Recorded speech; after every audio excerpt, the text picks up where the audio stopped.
Hey, Ian.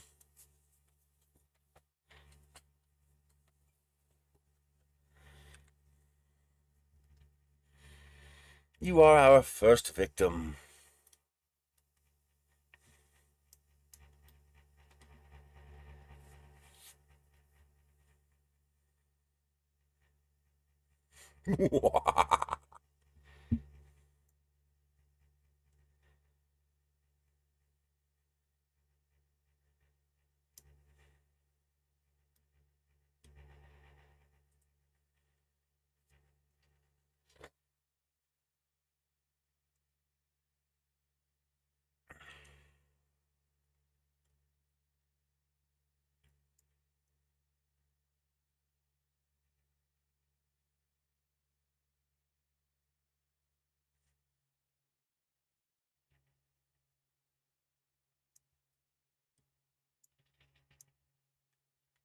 What do you see, baby? You see something, don't you?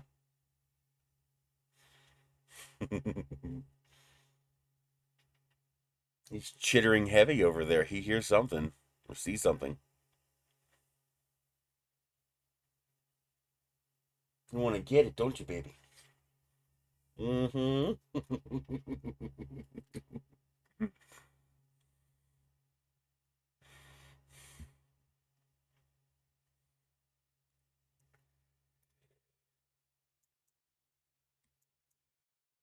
Okay.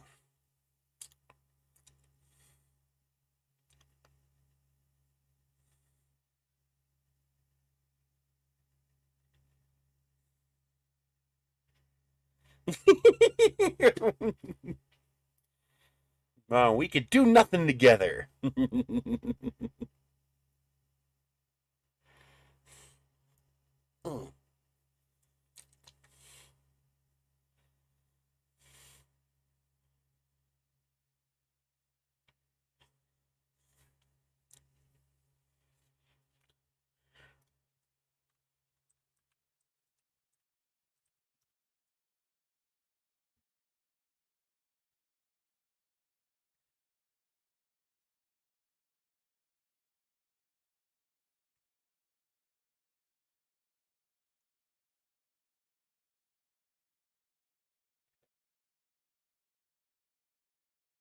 Hello, Joe. How are you doing today?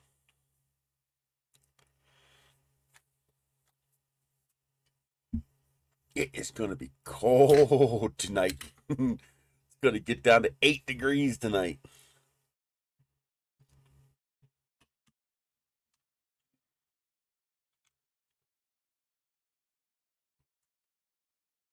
It is going to be chilly.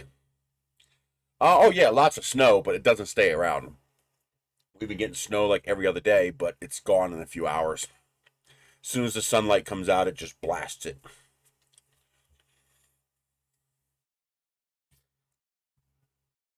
We get a lot of at 7,000 feet, solar radiation is pretty high. So any snow exposed to sunlight just evaporates very quickly. Pretty much no matter how much you get. The only time snow sticks around is if it's in shadow. So, for example, along the leeward side of trees, the edge of the carport, stuff like that, where the sun doesn't hit it very much, snow can stick around there. And and if it's overcast, obviously, if it's overcast, snow will stick around a little bit. But as soon as the sun comes out, it just blasts it.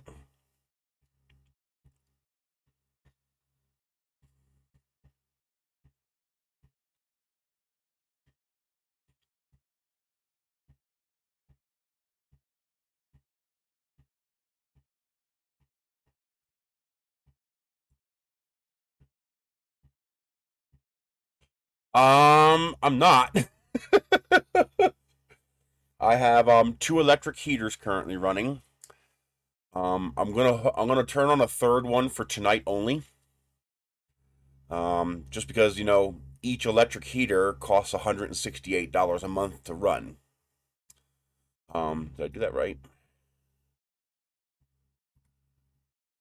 So fifth 1.5 kilowatt hours. times 24 times 30 is 1,080 kilowatt hours times 0.147, $158.76 each month to run each heater. So the 2 heaters is costing me $300 a month. I can't afford $450 a month. So I can't afford to use a third one. Well, that's why I got the mini splits. It's so much more efficient. That mini split only costs like $100 a month to run, but it's broken now. So I'm waiting for the guy who installed it to get back to me. Hopefully he's still in business and is going to honor the warranty. We'll see.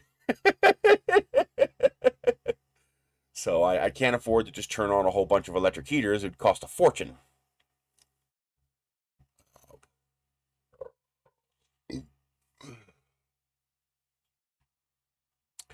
But one day I can afford to run one, so I'll turn a third one on just for tonight to try to take a little bit of that nip out of that 8 degrees it's going to get tonight. I have a backup kerosene heater, but I only have enough fuel for about 12 to 15 days of powering it, so I don't want to use it yet. I want to save that for February, March, because that's when we actually get winter here. That's when it really gets cold.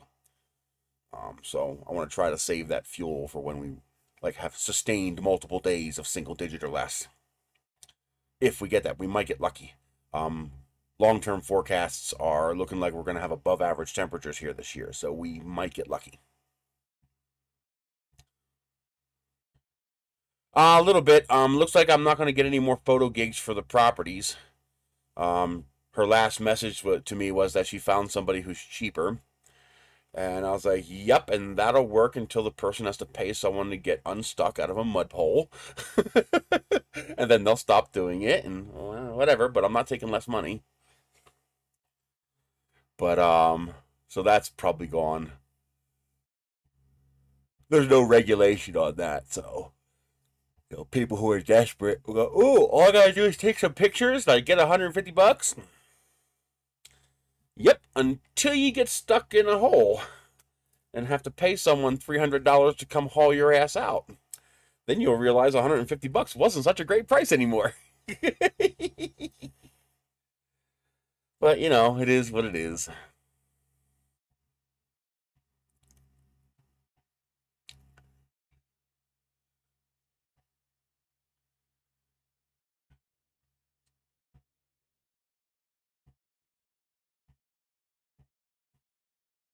Yeah.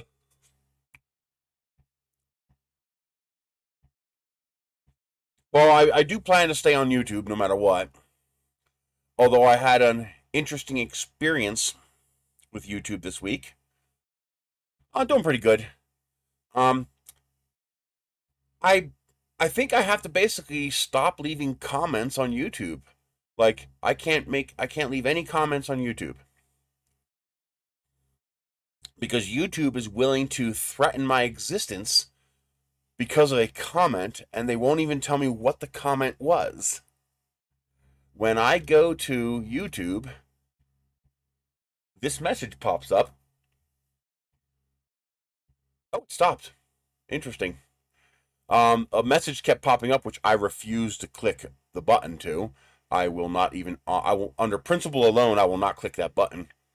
They sent me a message saying that one of my comments was removed for bullying or harassment. Okay. I don't leave too many nasty comments on YouTube. I just don't. It's a different kind of environment. There's only one nasty comment that I leave regularly on YouTube. And I do this almost daily. I will leave a comment telling someone to lick my balls. Now keep in mind, there's context here. I am telling a criminal scammer who is impersonating a channel host to try to get people to send him crypto on WhatsApp to lick my balls.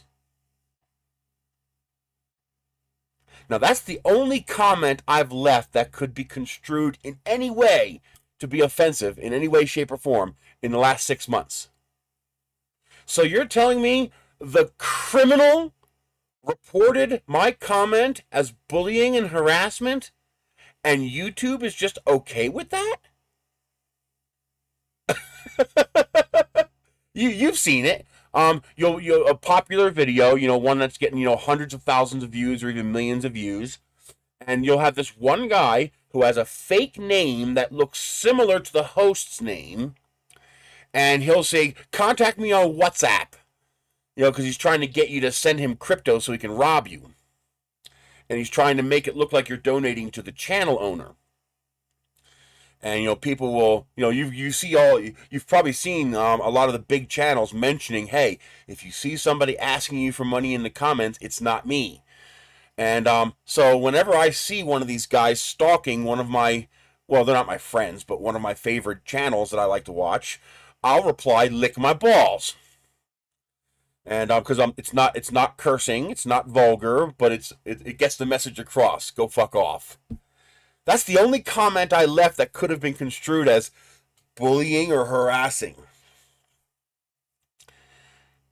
So YouTube wasn't even smart enough to realize, oh yeah, he's telling the crook to lick his balls.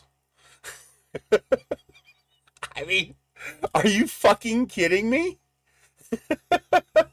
I could probably find one. Hang on, it'd probably only take a few seconds. They're so commonplace. But of course, YouTube won't tell me what the comment was. No, of course not. It's usually on one of the big channels. Like I see it on Action Lab and some of the YouTube streamers I watch, where they get hundreds of thousands of views. Well, you can't with YouTube. The message that pops up from YouTube says that if you continue to leave comments like this, your ability to leave comments could be restricted and your channel could be terminated for telling a scammer to lick my balls. And bullying and harassing, he replied to me. I didn't send them a message. I'm telling you, it's probably an automated system that has no intelligence and no brains, and they're too stupid to realize what they're doing. Here, 1.5 million. That's 2 years ago. That's not going to have any. And a lot of the channels I watch, they're pretty quick about deleting these guys. Oh, here it is. Here's one. Let me show you. Here's the message that I get.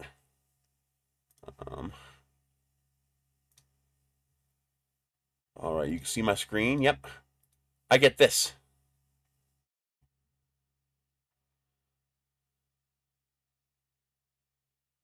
And of course, they won't tell. Oh, there is a let us know.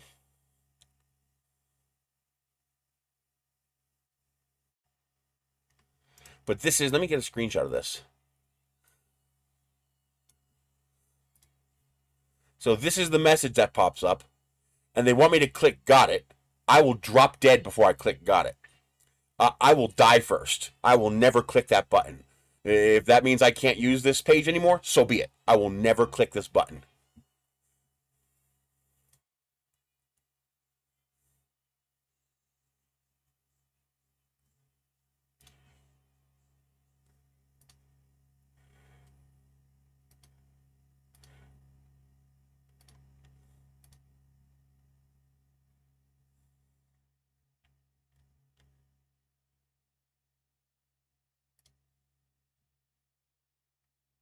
There we go.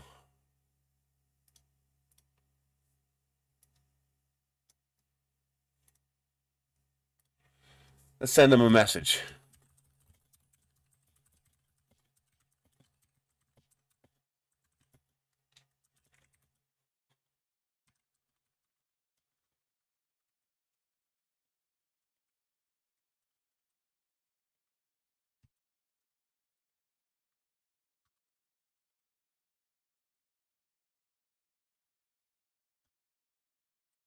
Hey, Ron.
stupid games.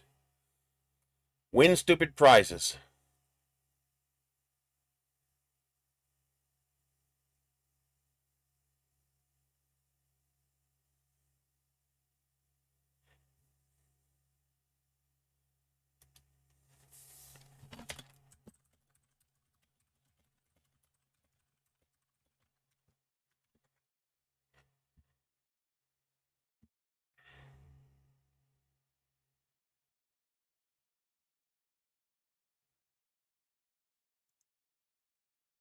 Oh, it's I, not Y. What did I spell wrong there? Oh, it's one R, not two.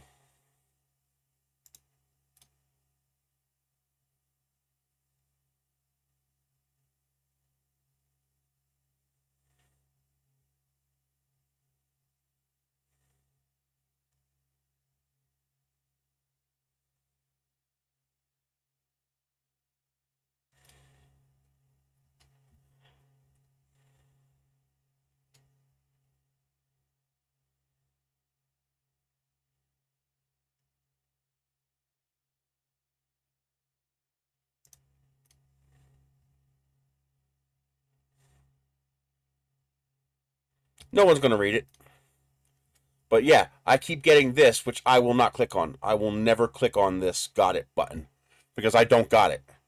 And I'm not going to say got it if I don't got it. Absolute insanity. Like, literally, the only, I mean, on TikTok, oh, I go crazy. I call people morons and idiots all the time on TikTok. But on YouTube, no, I don't make comments like that. I wonder, is there any way for me to see my comment history?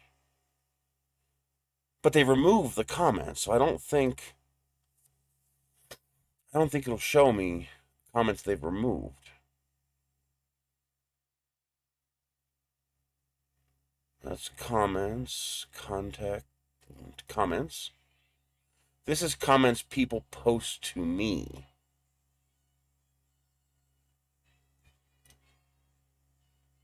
Nothing held for review. Is there any way to see my comment history?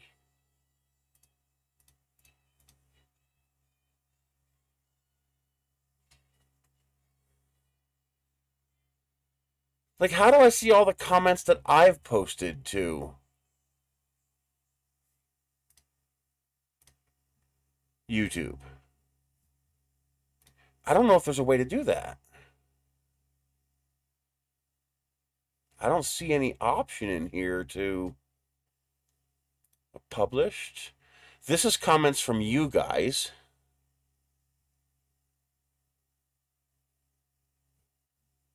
From you guys.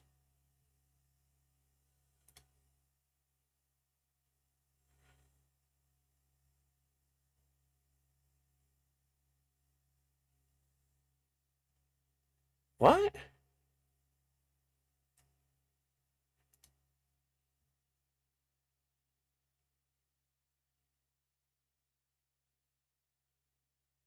This is my video. You see, this keeps popping up, and I have to keep going away from it because I will not honor it with a comment. I will not honor it at all. I will not acknowledge its existence.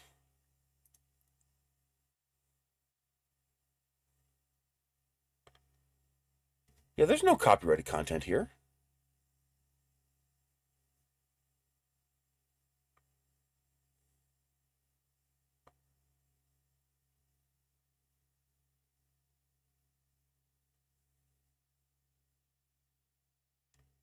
Huh?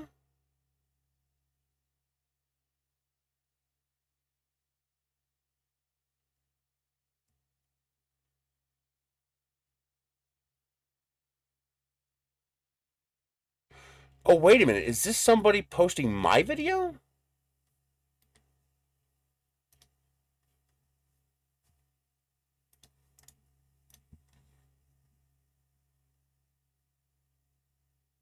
No, this is mine.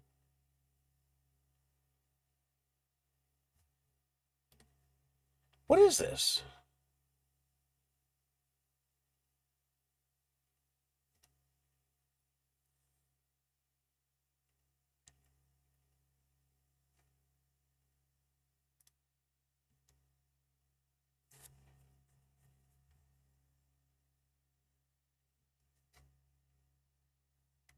This is my video.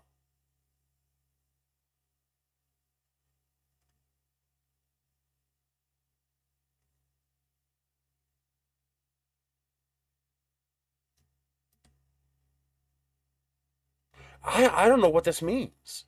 This says 30% of their video.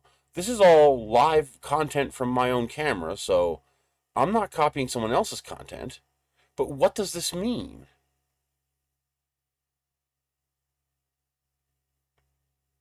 What does contain water heater woes mean?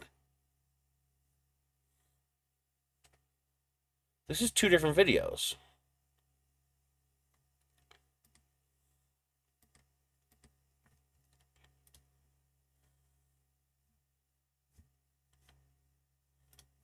This is my video. And this is my video.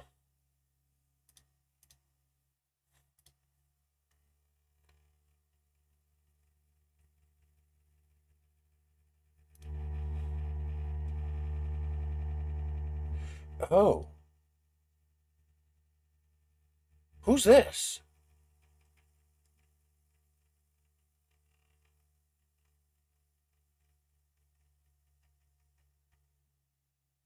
What's this?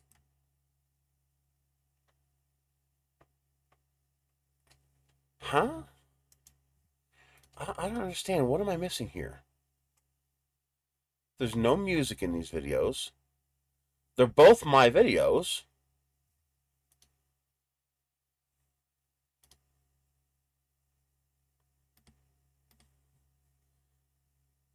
I don't know what this is. Where'd you say go? Go into history, type. Oh, wait a minute. History. I gotta go to regular, not studio.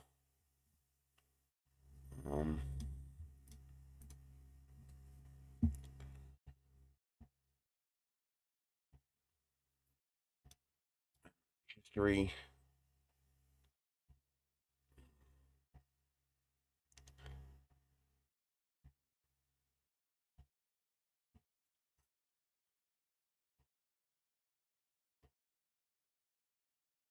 History.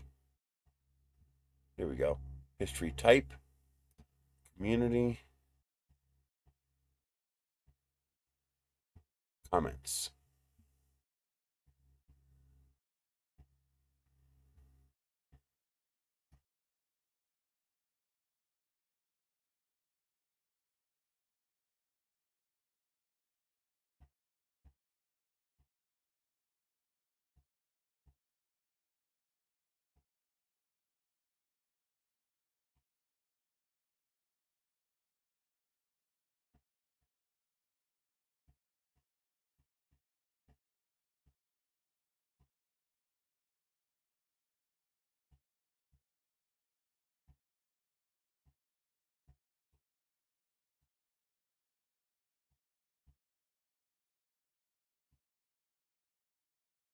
So these are my comments, right?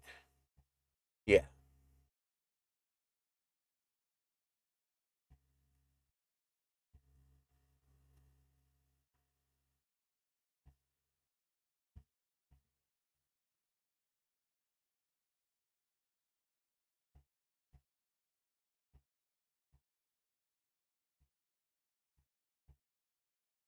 That's incorrect.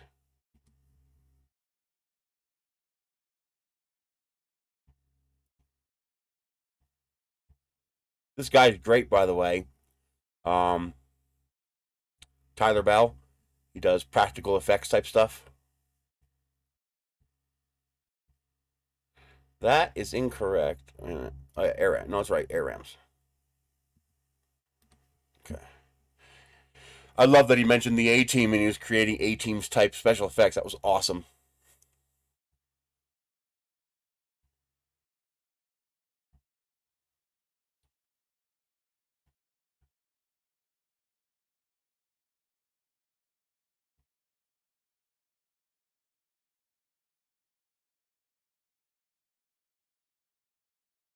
I should be able to do a search. Control F, lick. Nothing shows up under lick. Is he getting my comments removed? I've only posted. See, it has to be that comment because I've only posted that comment like once in the last few months. Just because most of my YouTube watching is on TV now, where you can't really leave comments very easily.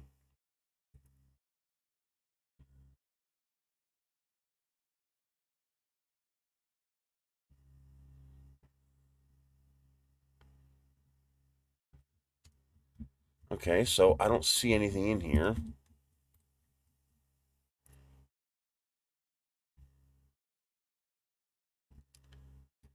My activity?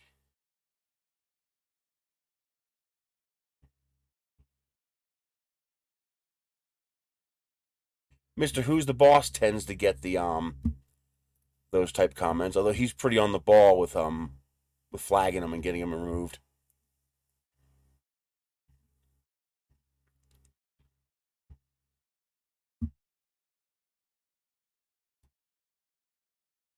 Yeah, he's pretty good about removing them. So it would have to be one of his new videos. You know, where he hasn't got a chance to moderate yet.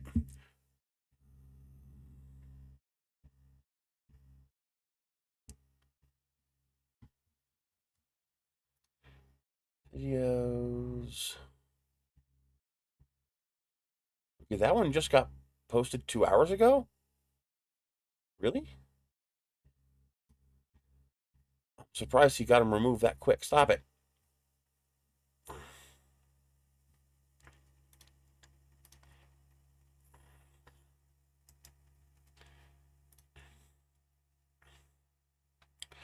Like, you'll even see that they'll make their name similar to the host's name.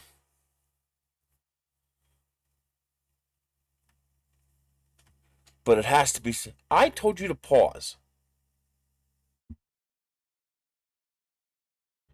These guys don't usually get those kind of comments.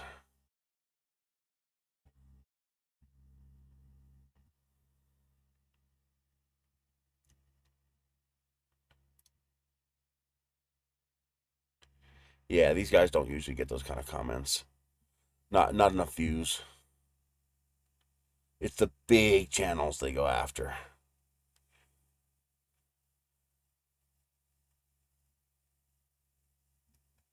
Huh. I don't know how to find one. I'll take a screen capture the next time I see one. But what it is they don't reply to the host. They reply to the viewers. So, like, this viewer will make a reply, and this person will make a reply. They'll copy the what do you call it? The avatar of the host. So they'll copy the avatar's host. They'll make a name that looks like Mr. Who's the Boss, and then they'll say, "Contact me on WhatsApp," with a bunch of like emoticons and stuff like that. And the idea is to get the person to scam them. And they'll think they're talking to the actual host, and they'll send them some money, and it's going to this, third-party scammer. Well, I like to call out those people when I see them, so I'll reply to them and say, "Lick my balls." And you're not cursing, you're not being vulgar, but you're getting the message across. And that message is gone in my comment history, so it has to be that one. And YouTube's going to threaten me with harassment and bullying for telling a scammer to lick my balls. Keep in mind, I'm not replying to a scammer who replied to someone else. I'm replying to a scammer who replied to me. So I posted a comment on the guy's page. The scammer replied to my comment trying to scam me, and I tell him to go lick my balls. If they're allowing those scammers, to post mark messages as bullying and harassment, what the hell? So I don't know. Who knows?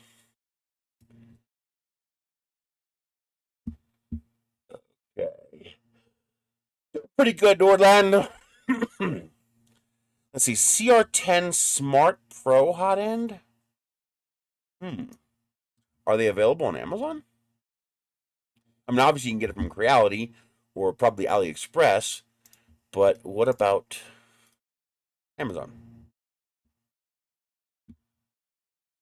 That's it says Smart CR10, but I don't know if that's the exact same thing. That's the Sprite hot end. That's the Creality Spider.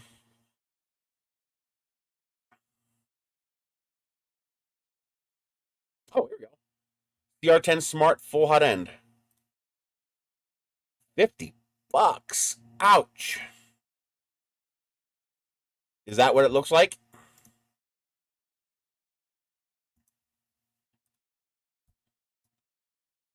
Is that what your hot end looks like on your CR10 Smart?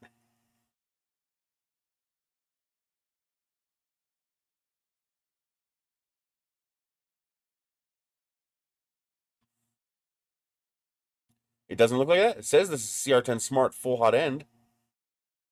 Original assembled extruder. CR10 Smart Pro. That's why I prefer the original CR10 or the 24 volt one.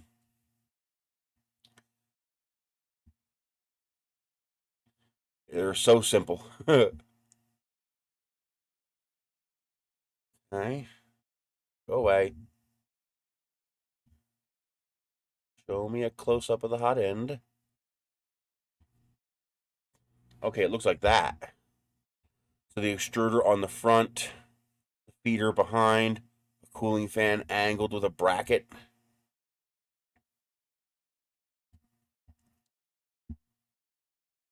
Okay. So now I have an idea of what it looks like. That's definitely not it. That's a Bowden.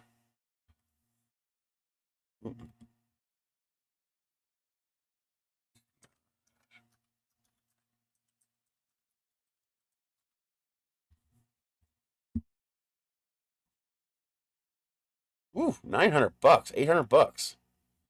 Expensive printer. There it is. Whoa, it's even more expensive. Ouch, $110.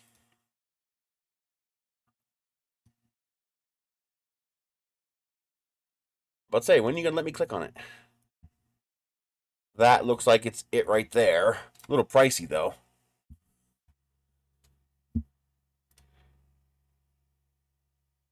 Oh, it's the Sprite. Okay, so the CR10 Smart comes with the Sprite extruder.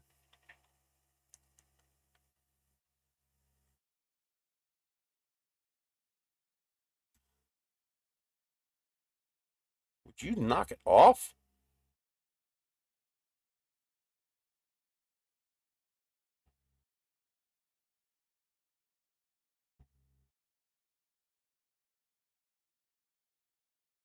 That looks like the same one.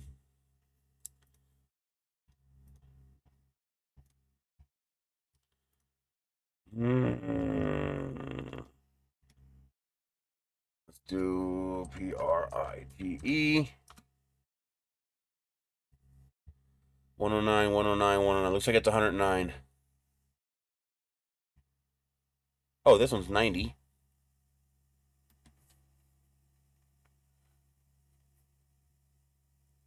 I don't know.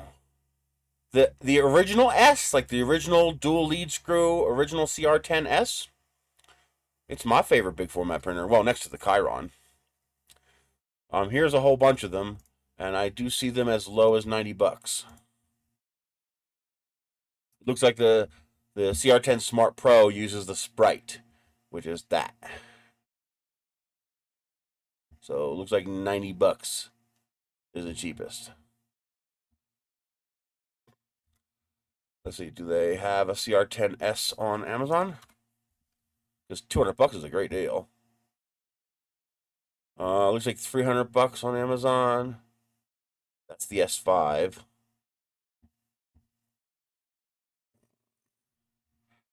That's CR10, not the S. Yeah, 200 would be a pretty slick deal if you could find it for that price. Or are you talking about used? Maybe used you can get it for that price. I'm actually surprised it's even only $300.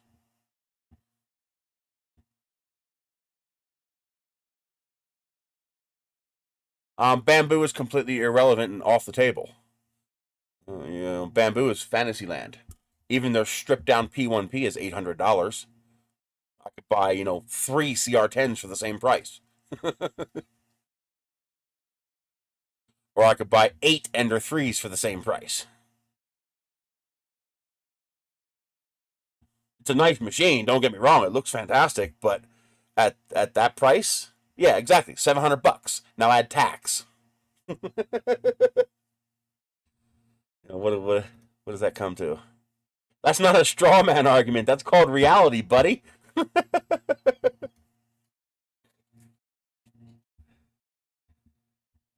So $700 times 1.08125.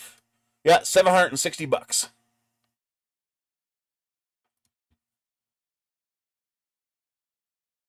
I already pay 30% of everything I make in taxes. I think I pay enough taxes. Hey, Jerry. Because they're not going to send me one. I don't have enough views. With a printer that expensive, they're just not going to. I like this feeder unit, but it's hard to tell. It's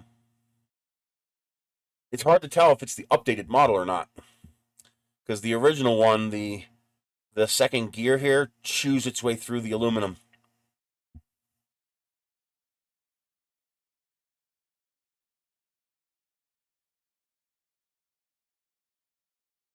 Well, I haven't asked them since the P1P came out, so I asked them during the Kickstarter. Let's see. Has anybody messed with the spider? Is it any good? Worth it? I mean,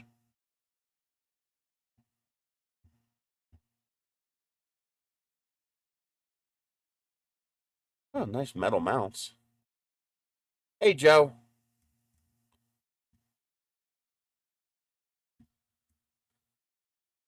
So where else can you find stuff? I guess AliExpress.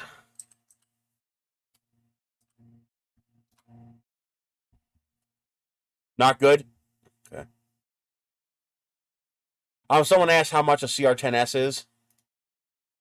So we're just trying to get an idea of what a CR10S costs. Looks like about $300 on Amazon. This is the Pro version for $500. We don't want that.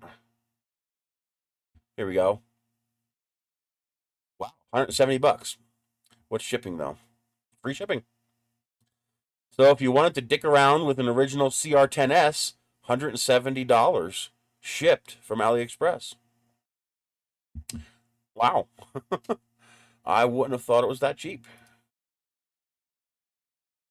I'm pretty sure this is a valid address. Let's copy. And yes. Oh, it comes with 2 spools of filament too. So you're really getting it for like 140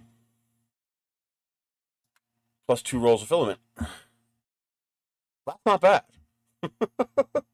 $170 for a large format 3D printer, a 334, dual lead screws, so you don't have that to worry about.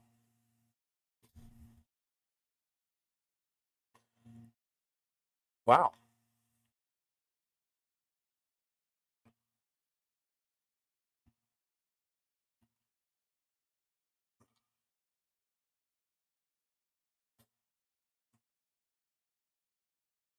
Oh, a little trick for you with the CR10S.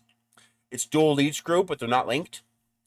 So it is possible for them to get out of sync eventually, especially if it crashes or collides with something. So what I do is once I get the printer properly leveled, I put a line on the vertical rails at the bottom of the x-axis on both sides. And then every now and then when it homes, I just look at it. And if one of them is off, I just grab the step motor and realign it.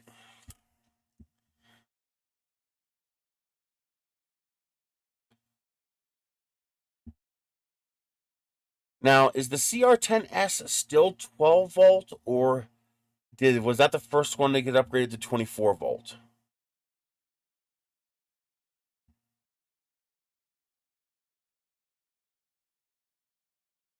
I don't remember if the S is still 12 volts. Because that was the only real issue with the original CR10s. They were extremely reliable, and they were so ridiculously simple that it took oh, not usually. The shipping's been pretty good lately from them. It says here estimated delivery February 2nd. So that's shipping to the US in what, 2.5 weeks? That's not bad. 2 weeks. So it might take 3. So what? You're saving $130. Actually, you're saving about $160 because you're getting 2 rolls of filament with it too. I mean, if you really want it faster, then you order through here. So there you go. You'll have it in 2 days. All right. So 2 days, it'll cost you an extra $140 because you're not getting the filament, or you save $140 and get 2 rolls of filament, and you order it from AliExpress. But it's hard to argue with that price. But I can't remember, is this... I'm betting it's still 12 volts. Because that was the only real problem with the CR10, is that the bed took forever to heat up. Now, if you were using a lower temperature stick bed, like the original somewhat fabric,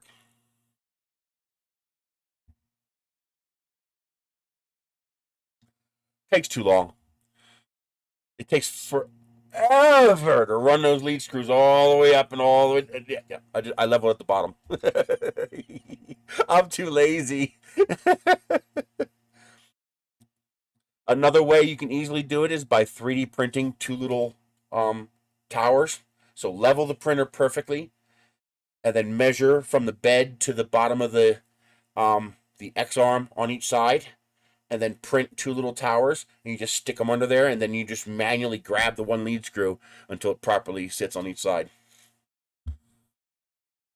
And remember, if you're printing fat nozzles, 0.8, 1 millimeter, 1.2 millimeter prints, then you could be off by a tiny bit, and it really won't matter.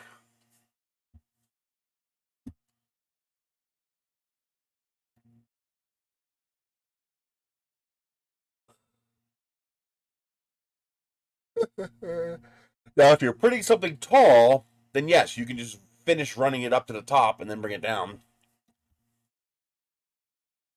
That would sink them. Yeah. I'm guessing.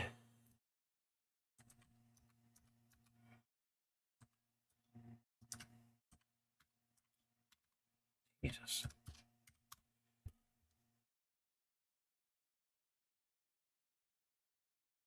Yeah, it's still 12 volts. So if you want to print, I mean, you can do PETG, no problem. You can also do ABS and ASA on these if you're printing with a fat nozzle. If you're printing with a 0.4, you're gonna struggle with ABS and ASA, just because the bed is not going to get hot enough, and you really need an enclosure. But if you're printing with a fat nozzle, you'd be surprised what you can get away with. The layers are just so fat that they just stick, no matter what.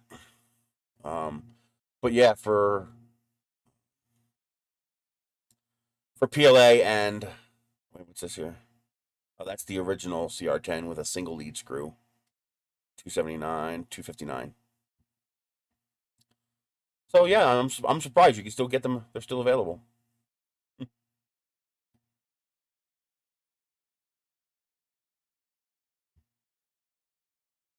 Anything 0.8 and above.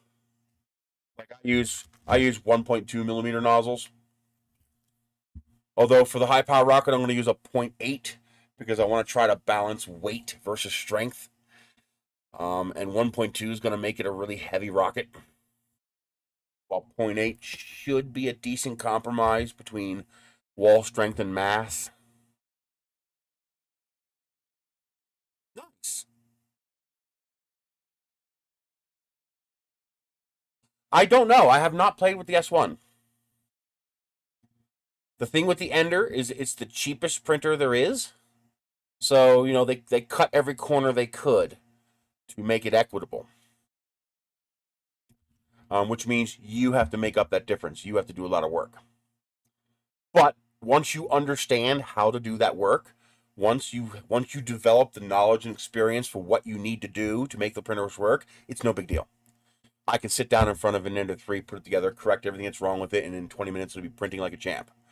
But there's a learning curve. The Sovol is also very, very good machines. I have not had a bad Sovol machine yet. Yeah, Sovol is so far. Well, I haven't touched any of their recent machines, but assuming they've maintained the same level of quality control, their machines are very high quality.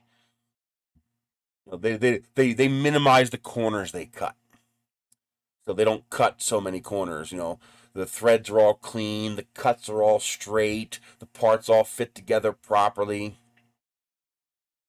Oh wow! If you started with an A8, then you should be able to run an Ender 3 like it was like it was a Ferrari. Holy shit! The A8 was a nightmare. The only reason people tolerated the A8 is because it was a cheap 3D printer at the time. Wow, that must have been a little bit of work. So I want to try. I think I want to try to use these threads to make my rocket. Just because these threads are very vase mode friendly. So how do I want to do this? So this is the top part. This is the bottom part. Um,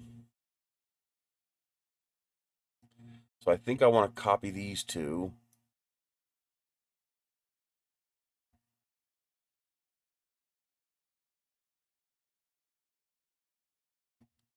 So let's copy these.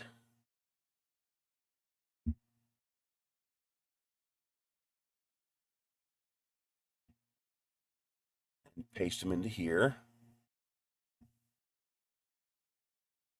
Okay. Now I need to dismantle the parts I don't need. So let's split this. So I don't need you. Don't need you. There we go. Don't need you.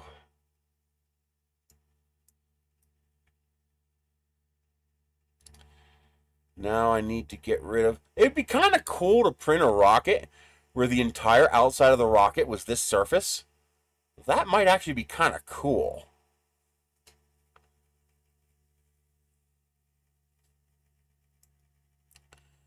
But we're going to go with a standard surface to start with.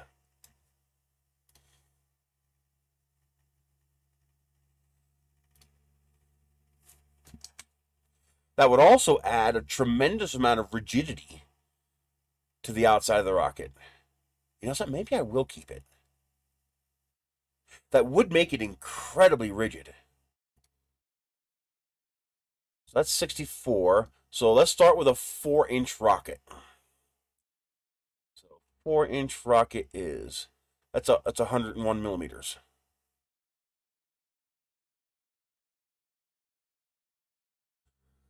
So can I scale just the X and Y?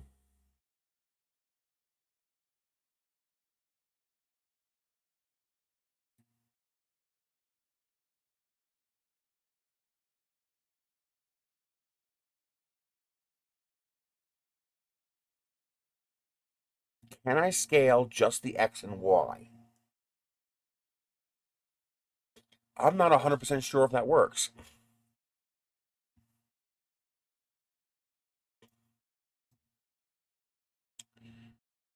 Boy, that's interesting. Would that work? First, I need to clip the top because this has... No, there it is. It's open. We're good, I think.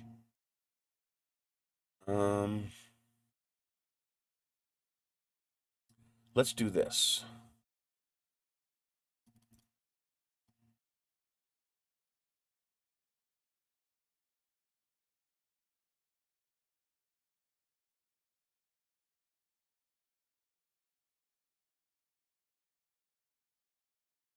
Okay. Let's split you again. Let's split you again. That gets me this piece here to remove. And now I can take this piece and join them.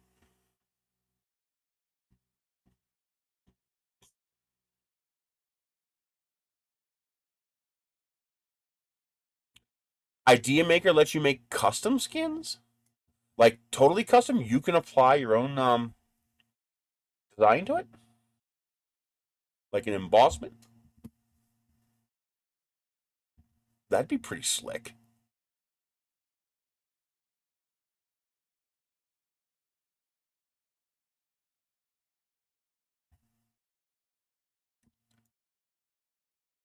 All right.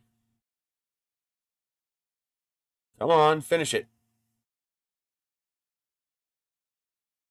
There we go. Okay. So this will fit on this.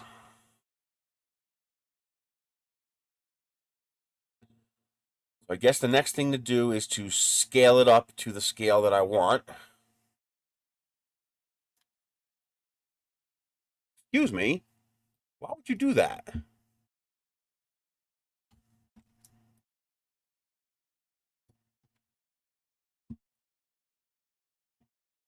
Uh, 160, that's a little bit too big. That's a 6-inch rocket. Let's go to 125. I want to do a 5-inch. I want to do a substantial rocket.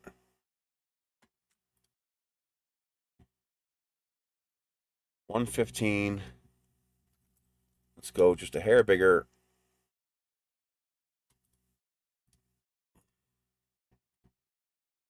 $123. That's close enough.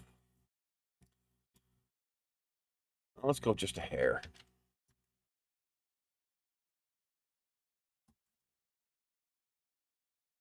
There we go. 125.1. That's a 4-inch rocket.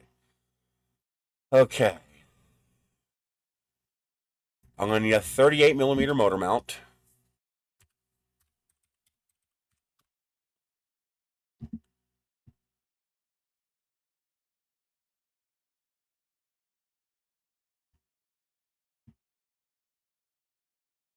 Nope, that's not going to work.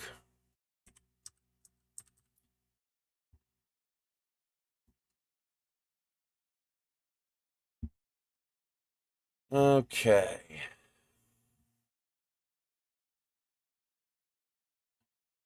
Wow, why would you bring me to this? I hate that.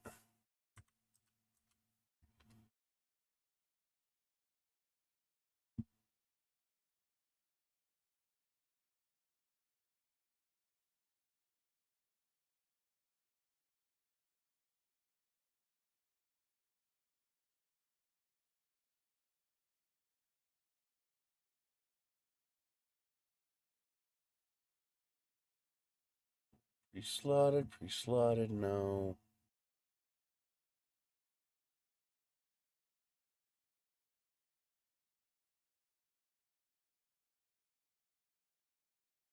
This is 29mm, 38mm. There we go. T3DP. So this has to be the OD and ID.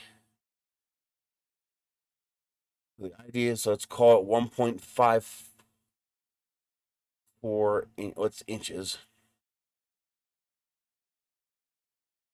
So the ID is, no, I need OD. 1.635. 1.635 inches to millimeters. That is 41.5 millimeters. So we're going to make it 42 millimeters. Okay. Let's grab a tube. We're going to make it 42 by 42.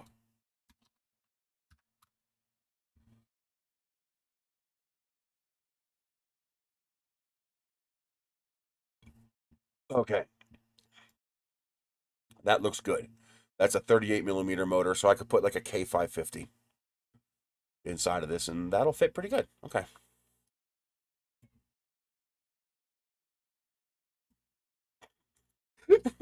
She's yelling at something on the TV. Oh, she's crazy. Actually, I want to put this down here so I can see that.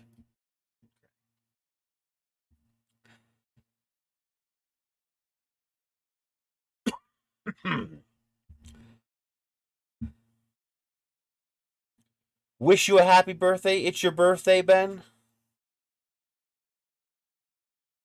1 day older, 1 year older. Happy birthday, dude.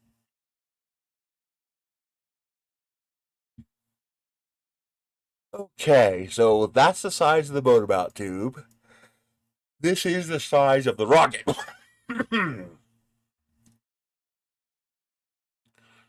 Route 66 is right there, buddy.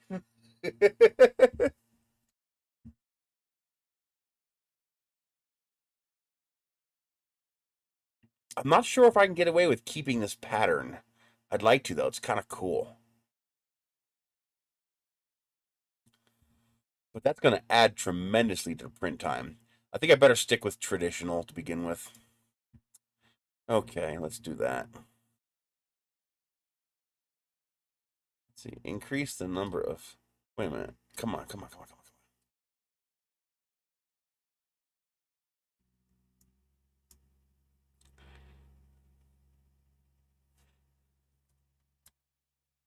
Let's see here. Let's bring it down so I can see what it's covering. Let's center it.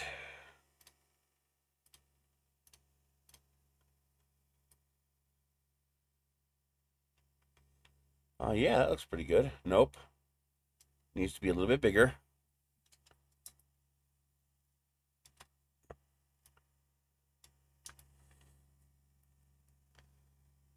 There we go.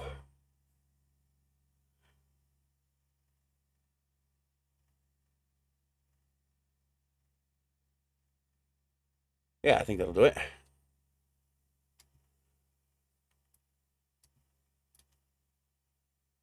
Okay.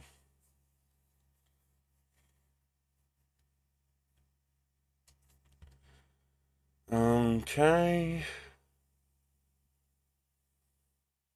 Wait a minute, I don't even need this. I don't need this at all. She's not laughing. Let's see here. Let's get rid of the complexity. I don't need all that. Oh, I do need it for this though. So I do need to trim this one.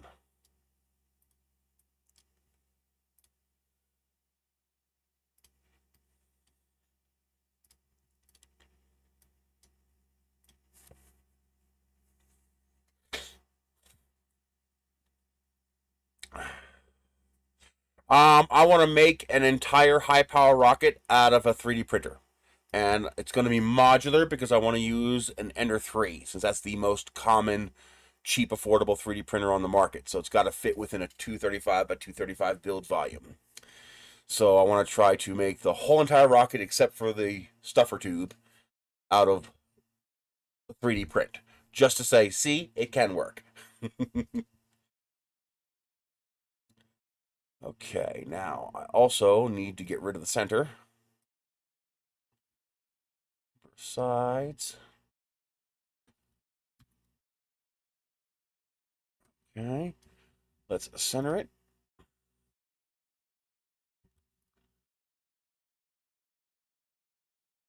I need to expand this until it just touches right there. Then shove it down through the middle and cut.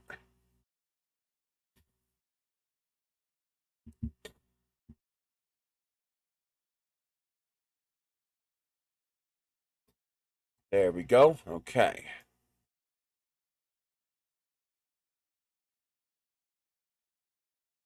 That should do it. Now this one here, I only need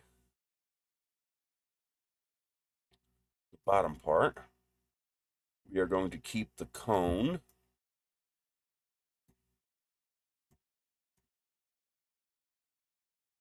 Okay.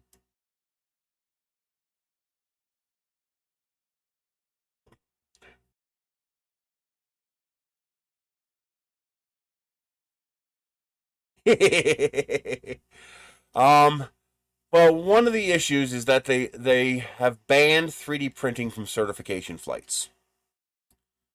And I don't like that one little bit. That actually really bothers me. Um,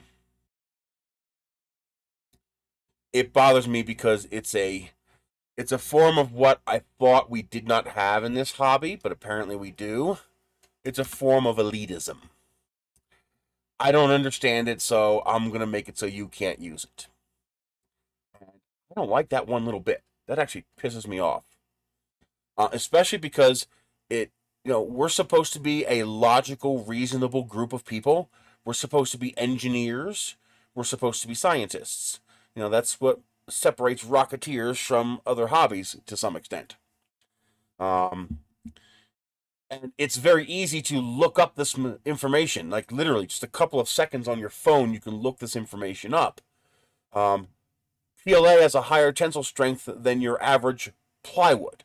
So PLA is equivalent to plywood in strength. And we allow balsa wood, which is significantly weaker. So nobody could look this up. Hey, DeWitt. So I want to show that not only can I use 3D printed parts in a rocket, but to really grind the point home, I'm making the whole goddamn rocket 3D printed. All of it, every part of it.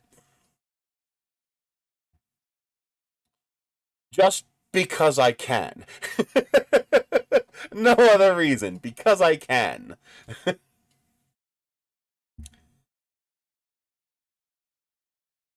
So I'm going to start off with something small, a 4-inch rocket. Yes, download the part, re-upload the part, which is exactly what I'm going to do. So I'm getting it down to the base parts that I want. Something else I want to do is I want to get rid of that.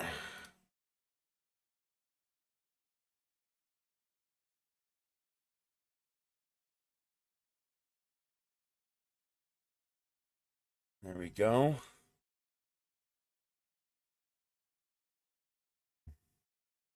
Well, they don't have a choice because I'm already certified. So I can make rockets out of anything I want. But I want to show that the rocket is perfectly adequate with 3D printed parts. And then if I can show that empirically, then I can make an argument to change those rules.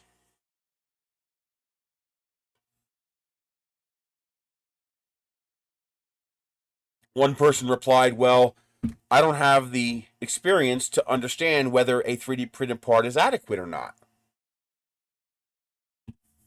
And I was like, so when the first person came up with a plywood rocket, what experience did you have that it was adequate? When the first person came up with a fiberglass fin, what experience did you have that it was adequate?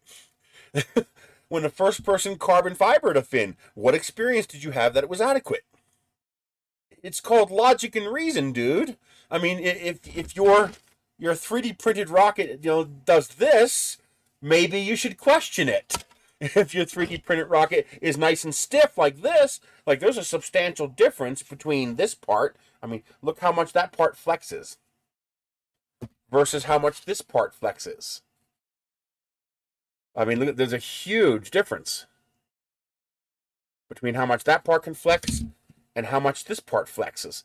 This part has almost zero flex, while this part has a ton of flex. And the only difference is the addition of that one little rib right there. That one little rib made the difference from floppy to super stiff. Now, do they have to be a structural engineer to realize this? No, they can just feel the part. They can feel it. Like, oh man, that one's super floppy. That one's not.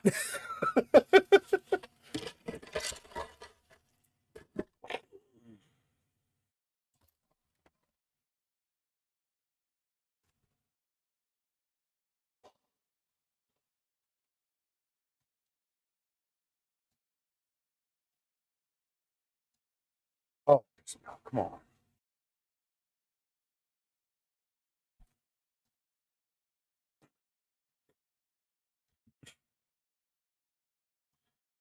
Well, what if the plastic melts? Did the modeler insulate the parts so that they don't melt? On top of that, if you genuinely have a question about the validity of a design choice or a structural choice in the model, it's not your job to do that analysis. Demand the modeler do the analysis. Excuse me, I question this. Can you explain to me how this is adequate? And then the modeler now has to show you how it's adequate. That's on the modeler. Do you just guess at the CPCG of the model, or do you ask the modeler, where's the CP? Where's the CG on this model? It's their job to provide that. But just an outright, nope, you're not allowed to. We're just going to make your rocket more expensive just because we're lazy. I can 3D print an entire rocket for less than the cost of buying a 6-inch nose cone. I mean, I hate silly stuff. I hate it. I hate that elitist crap. Okay, so let's export this piece as an STL.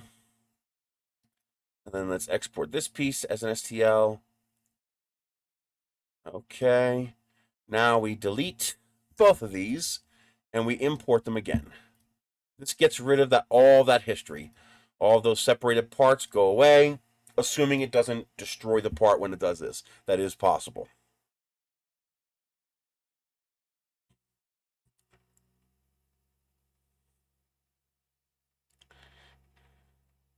There we go. Oh, that looks clean.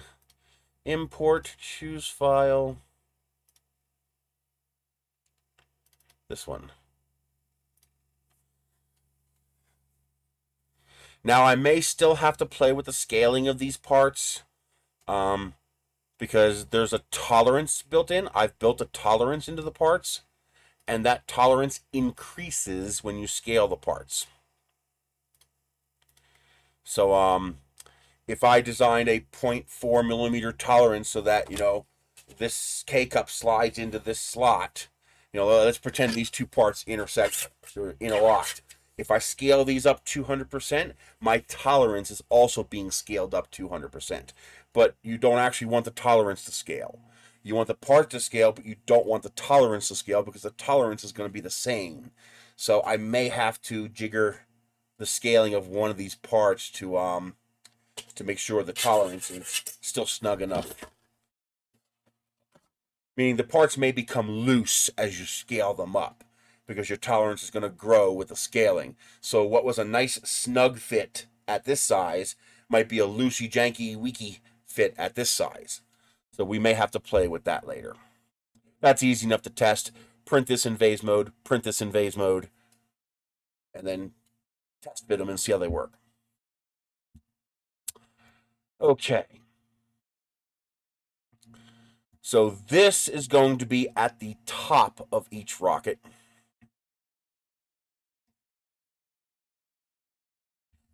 And this is going to be at the bottom of each rocket.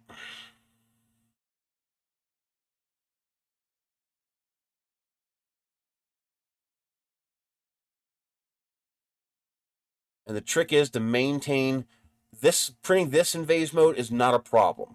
I simply add my tube to the outside here, and I'm good. So printing that, not a problem. That is 120.51. We are going to, I want to scale that a little more.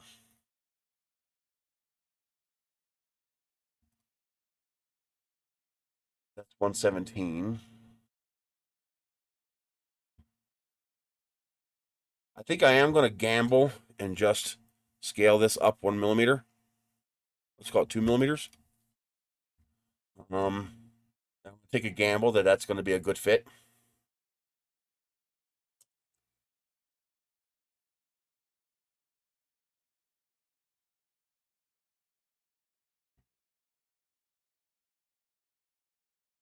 And then I can tweak it as we get closer.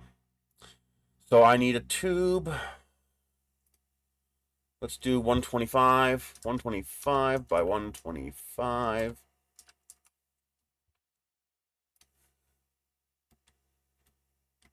And let's increase the number of sides. Let's invert the tube so I can just stick it underneath here.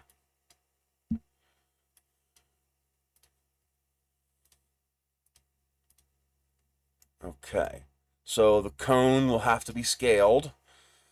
Well, no, I am going to have an inside and an outside. But yeah, that cone will have to be scaled. That's pretty easy to do. You simply put a cone on here. We hide this temporarily.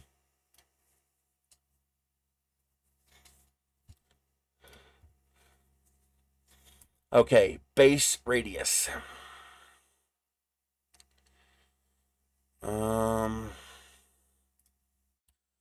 124. What is that? 62.5? 125 divided by 2. Yeah, 62.5.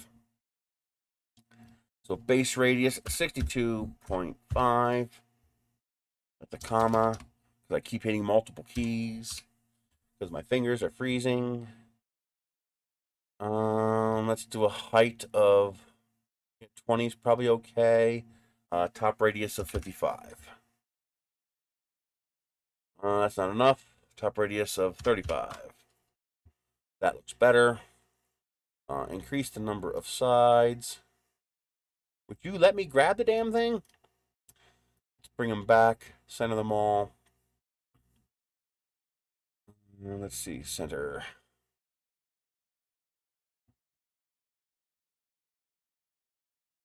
All right, now what we will do is we will raise the height of this until it equals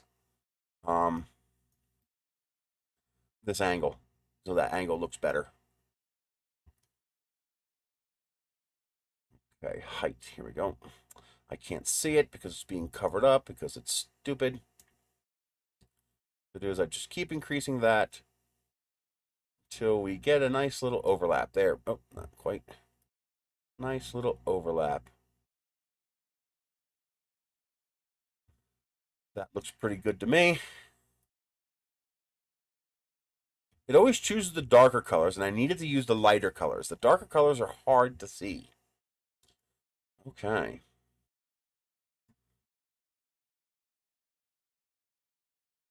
Now, I want this surface to interface with this surface.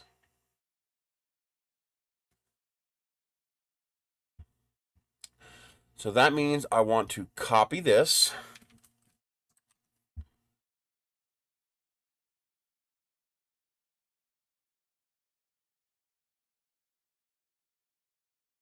How would I create the interface?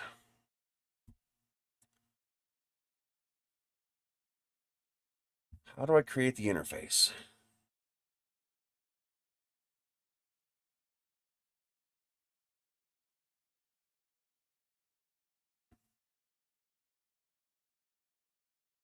I think I just have to live with a gap. I might even go with a 0.6 millimeter nozzle. Get that 50, because a 4-inch rocket doesn't need that much. How much is 235? 235 millimeters, 2 inches. So I can do an 8-inch airframe on a Ender 3.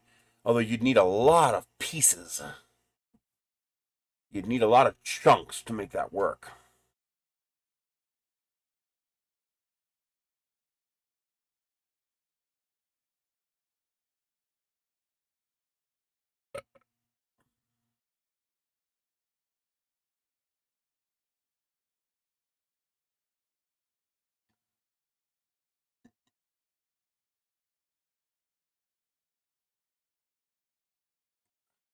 Let's see here.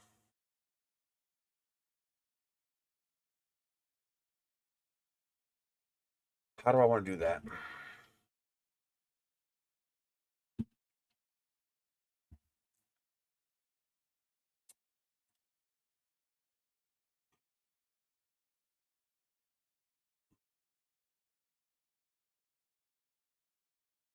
I also want to try to use almost no glue, just to rub it in their faces.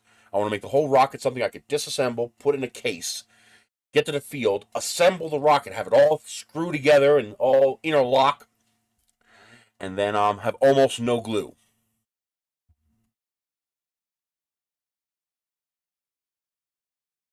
I'm even thinking about instead of using a stuffer tube going up the center, if there's a big enough gap between the motor tube and the body tube, I might be able to get away with using a blade of armor. So high temperature grill paint or engine paint, just the inside to act as a little bit of a blade of armor, because it only has to handle the heat for a couple of seconds. And as long as it can dissipate that heat before reaching its TG temperature, then the part won't distort. Interesting.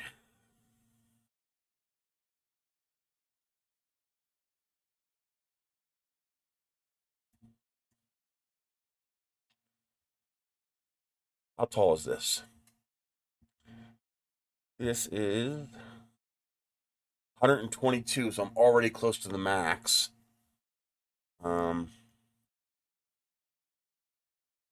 So I can make this what, 100? That's a lot of overlap. I don't need that much overlap. I can lower this a lot. Excuse me. Yeah, I could probably get away with that.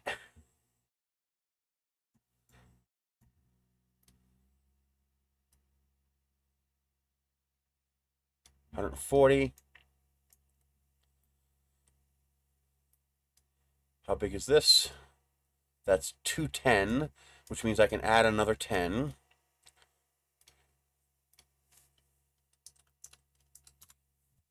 Wait a minute, how big is the Ender 3? Is it 200 or 250?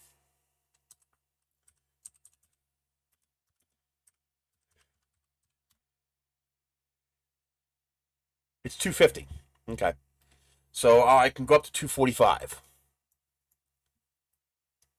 I want to stay 5 millimeters away, so if they add a glass plate or something like that. Let's see. It actually should be 235. I think you can get away with 235, but okay. So we are a grand total of 220, which means I can add 25 more millimeters. So I can make this 175.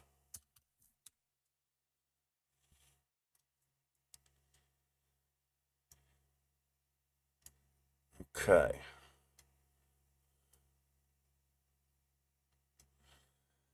Now, I need to fit this piece into the other end.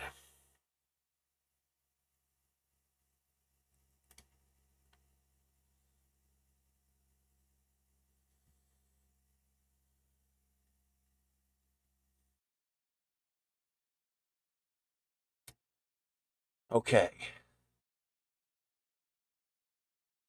That, I should be able to solidify that.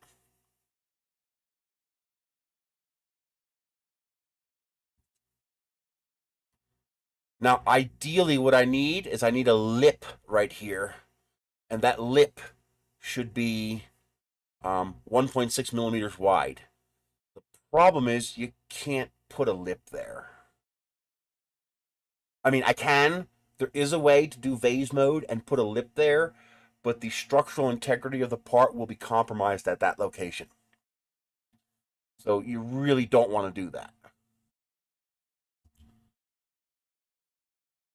So now I need to get this piece inside of this piece so that I just print a bunch of these segments and join them together. And then I only need a custom segment on each end. So one end will have a custom segment where the nose cone goes in, and one end will have a custom segment with the motor mount inside of it. But otherwise, all the parts will be this piece just screwed together for as long a rocket as you want. In this case, we're probably going to go with a 4-foot rocket, something like this big. Because it's only a 4-inch airframe, there's no reason to make it huge. And then you can make a custom eBay. That's not a problem. You can design a custom eBay to fit in here. Okay.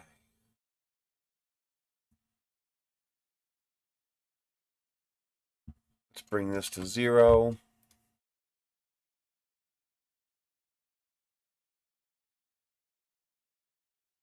Okay. Wait a minute. First, I need to take this apart. I need to copy this. I need a copy of that. Then I can put this back together. I can put this down here.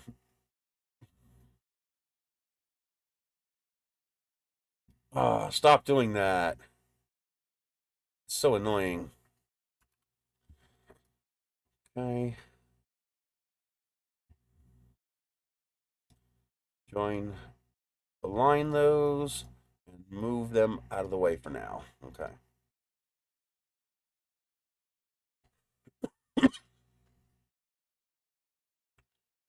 Okay, now I need to get this piece to fit in this piece.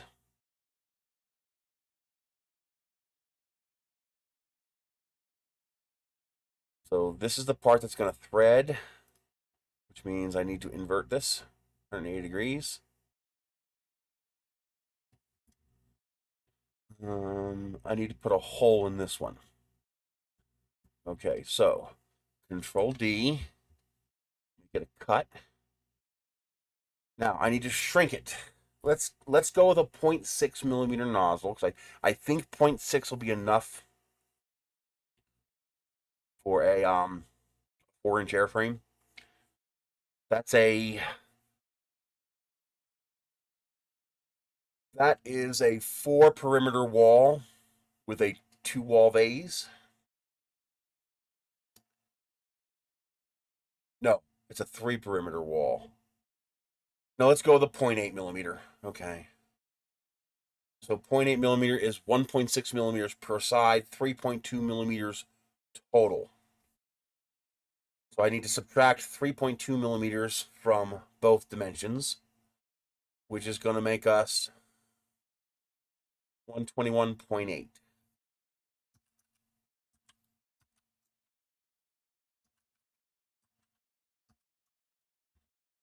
Okay, center. This way, and join.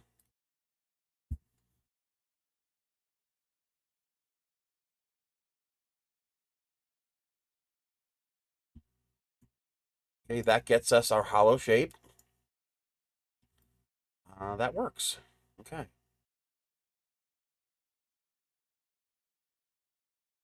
And I should be able to put a simple hole right down the middle. Actually, no, we wanna make the wall thicker. Yeah, because there's no reason to have a small wall. I can make the wall much thinner. Um,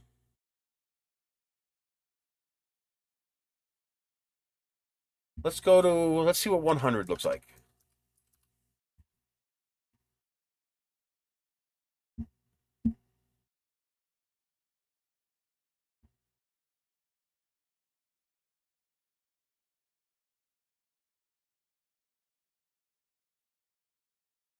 That's too small, I think. Let's go 110. Did I do the wrong one? Yes.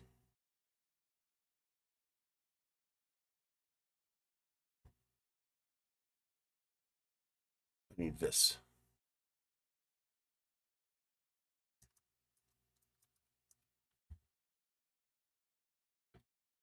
And let's center them. And join.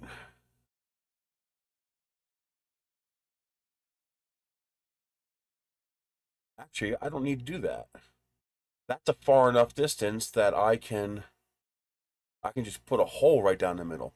No, because I would like the hole to match.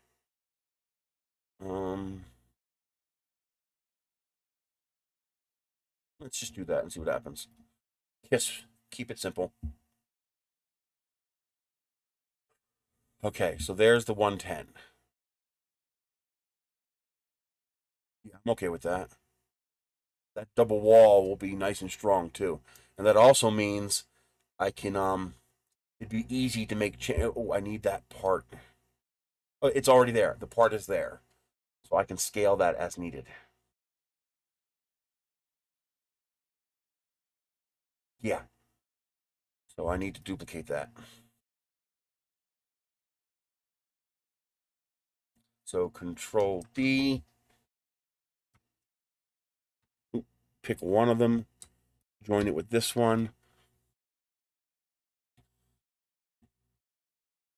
Okay. Now I take this one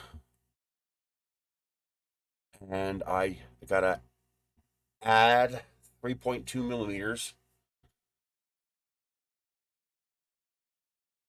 Yeah, add 3.2 millimeters to each side. 113.2.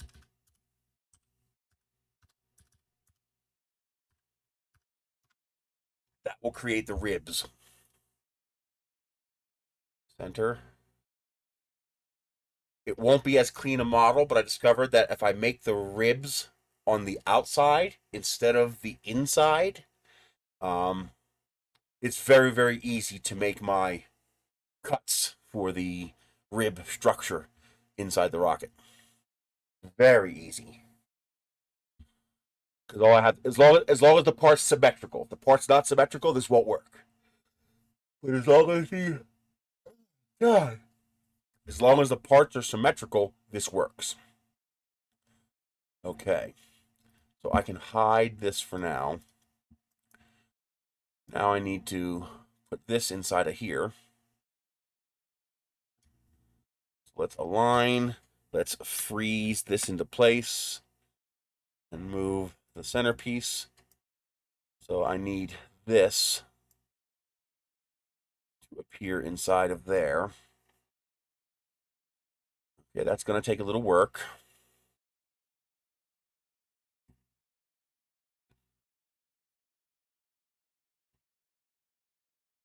Okay, so that works fine there. I will need to use a cone to adjust this lip in here to get rid of that lip, but that's not a problem. Okay, so now what I need to do is hide this. I need to put a cone in the center here. How big is this? 120.5. So if I make this 120, actually 119 by 119, increase the number of sides. What's the height?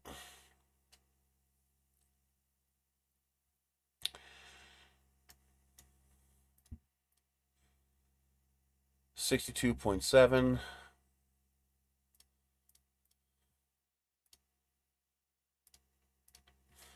$62.71. Okay. Select both, center. Freeze this piece. Align. Now what I need to do is I need to make this a solid. I need to make this a duplicate hollow. Join it with this.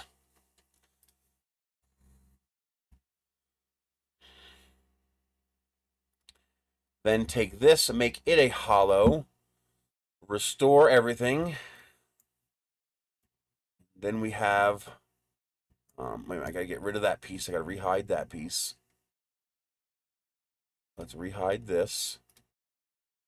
Now what I do is I take this hollow piece and this green piece, join them together, and that gets rid of the overlap between the threaded part and the non-threaded part. So as you can see here, now we have our proper threads inside of here. And I can scale this piece without scaling the rest of it if I need to. The only bad part is, Jesus Christ, that's a hell of a lip.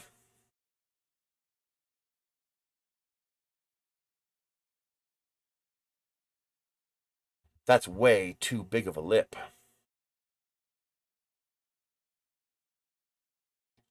There's going to be like an actual gap between the models with a lip that big.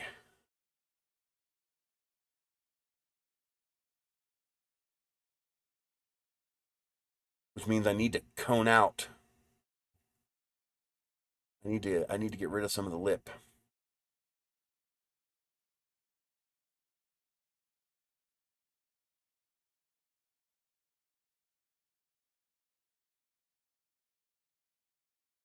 So what I can do,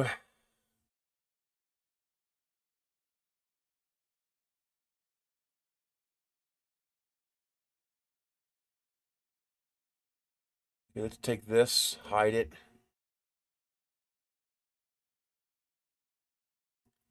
Let's take this whole thing and move it up a hair.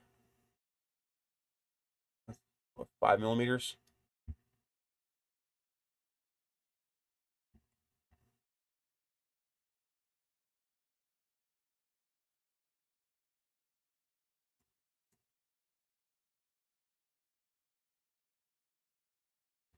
Take that piece and this piece and join it.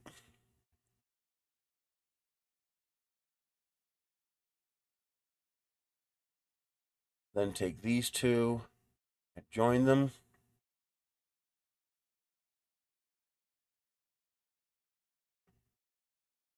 Okay, make it hollow. Let's grab a copy of this. Since we already, come on. Why does it do that? Let's go to 0. Okay. Let's, that doesn't look right. Freeze you. Move you there. And then move you there. There it goes. Okay. That works.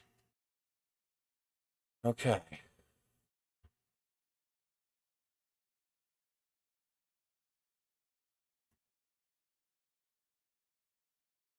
Let's make the base. I want a,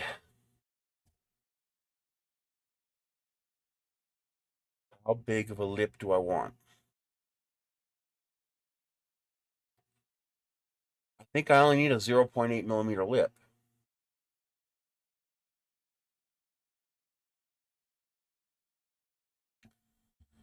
So I should just be able to bring this down until I get the size of the lip I want.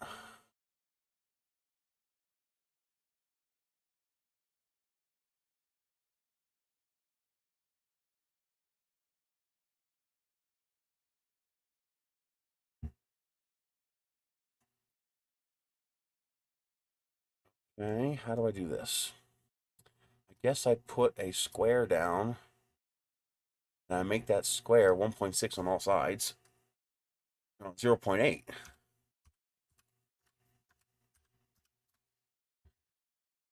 Okay.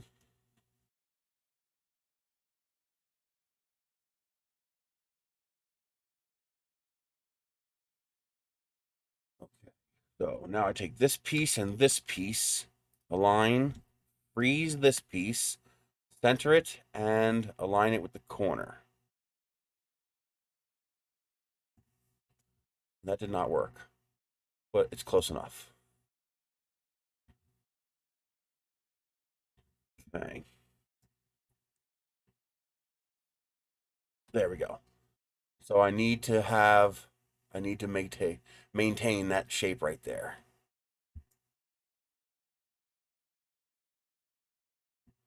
Come on. Cut me some slack. There we go. Now I just lift that up until it touches that edge there. See? So we need to come down 0.5 millimeter.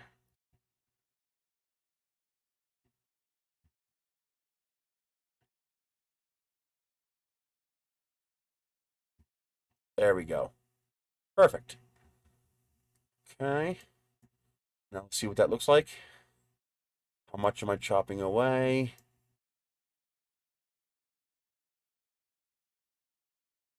Okay. I think we're okay with that. Let's see what it looks like. Make you solid.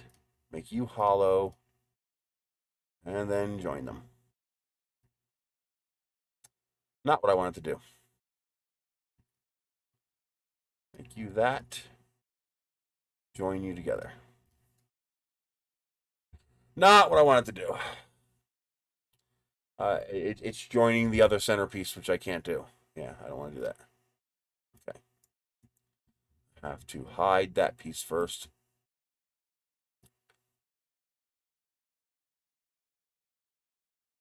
Come on, there we go. So we have to hide that one. And now we can join these two.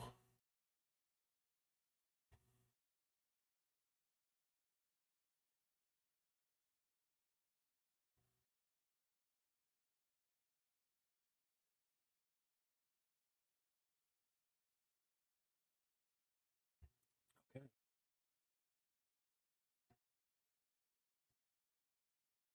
That should be compatible.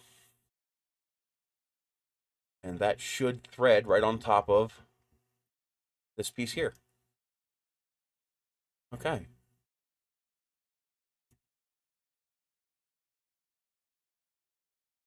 I should probably do the same thing on the other end. Control D. Let's bring you over here. Bring you all the way up here. Rotate 180. Center. Freeze you. Center, center. Okay. Turn you into a... That's not what I wanted. Turn you into a hollow piece. Lift you out. Then just clip away.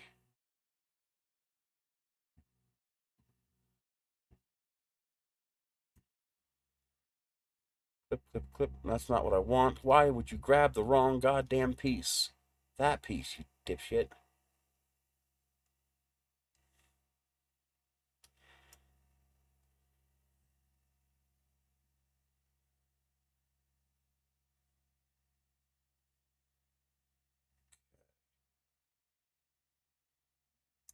That looks pretty good.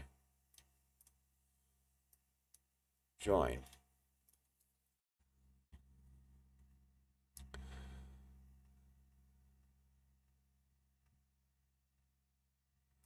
That is pretty good. I do want to get rid of a little bit of this later if I can, maybe. We'll see.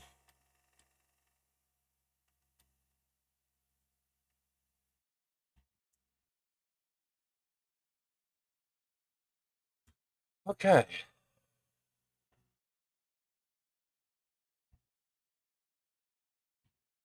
Oh, I forgot about this.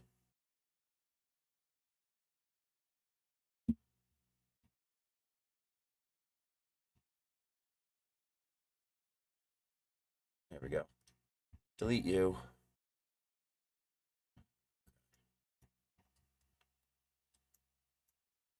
Good. Joined.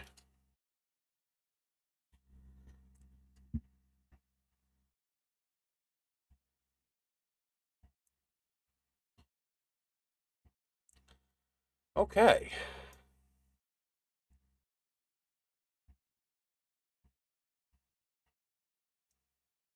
I just realized I'm going to have to make a new centerpiece. So we can just delete this. I'm going to have to make a new one, since the whole shape of this thing has changed. Okay. Now these should be 245 millimeter tall interlocking pieces. I wonder if I can get rid of more of this thread. Like, I don't need this much thread.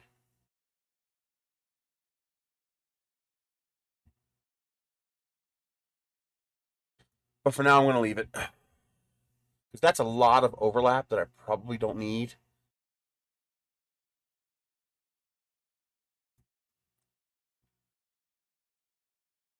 Okay. So now what I have to do is print this. I have to print two of them and see if they fit. See if one fits the other.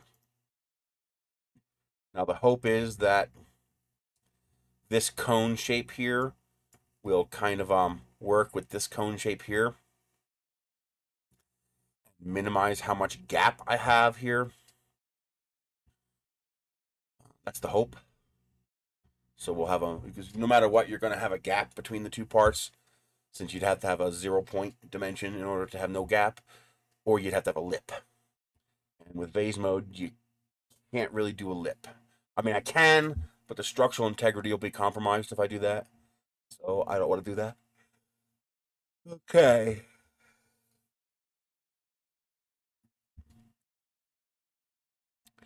Now, how big of a fin can I put on this? First, what is our print bed? We need to make a grid.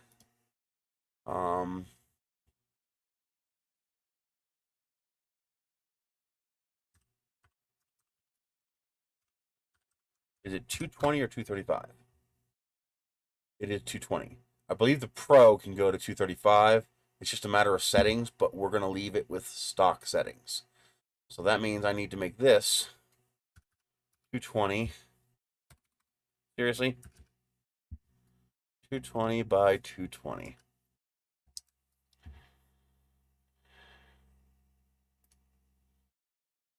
Okay. Okay. Now the problem is I can't actually center this inside of this. There's no way to do that. Yeah, there's no way to do that.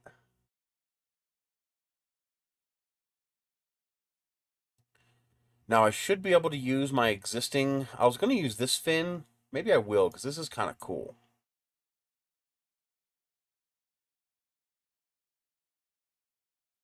First, let's shrink this bad boy down a bit.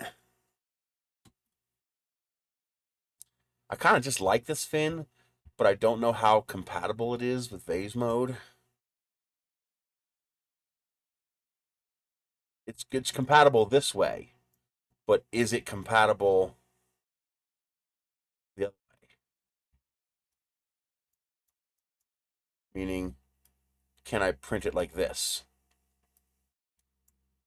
That's a pretty steep overhang for vase mode. I mean, I could... Actually, I could. I can make this bigger. See how the angle's changing? And then I just chop off some of the fin, because that's way too big right now. Let's bring this over and see what it looks like.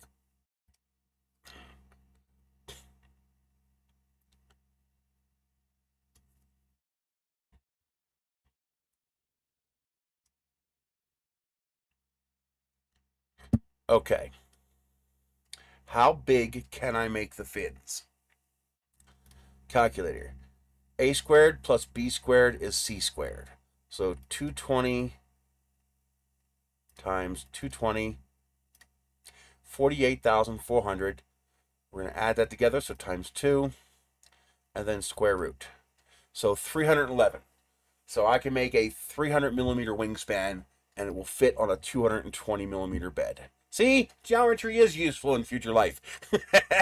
And they say geometry is useless.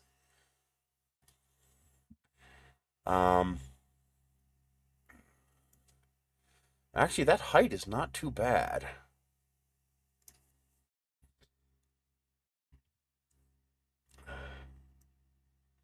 I could almost make that work.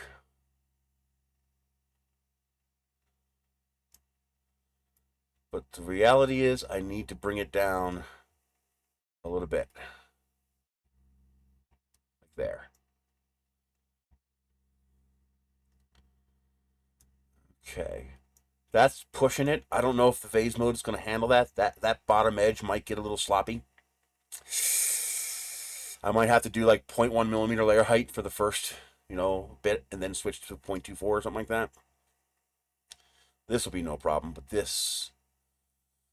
Now, I could go a reverse straked fin, but I don't think I'd like that.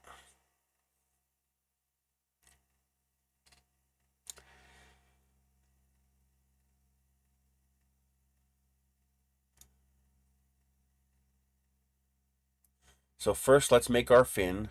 So Control D, and then flip horizontally.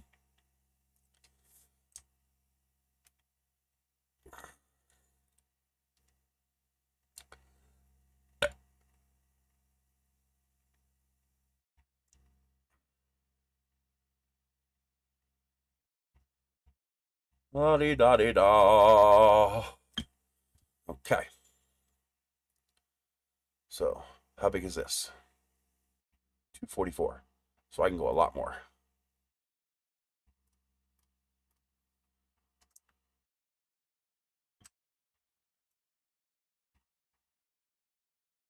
$276.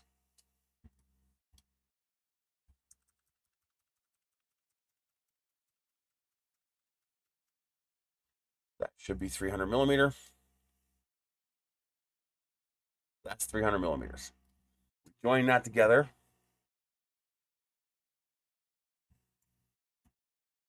Okay. Now we center. Can I get that approximately in the center?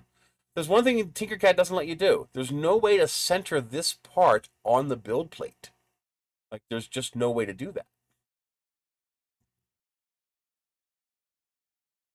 Okay, so the gap between the fins is wider than the let's center.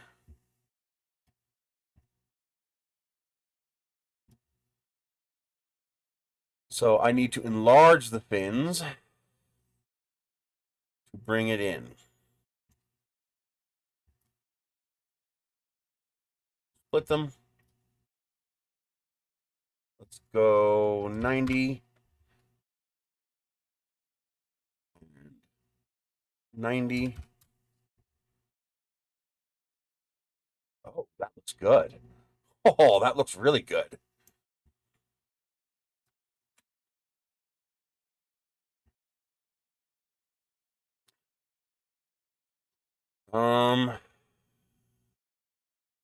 I'd really like to rake them in a little bit. I think that's going to be a problem printing that angle. I mean, I can make them a little taller. I can bring you up to here. And then I can actually bring you down quite a bit. And I could lop it off.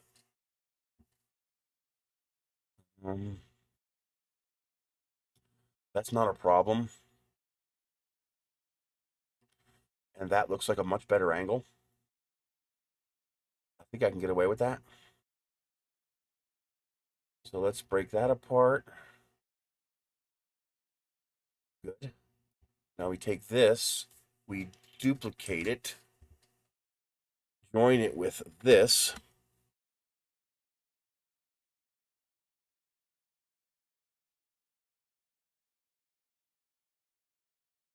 That should do that. And then I should be able to rejoin these parts.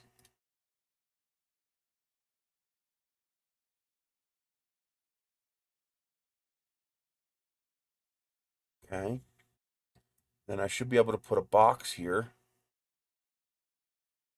like this, invert it to lop off the excess below there. There we go. Yep, that worked.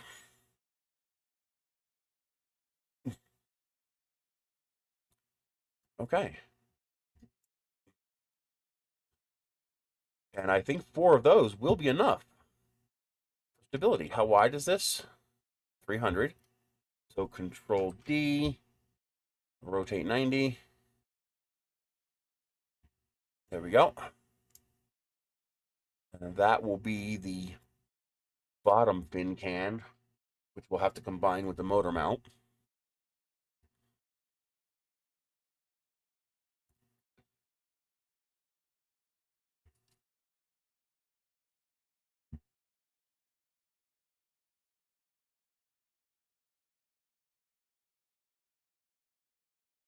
Okay.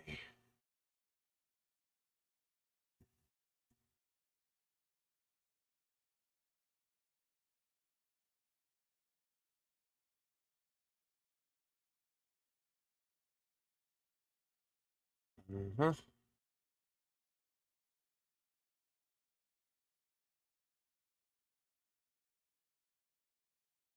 Oh, I still have to fix. Yeah, still have to fix this lip.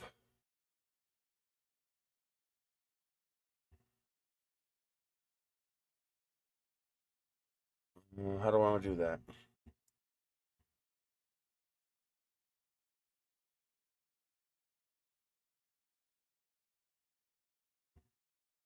Boy, that looks nice. That looks really freaking nice. I do have to put a reinforcement in here because that is probably not going to. Well, that might print properly in this direction, but I'm still going to want a reinforcement rib inside that fin.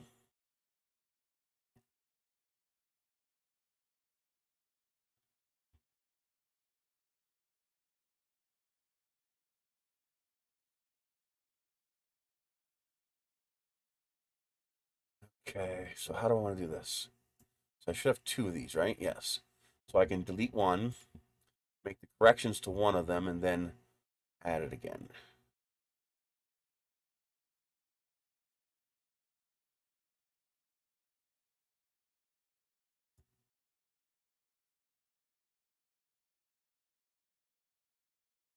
Okay, let's do it. Come on. Get you out of the way.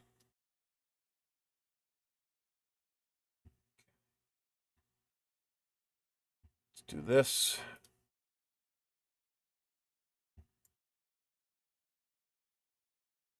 Put you over here. You all the way over here. So we make this 300.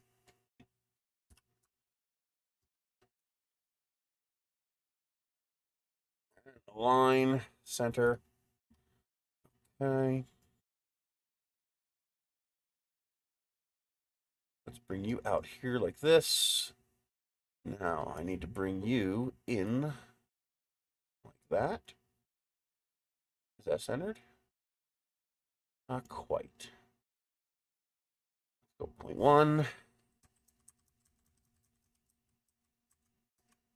There. That is centered.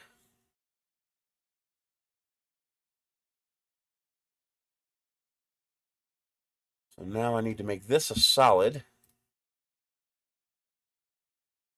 Go a different color. Okay, I take this, I Control D, turn it into a hollow, and join it with this.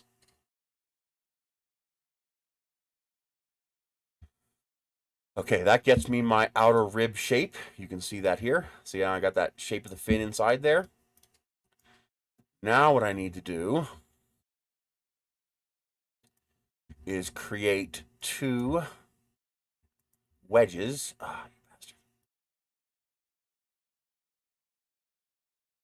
That are going to go as tall as the fin where I want the wedge.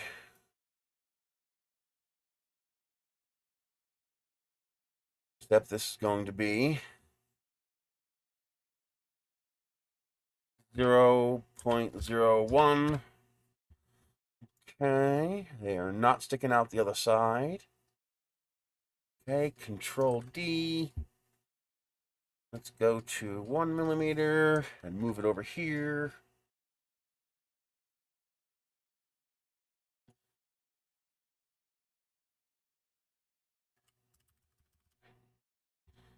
And then we take these two, join them temporarily, center everything this way. Okay. That should do it.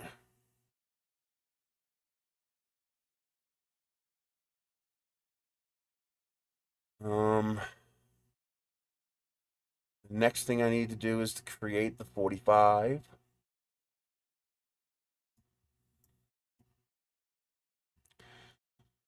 Okay.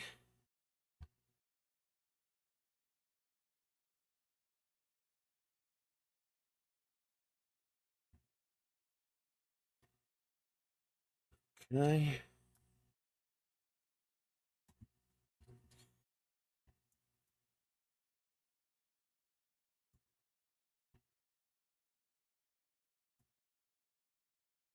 So we want that there. So we do this to there. Tree support.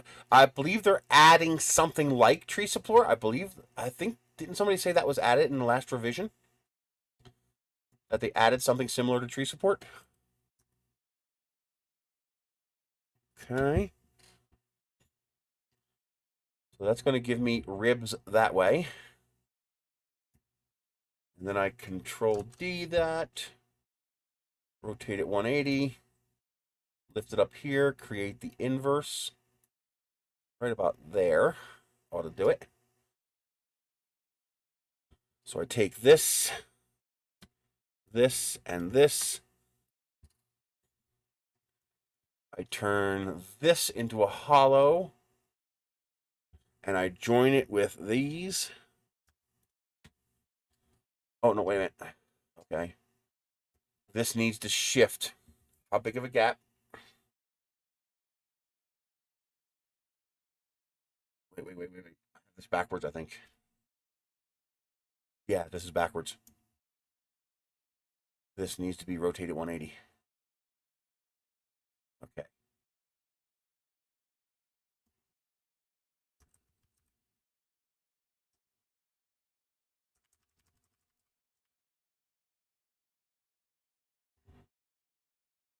Yep, that'll do it.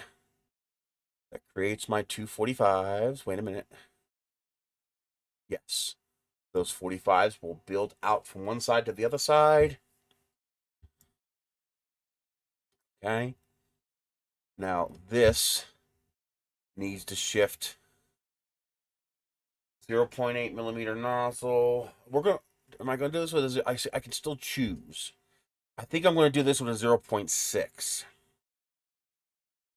Because I still think 0.8 is too much for this. I think it's way more plastic than I need. So that means I need to shift this 1.2 millimeters. So 0.1.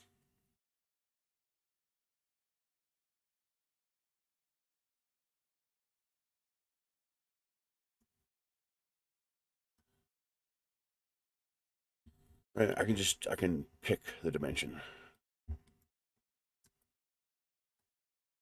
So negative 1.2 millimeter.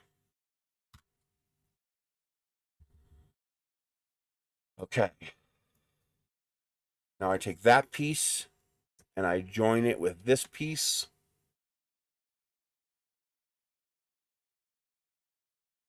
I turn this into a hollow and I join it with the fins.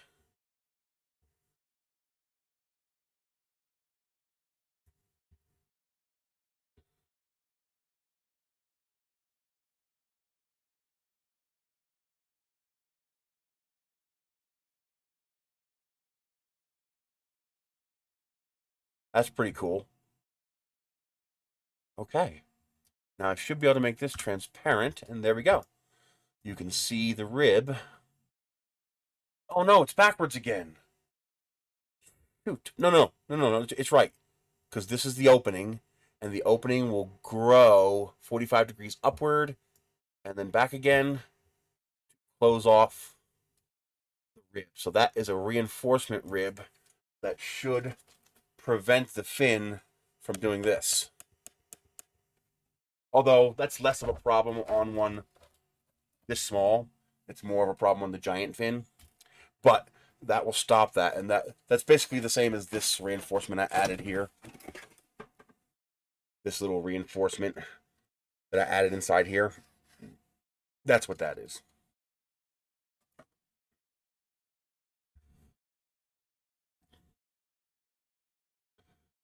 Okay. Okay. That works. Now I take this, Control D, and I can rotate it 90 degrees. And now I have 4 fins. And I think 4 fins is enough for this model. Now, to print this, I have to rotate the entire model 45 degrees so that it fits inside the 220 by 220 build volume. And there you go. As you can see, that just fits inside the 220 by 220 build volume. Nice. Then we're gonna rotate this again because centering it is difficult when it's rotated 45 degrees. So we'll keep it like this until the very end. Okay.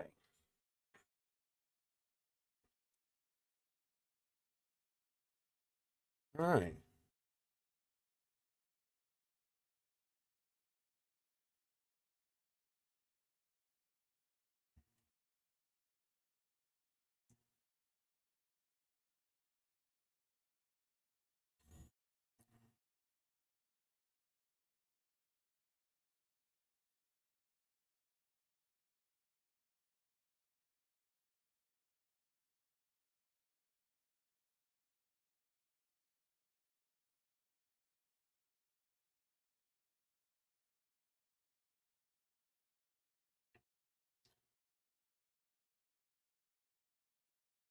Okay.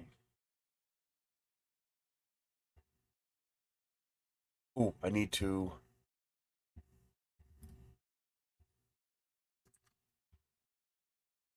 This will be a separate piece. Now, I also need to make a motor mount.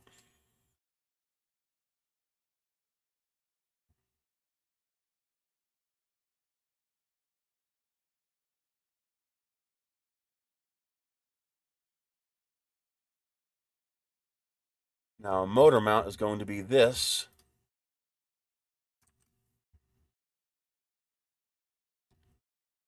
Rotated 180 degrees. We're going to have a small boat tail. Now, I should be able to split this.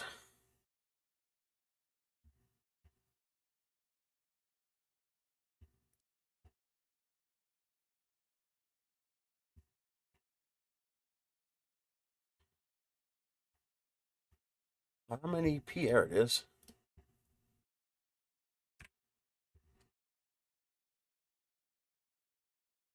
And I don't need this. I don't need this.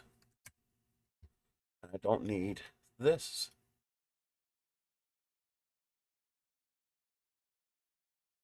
Oh, is there a reason I can't select that?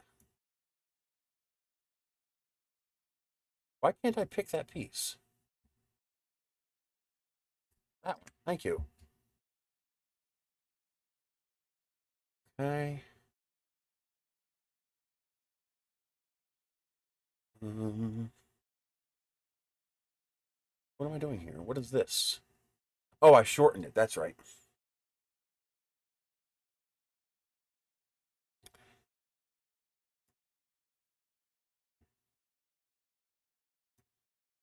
Okay.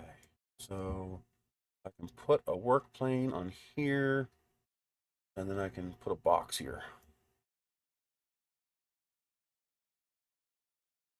Huh. Really? You gonna play that game with me?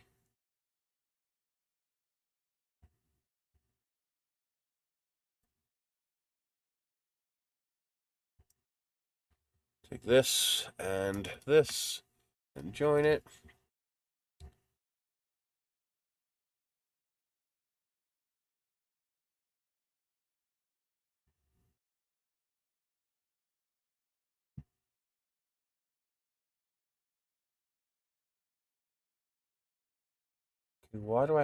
Why is this not aligned correctly?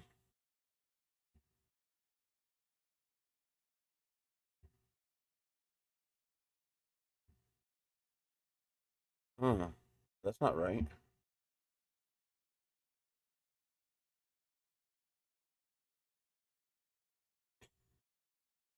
Why is that chopping the center of the tube? It shouldn't be doing that.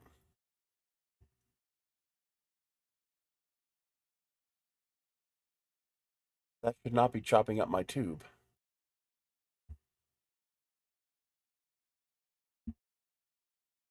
Is that the wrong piece?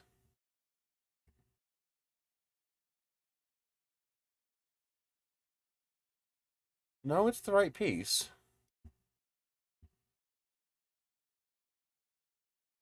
But that should not be chopping up the inside of the tube. Oh, oh. I can't change the length of this. Did I just do what I think I did? Why can't I get a bottom piece? Why is everything getting in my way?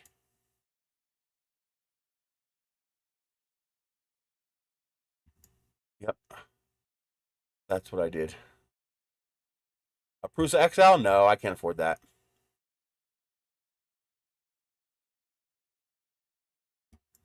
What the hell is going on here?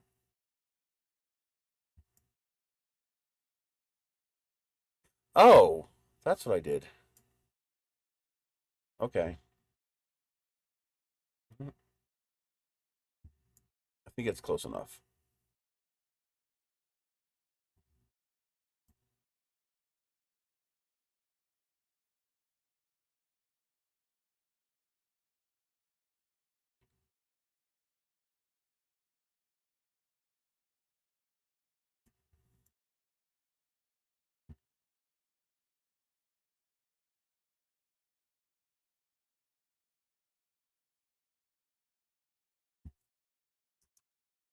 Okay.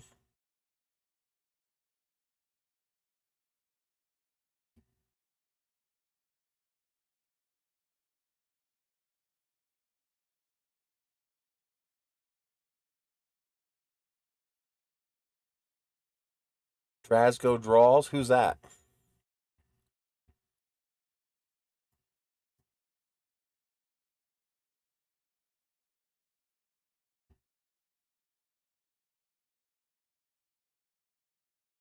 Come on. That's not what I wanted.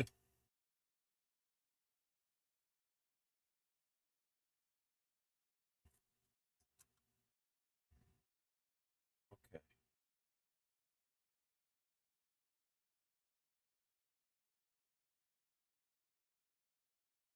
Oh, wait a minute. No, this has got to be... I need to get rid of this. Not that one. I need to get rid of this one. Okay. I need this, but not yet. Okay. So that's going to be the motor mount.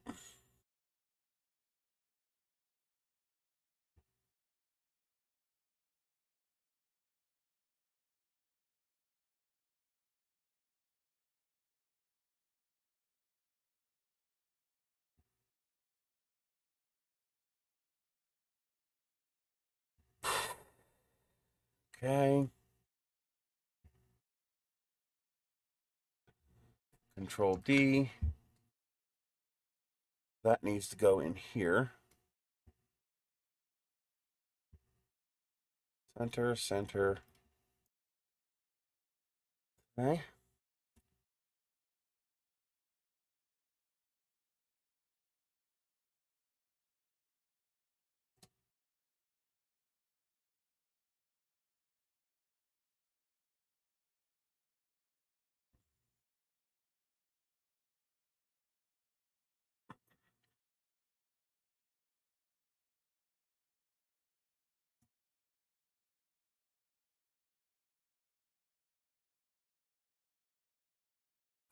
That should work.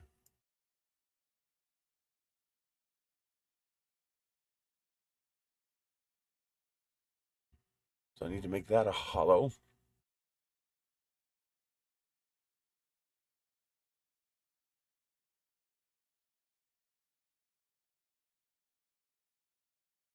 Let's hide you for now.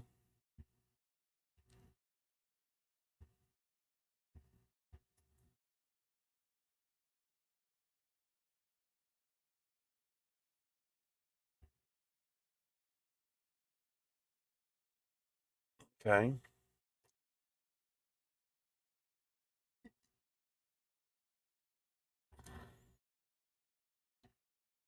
Let's put a cone in the middle of that.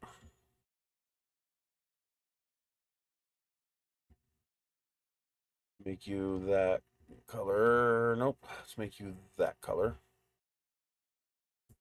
too transparent.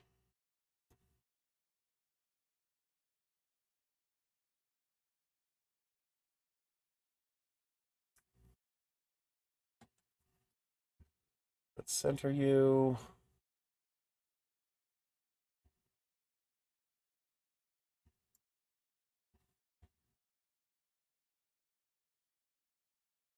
Okay. Let's bring you down a little bit.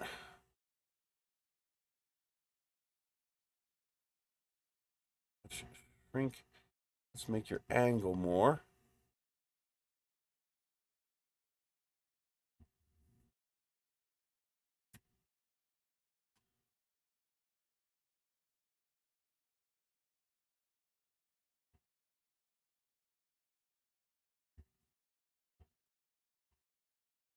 Increase the number of sides.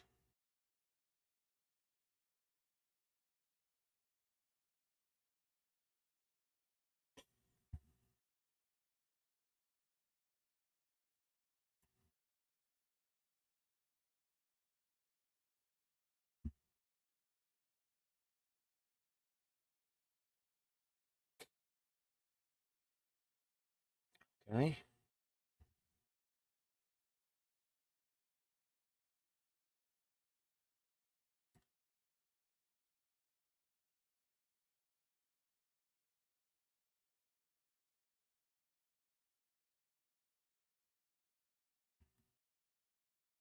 That's a good cone. Okay.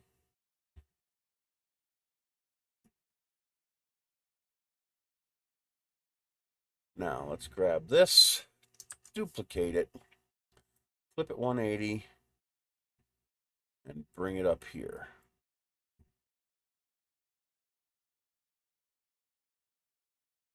Let's make this a whole lot bigger.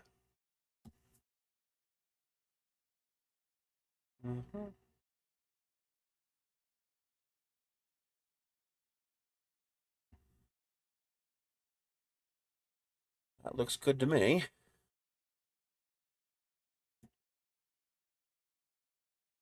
Let's shrink that a bit. Let's make the strength a little bit higher there. Okay.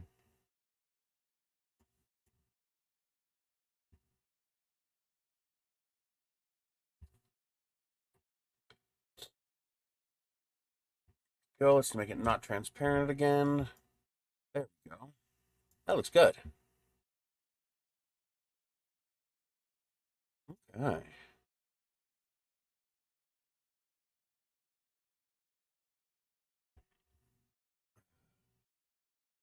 All right, now we want to make this stronger.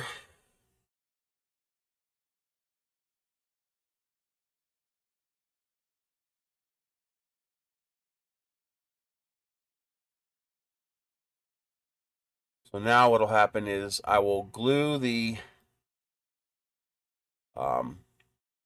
42 millimeter, 38 millimeter motor mount tube inside of this motor mount, and then this motor mount will thread right into this motor mount.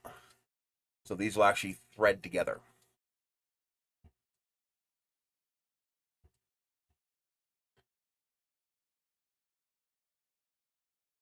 All right, that should work.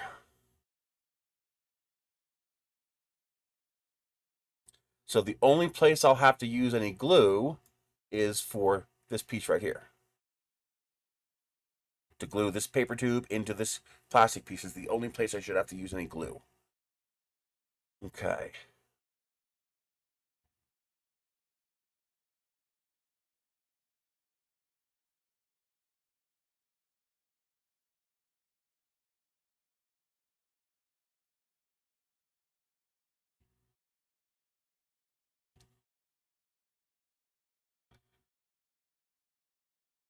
I do still need to figure out where I'm going to put rail buttons. I do still have to print rail buttons.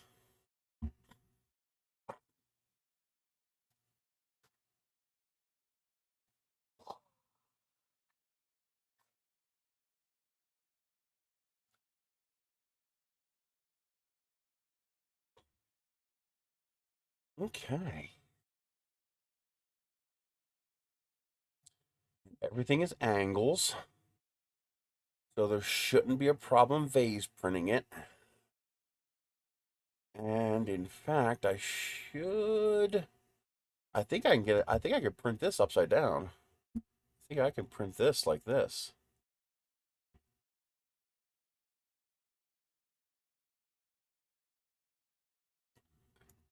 I mean, for now, I'm going to leave it like this, but that might actually print better the other way.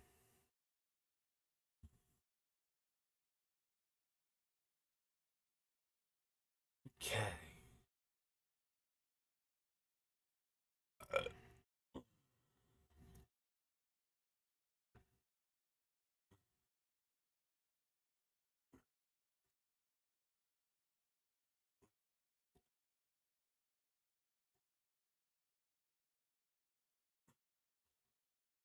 I wonder, can I put a 3mm hole there?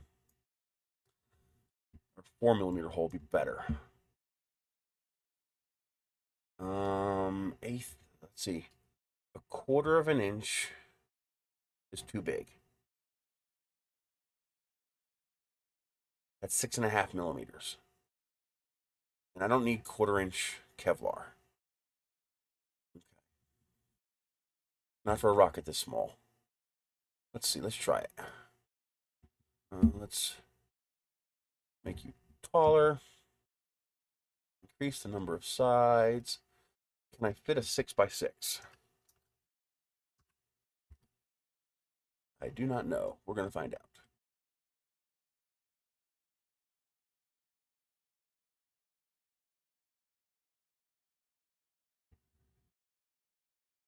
Oh, yeah. That fits. I didn't think that was going to fit.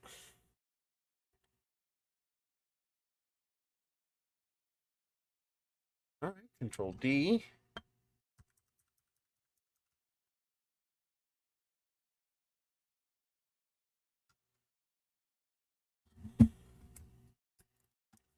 Let's join these together. Let's center them.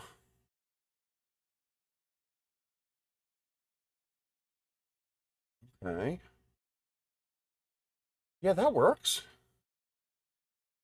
And that gives me a shock cord mount.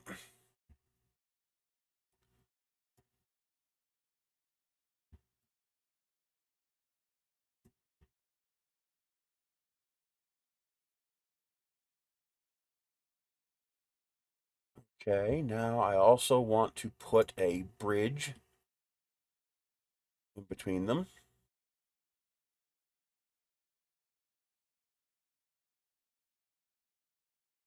I'm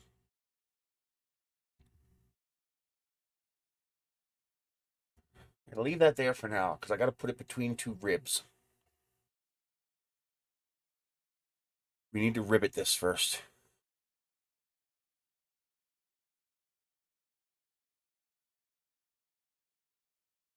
Okay, let's do this. No, let's do this one. Increase the number of sides. Increase the height.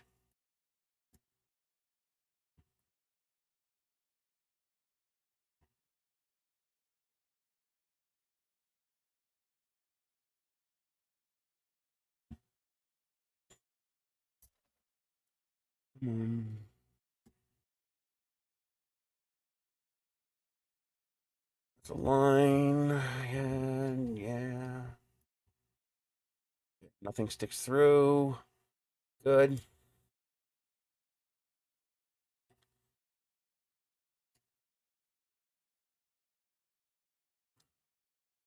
But that's a problem right there.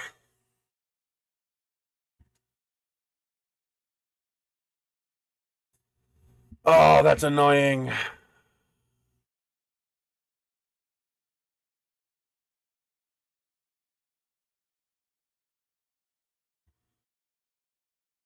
I'm going to have to do something like that.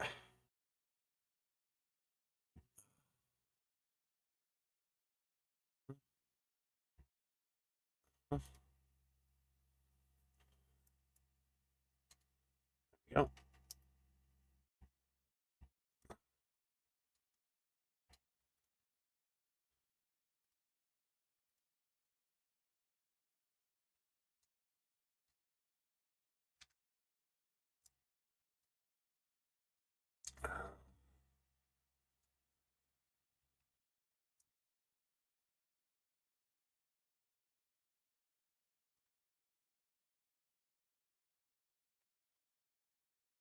How do I want to do this?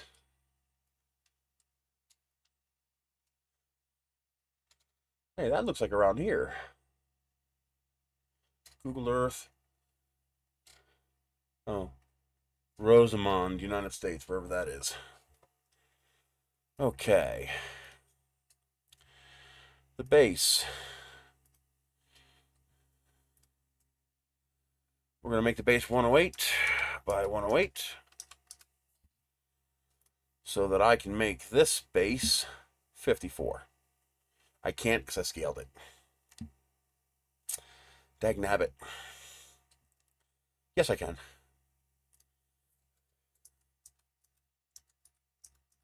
Just do it manually.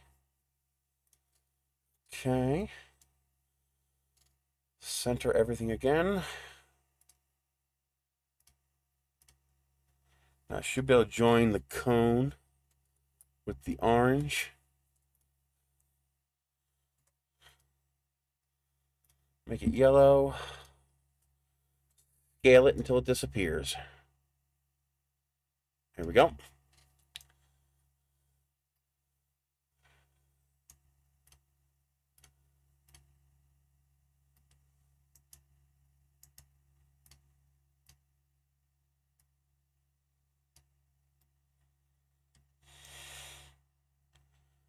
All right, that should do it. Now I have to chop the bottom off.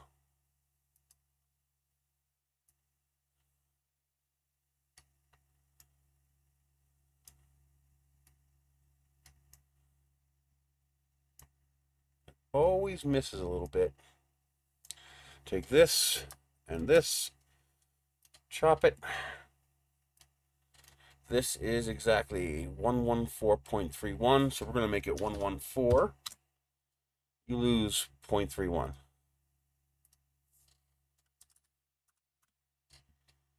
And then we scale this to also be 114. Okay. We duplicate this, turn it into a hollow, join it with this.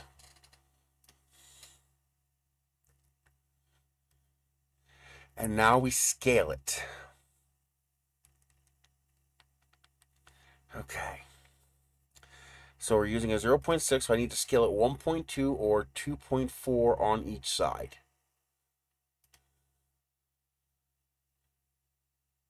So that's going to be 99.7. No, that gets me to 100. So I need to make it 102. 102 by 102. Recenter it.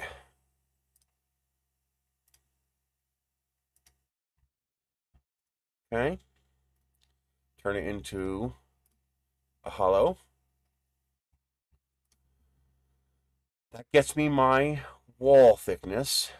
Now I need to create my piercings. So now I take boxes like this, and I pierce the model.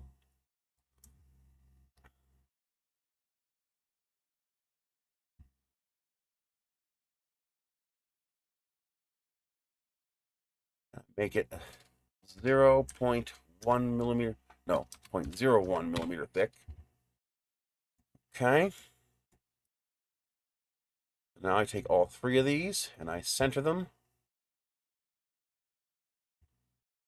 Now I take this, Control D, and then I rotate by, is that enough? Probably. Yeah, that's more than enough ribs. Okay.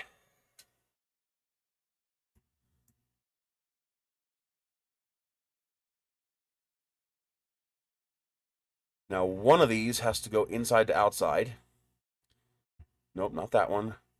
I need this one. Yeah, that one. One of them has to go inside to outside.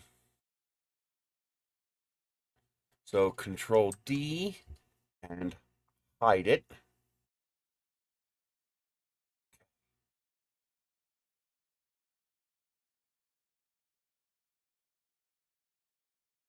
So let's take all these,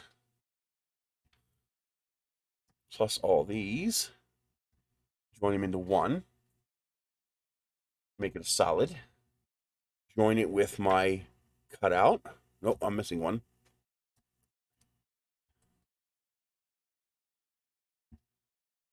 Okay.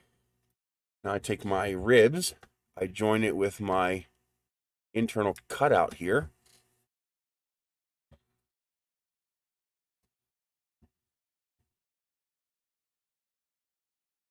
Then I turn my cutout into hollows, and I join it with this.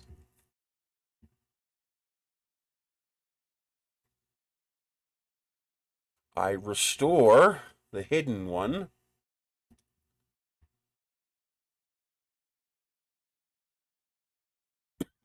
We make it 100. And that goes all the way through. Where the hell did you come from?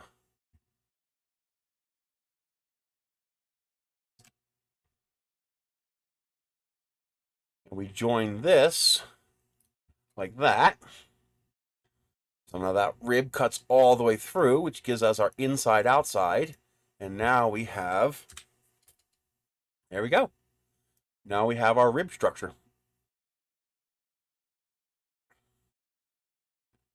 Oh, very nice. That's going to be ridiculously strong. Probably stronger than I need it to be. I could probably get away with half the number of ribs. But let's leave it. Okay, now we need to realign our shock cord mounts.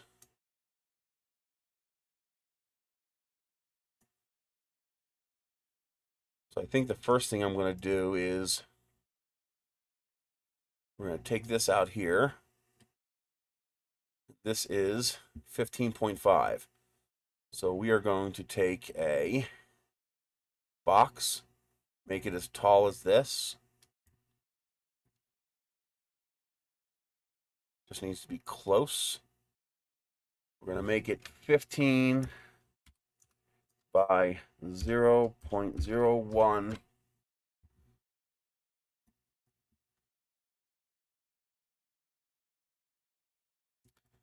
Then we're going to align these.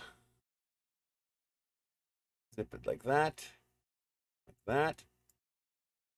Okay. And then we're going to join them. There we go. Now I can bring this back into here.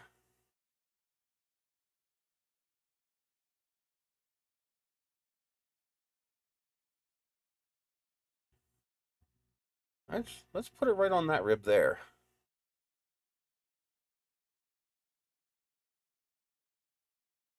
Now I should be able to align these and then put it where I want it. Come on.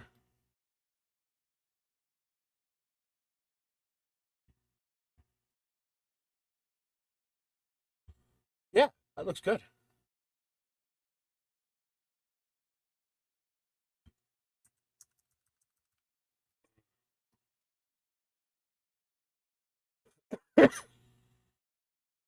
So now to come inside here, make this one, come over here, do the loop, come back here, make this one, go back out.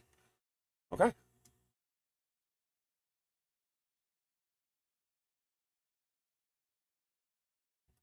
Oh yeah, there it is.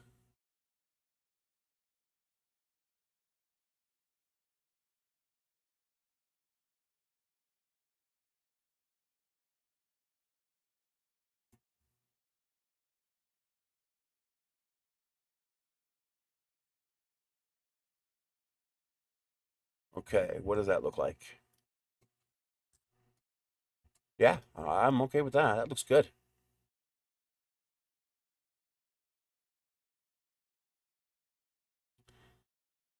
All right, let's see what happens when I try to print that.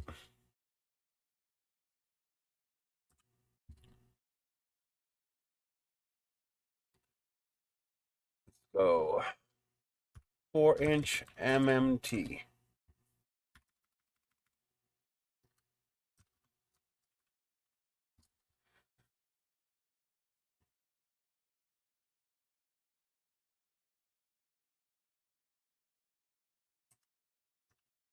4-inch MMT.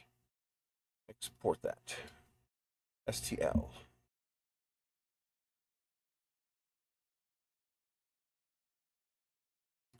All right, let's get Simplify going. You guys can see what I'm doing? Yes.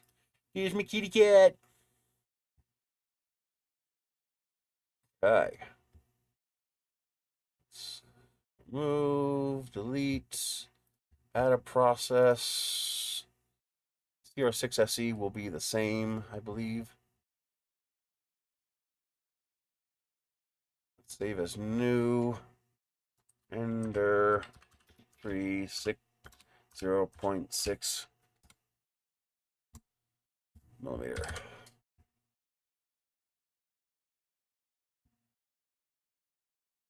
Okay. Where is it at? Output? Yeah. So this is 220 by 220 by 250. Update. We are using a 0.6 millimeter nozzle, which means we're using a 0.6 millimeter extrusion. This is vase mode, so we can leave it at 1.0. We should probably go down to 0.96. We over extrude, or let's go 9.8, because they always over extrude just a tiny bit. Speeds, we are not going to do 70. We are going to do 50, which we should be able to get away with.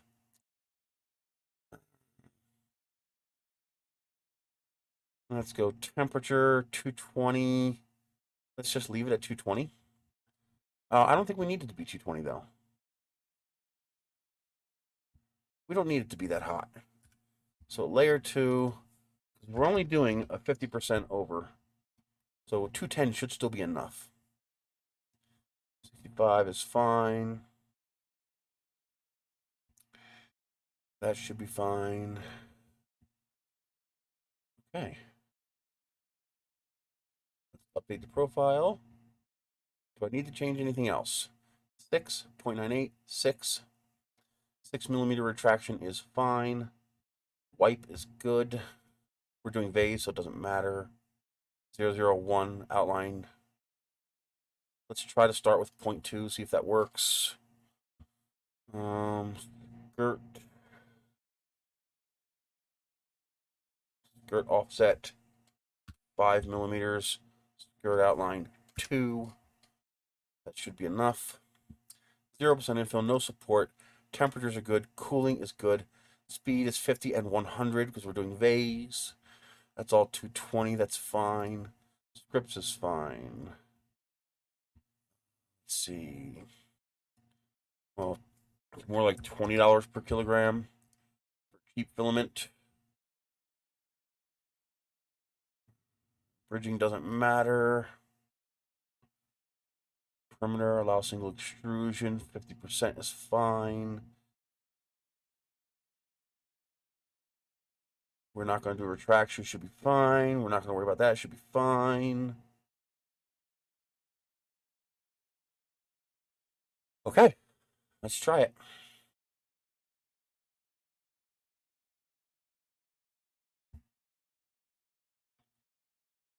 Do that. Seriously? Okay.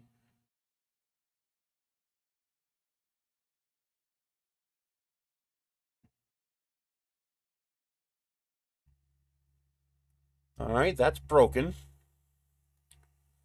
Whatever that is, that shouldn't even be there.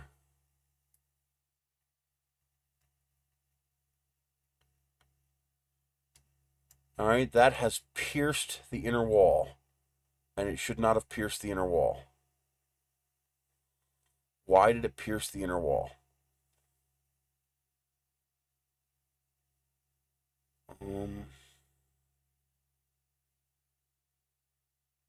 That should not have done that. Why did it do that? Did I do something wrong with the model?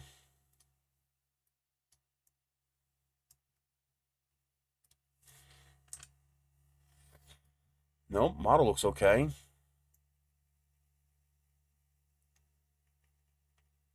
I did make it 2.4 millimeters larger, which is the 1.2 millimeter times 2.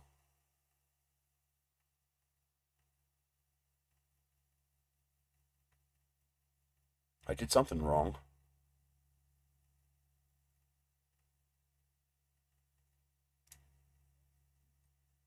Phase mode should not be broken. I have my ribs. I have my one pass through all the way through. Something's not right.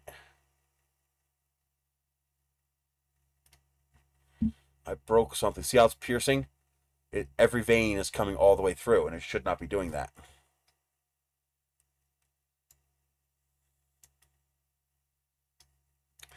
It's a setting.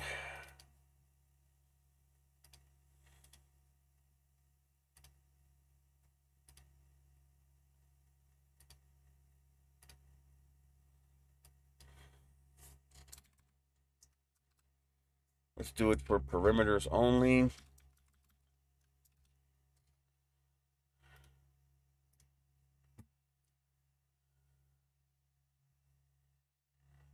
It's still piercing.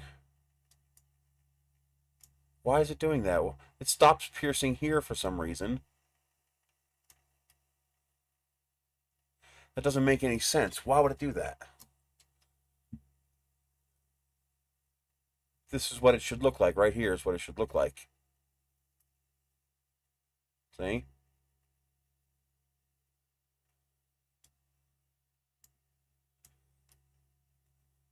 And this is a simple vase. This should not be broken. Yet it's piercing for some reason.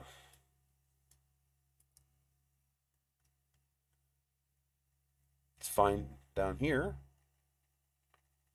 Actually, no, it's not. It's broken down here, too.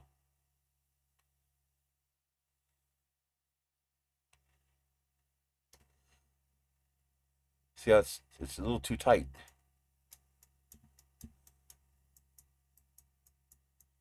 But that's what it should look like right there. Hey, drone shots! Okay, that's correct. So why is the wall being pierced? Why is the wall being pierced? The wall should not be getting pierced. Something's wrong. Let's try 3D Builder to see if it corrects the model. Open. Load object.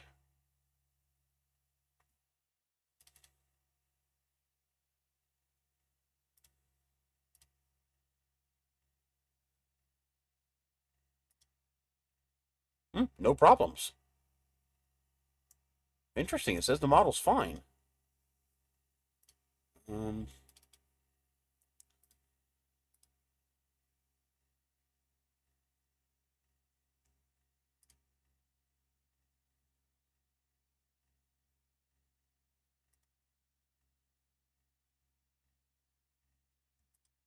How do I disable this? Let's try this first.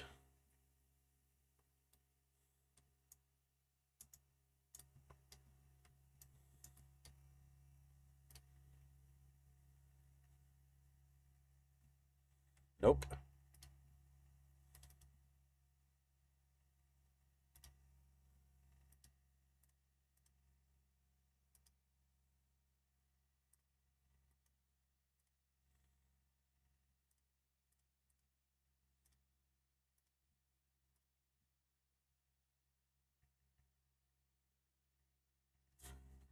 Why is it piercing?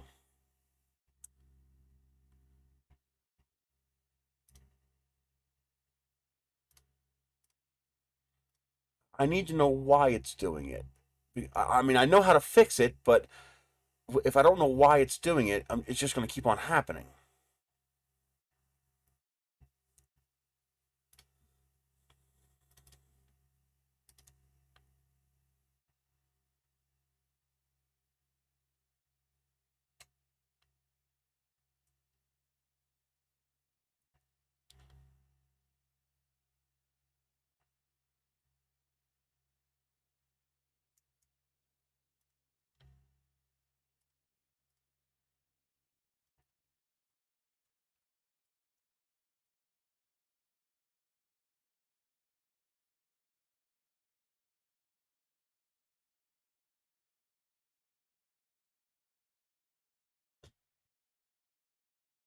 What did I do wrong?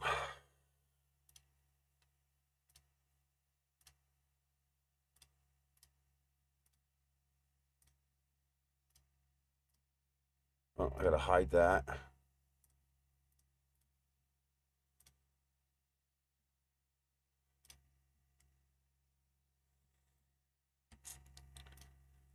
Okay.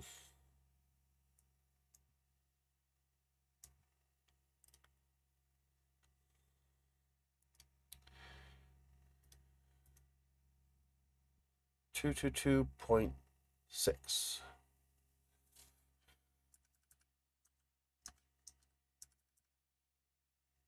No, that was wrong.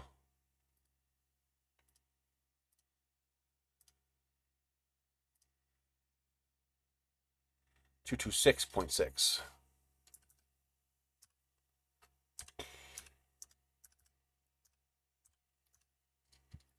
Okay, now we go to this side.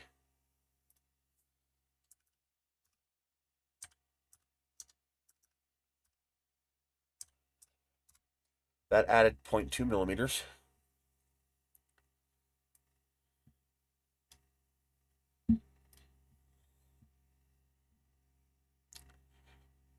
Okay, those are the ribs.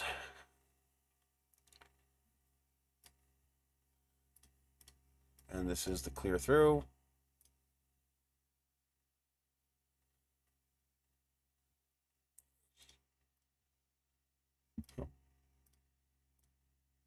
Go export.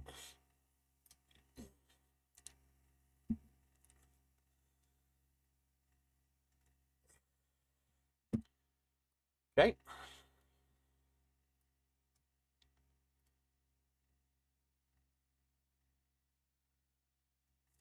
It's still broken. I don't understand what's going on.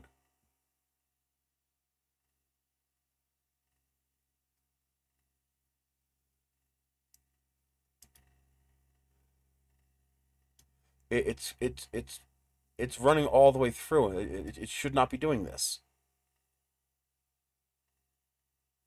It has to be a setting.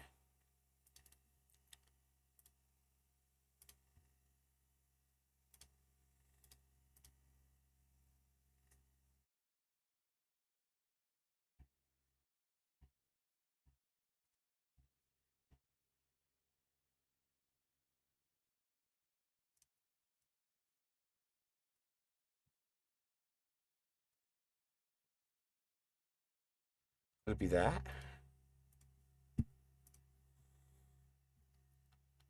Nope.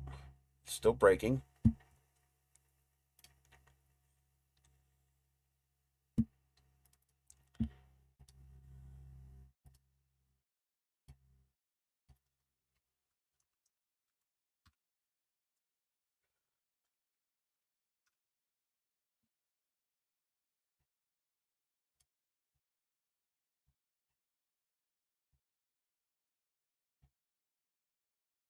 What is going on?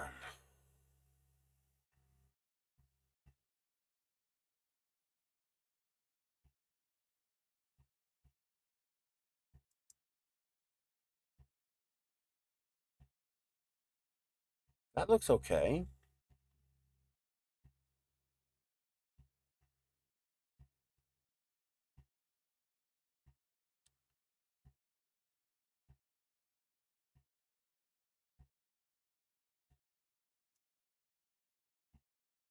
That looks okay.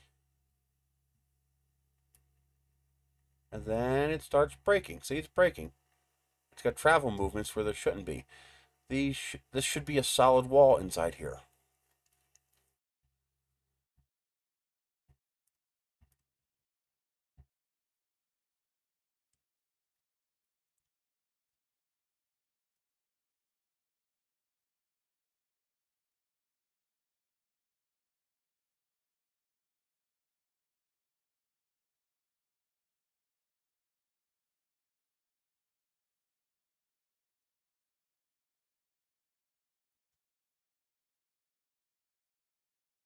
It's 6.8.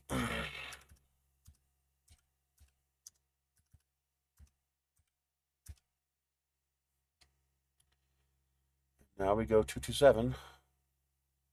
No, 9.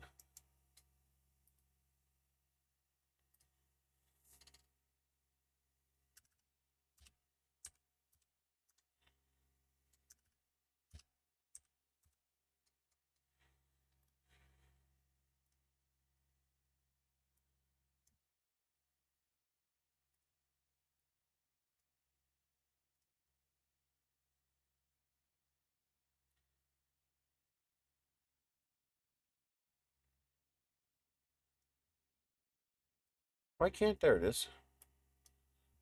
Okay.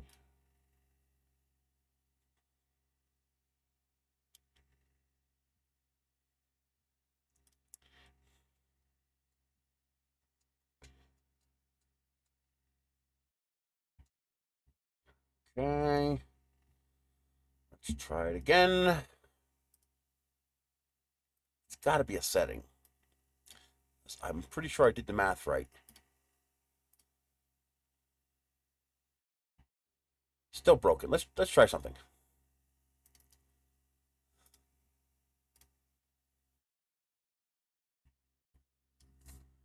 0.4. 0.4.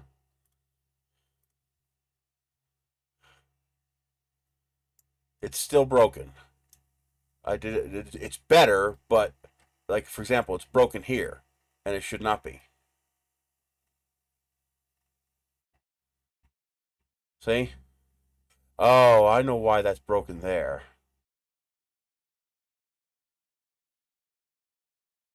Oh, I know why that's broken. That's because we now have 2 openings. So I need to stop this middle slit right there. So at that height right there, I need to stop doing the this center cut right here where these 2 pieces join together.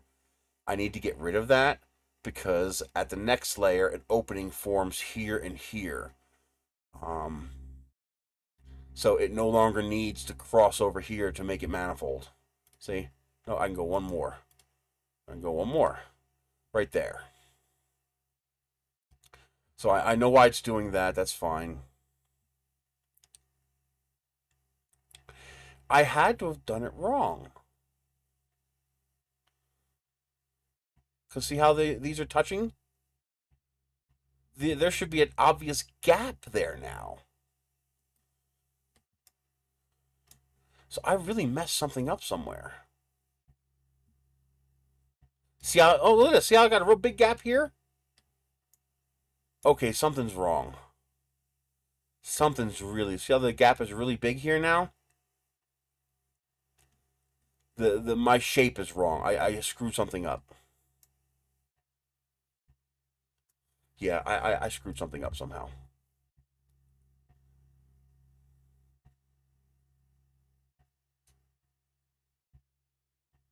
That should have worked, but I screwed something up. Okay. Okay. You can tell because it's not even. Okay. Okay. So, let's do this. I no longer need you.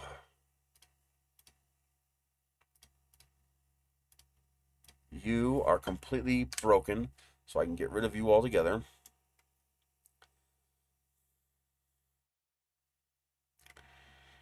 Okay, let's move you out of my way.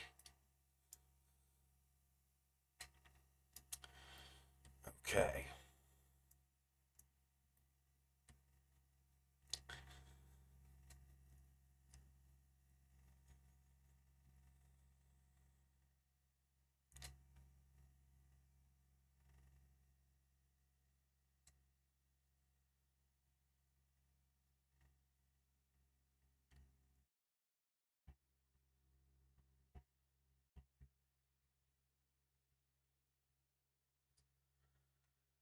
Ah.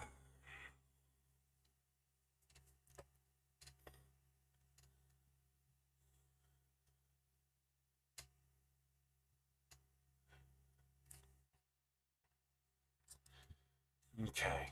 How do I want to do this?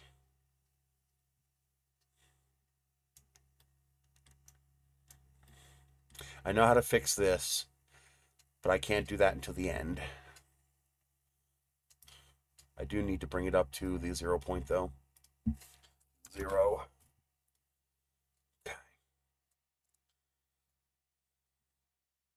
Once I find the exact layer height, I just change the height of this to match that.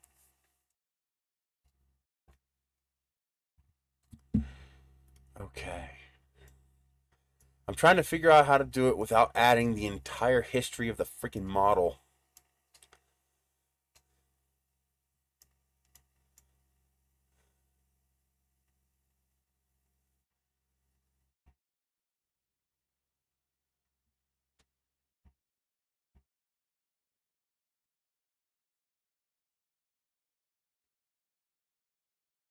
Is there any way to do that?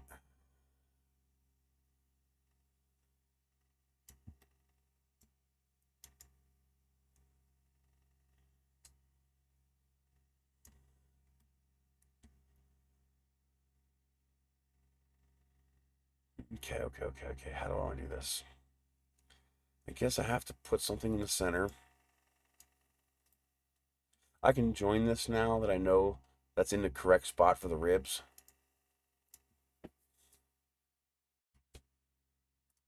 Just to get it out of my way for now. Okay.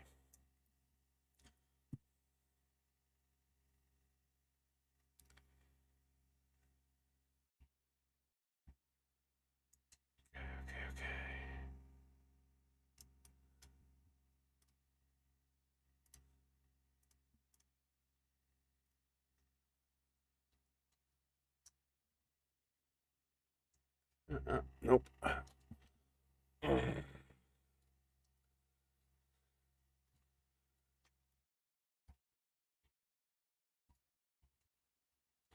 Okay.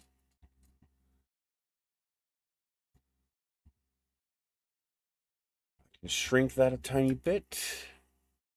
Need to see the lip. Okay. That's good.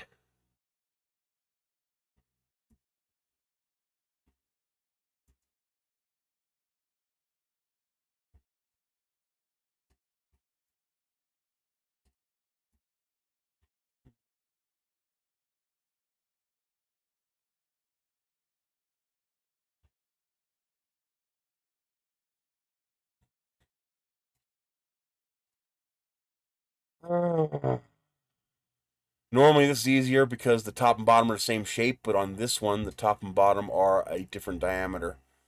So the insert has to fit completely inside the model.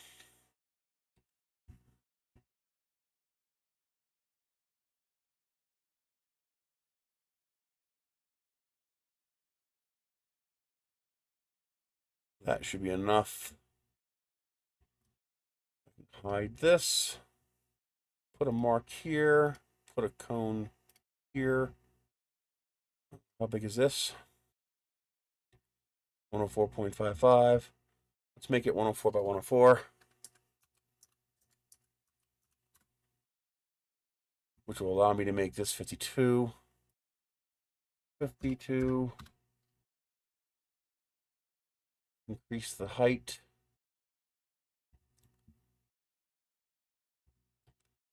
Increase the sides. Bring back everything. Let's center everything first.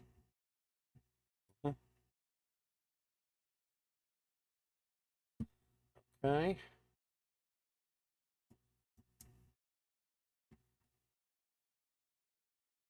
Bring this back down to here. Increase the top radius. Oh, screwed it up. I have to use the sliders. Otherwise, I mess up the dimensions. That's sides. Height.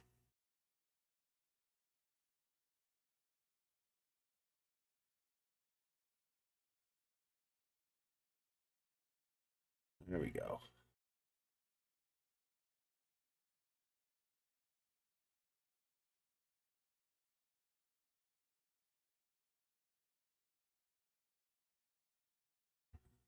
Oh, I knew that was going to be a problem. I need to hide this.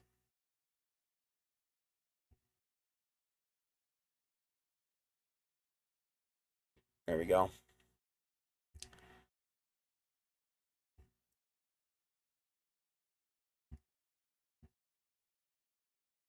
Okay. Hide this. Join this.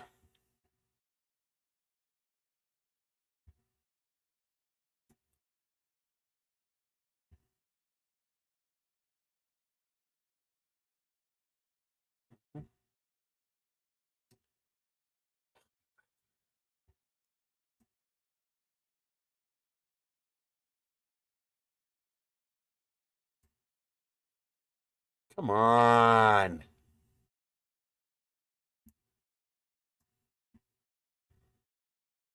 Okay.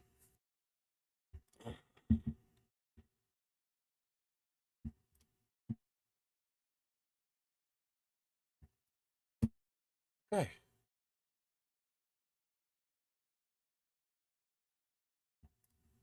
Control D.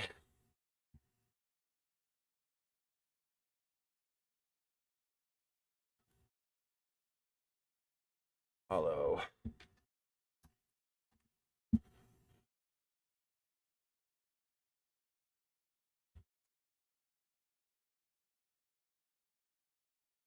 Oh, that won't work.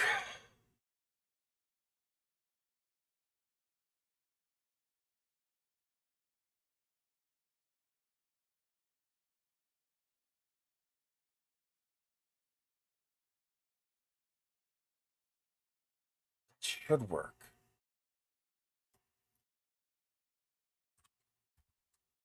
Yeah, that is a symmetrical shape.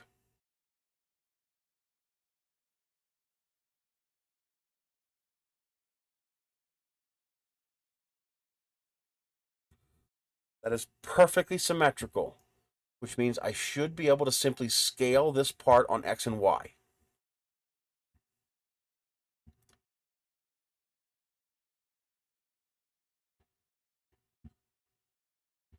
And it is exactly 104. Now I need 1.2 millimeters per side, or 2.4 millimeters total. So I should be able to make this 106.4.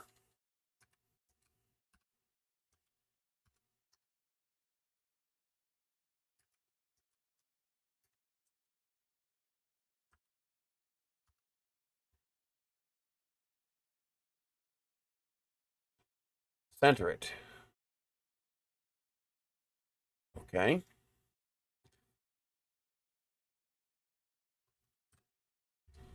I should now be able to make this transparent.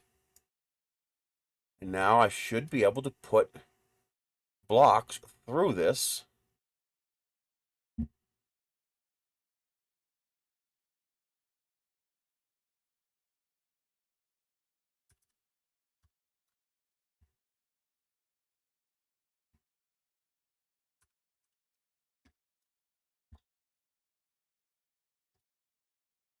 I should be able to center this.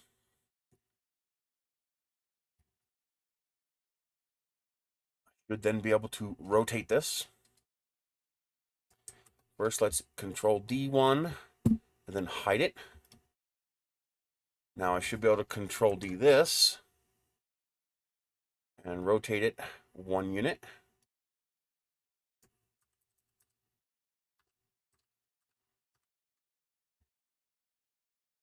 Okay, I should be able to hide this. I should then be able to take all of this and join it together.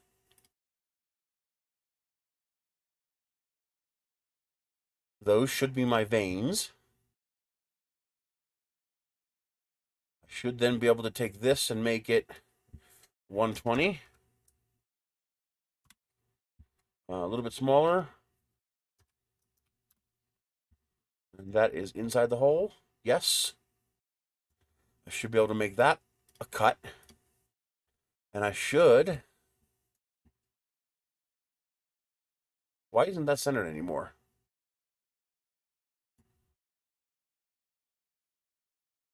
So this... Let's forget about that right now.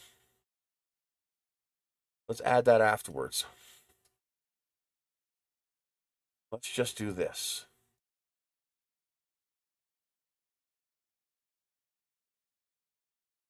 All right, that should be perfect for a 0.6 millimeter nozzle.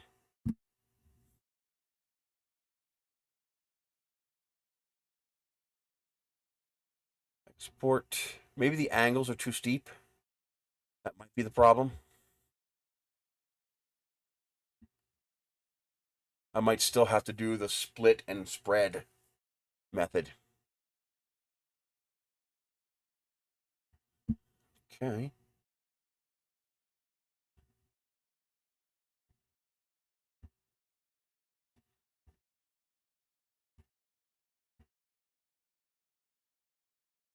There.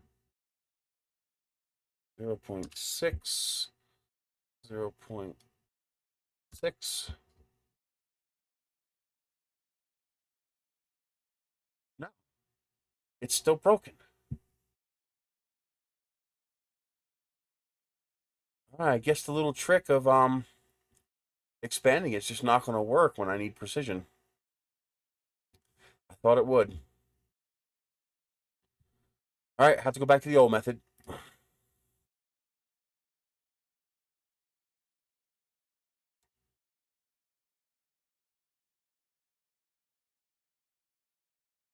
Okay.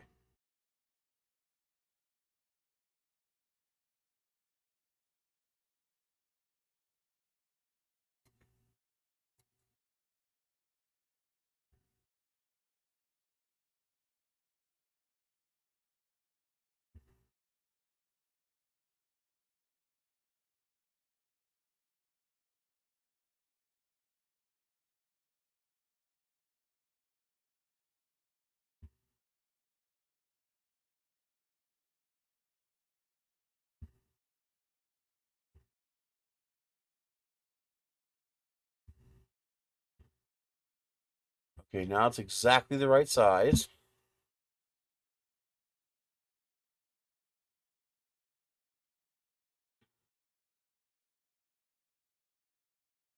They are aligned. Okay.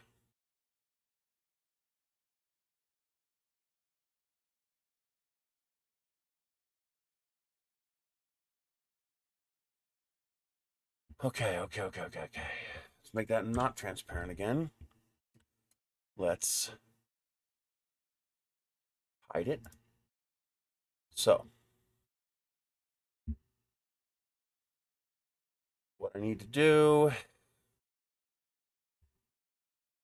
is create a box here. It goes this way, this way.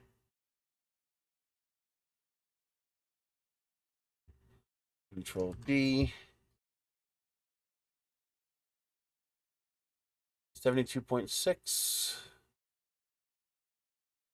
72.6. Okay.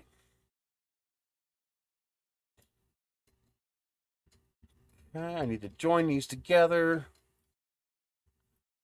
I need to center these this way and this way. Then I need to make that transparent. I need to decouple these. Okay.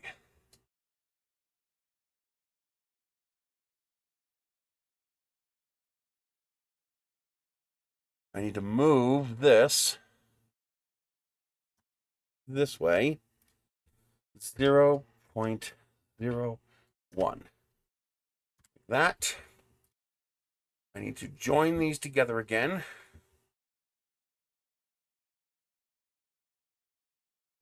I need to recenter these. And then I need to cut it.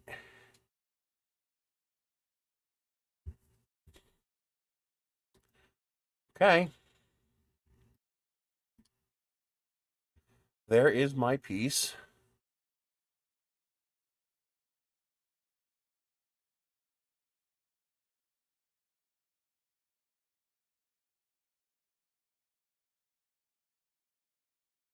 Um,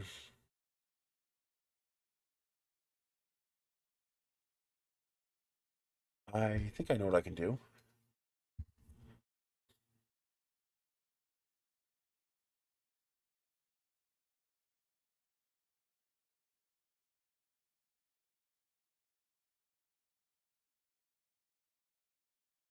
Okay, think about it, think about it, think about it.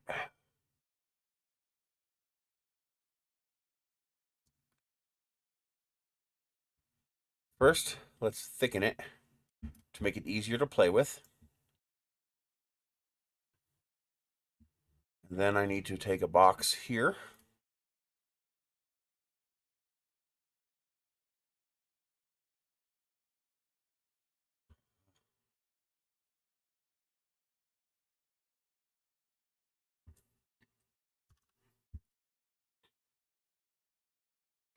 Control D.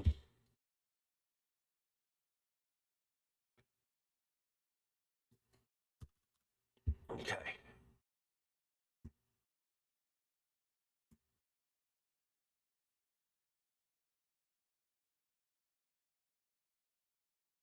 I need to move this. No, I don't have to move it. Join it.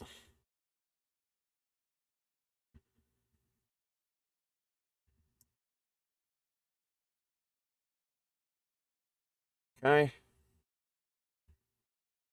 Center them. This way and this way, just for shiggles.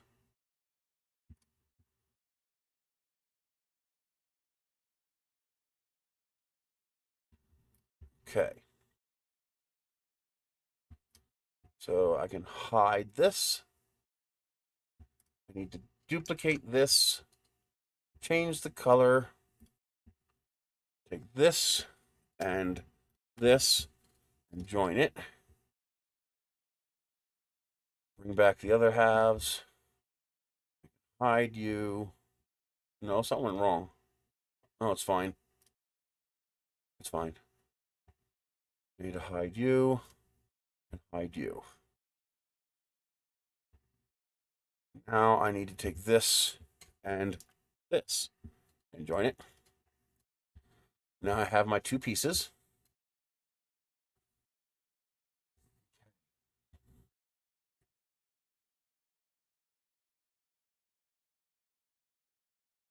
Now I need to move each one 1.6 millimeters. 1. Wait a minute. 2. 1.2. 6 and 6 is 1.2. Okay. I do the same thing to this one. Negative 1.2. Okay, that creates the 2.4 millimeter gap in the middle. Okay. Do I need to do anything else? No, I need the, wait a minute, what am I doing? I need the inverse of this. Oh, crap.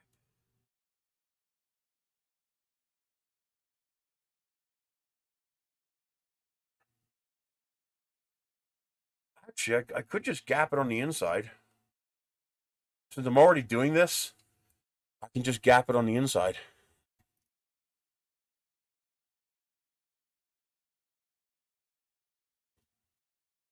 Yeah, let's gap it on the inside. We might as well make it pretty if we're going to be forced to do it this way.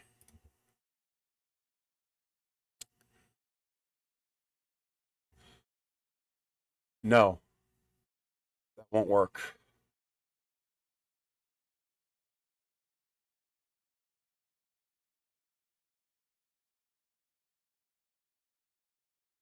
Oh, man, what did I do wrong?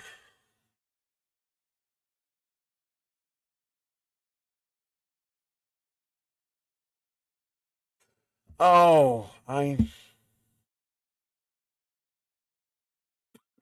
know what I did wrong.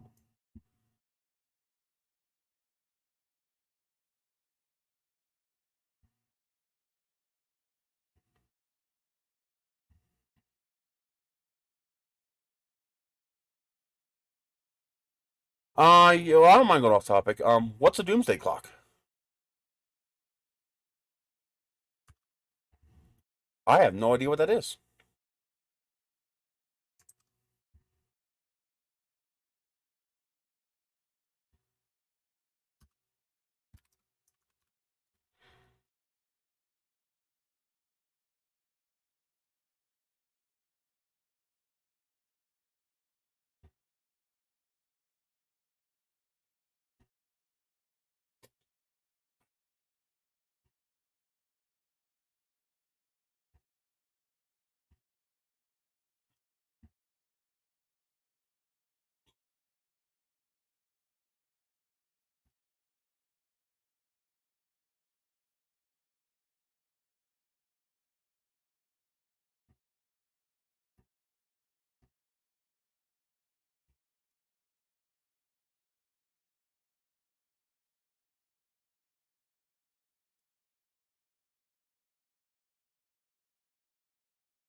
Why are you selecting everything?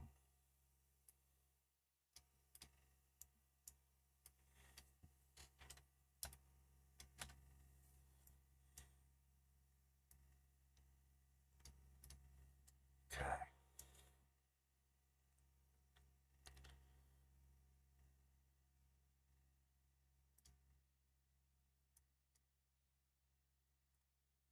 Nope, that's not going to work. Okay.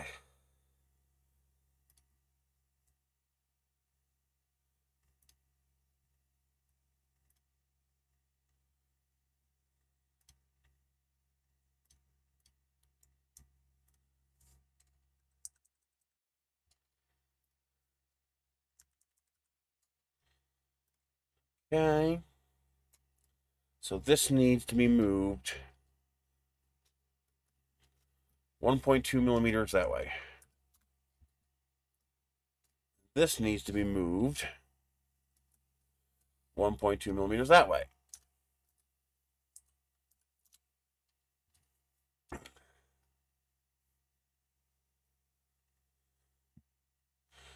Well, the first problem with that is that there is no such thing as destroying our world with dangerous technologies of our own making. Humankind is not a K2 civilization. We're not even a K1 civilization. We don't have the ability to destroy this planet. We lack sufficient technology or force to destroy this planet. It's not possible. The best we can do is destroy our ability to comfortably live on this planet. The planet will be fine. It will go on with or without us just fine, as if we were never here.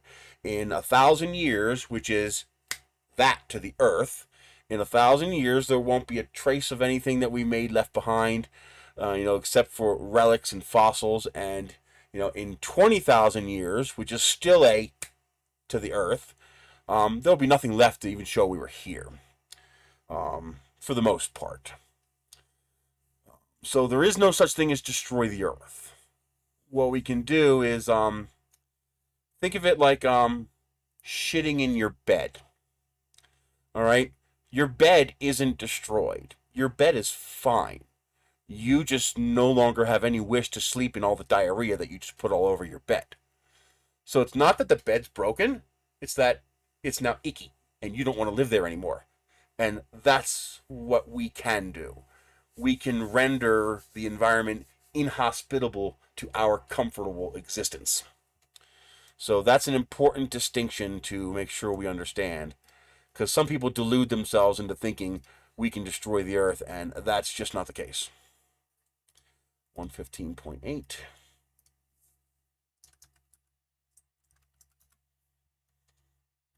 Why would you do that? I hate when it jumps around like that. It's like I clicked here, stay there. Okay.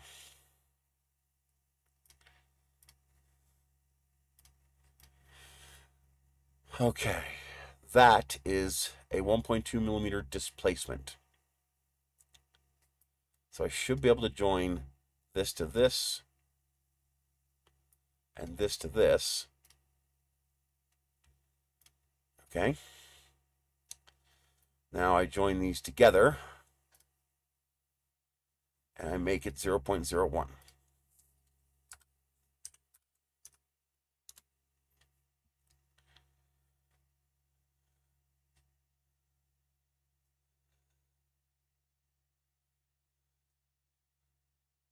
War in Ukraine is not going to be a relevant issue to doomsday for the world. Ukraine's just not that important. If Russia was a larger power than they are, then maybe a Ukraine war could lead to World War III. But Ukraine's already wiped out half of Russia's military force. There's not enough left for Russia to be a legitimate World War III threat, unless he goes nuclear. The problem is that would require him to be batshit insane, and I don't think he's batshit insane. Oh, oh man. Oh. I don't think he's quite that nuts yet.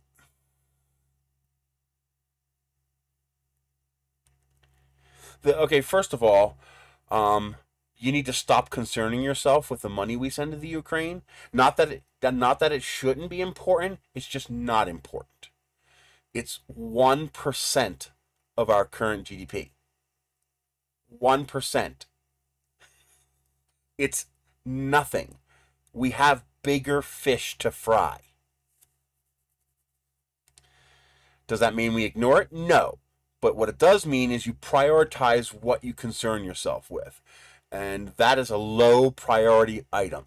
It's like worrying about Ukraine is like a forest fire engulfing your house. And you turn around and go, "What about my tulip?" As your house burns. Fuck the tulip! Put the house out. Okay? Is the tulip important? Yeah. Did you win a national prize with that tulip? Yes. The tulip is important. Not as important as the house.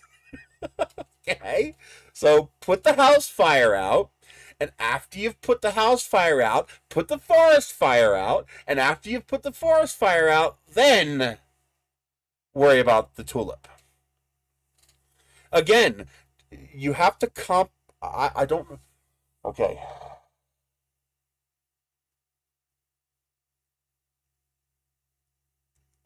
I have to not...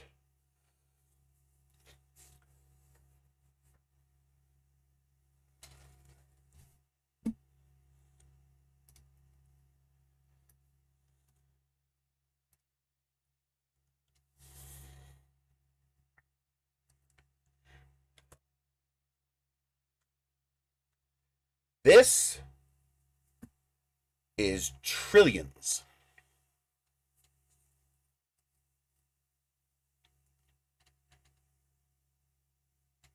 That is billions. Trillions.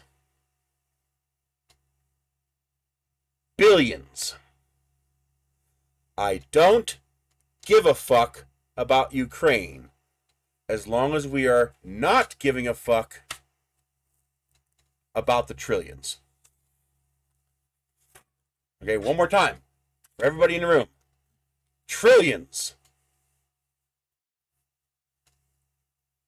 Billions. Now, nobody is stupid for not understanding this difference, because no human brain is capable of comprehending trillions. So again, worrying about billions, the tulip, while your house is burning down, we have a word for that in society and politics. It's called a distraction. They're trying to distract you from what's actually important. Because we're not sending troops to the Ukraine. We're sending them weapons, of which we have a ridiculous quantity of. We could send them 10,000 times more weapons than we've already sent them, and it's going to be this compared to our available stockpile of weapons. In fact, we're probably getting rid of all the old shit so we can drum up an excuse to spend the $9 trillion that we authorized for the military to build new ones.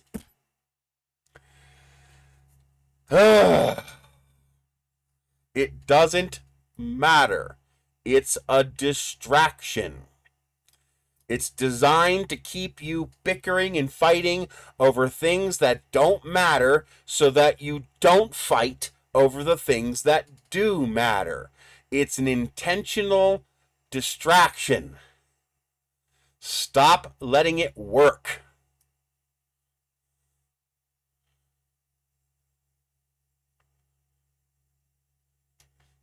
Every time they successfully get people bickering about the Ukraine, they're like, yeah, those dummies fell for it again. They're laughing at us and pissing on us and calling it rain.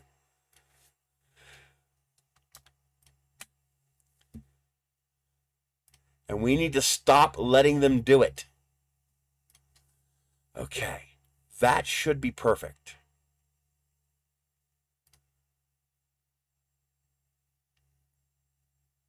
Okay.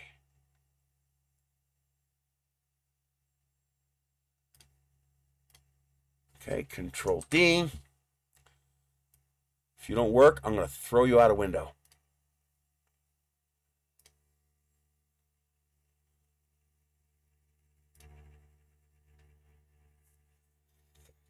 That's all they all do. They piss on you and call it rain. It might be different color rain. It might be different colors. It might have a different flavor, but it's all still just you being pissed on. You know what I'm worried about? I'm worried about the 17 million homes that are sitting empty rather than people living in them. More homes than we have homeless. I'm worried about the mental health care of our citizens. I'm worried about the fact that we get paid less today in both minimum wage and median per capita income than we did 55 years ago. They've actually lowered minimum wage lower than it was in 1968, and they've lowered median per capita income lower than it was in 1968 by almost 50%. I'm worried about the 65% poverty rate in the United States. I'm worried about the 70% obesity rate in the United States.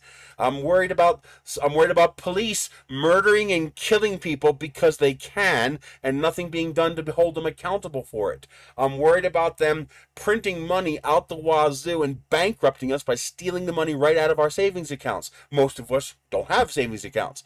I'm worried about the fact that Walmart just announced that they're raising their minimum wage to $14 an hour, when in reality that's actually a wage decrease because they've increased the price of all their products by over 18%, but they haven't increased their minimum wage by over 18%. So it's actually a wage decrease. They've just made it less of a decrease, but it's still a decrease. I'll worry about all of that long before I worry about Ukraine.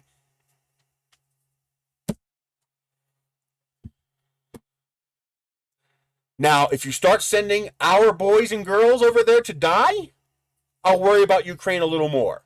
But right now, we're just sending them money and weapons. Hi, Kitty.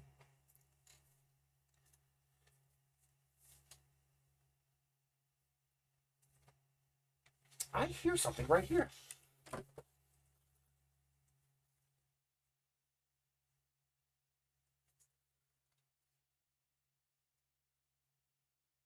I heard something moving.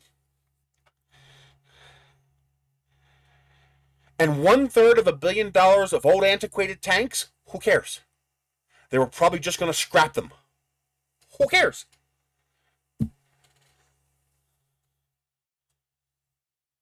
I just don't care. I just don't. It's so low on my priority of important things list. It's so low on my list of priority of important things. I just don't care. It just doesn't matter to me. Again, I'm not saying it shouldn't count for anything. I'm not saying we shouldn't worry about it.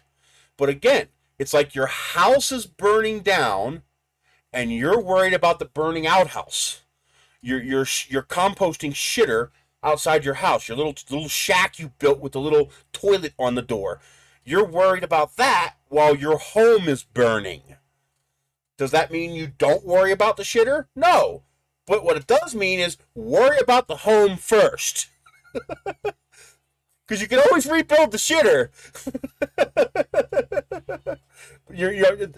You're missing the point, though. You know, you have these kinds of problems, and you're worried about this problem. Worry about these problems. Worry about the thermonuclear bomb coming down, and not about the little 22 caliber bullet. It's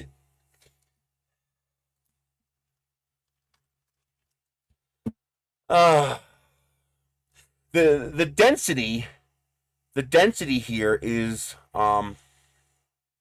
but that money wouldn't do anything for domestic issues. That's what you're missing. The amount of money we're sending there is it wouldn't do anything here.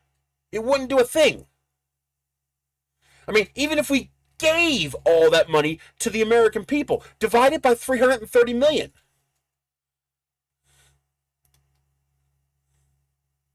Well then, your bigger problem, Mark, is your neighbor. Shoot him. Don't worry about the shitter. Shoot the neighbor. And then put your house fire out.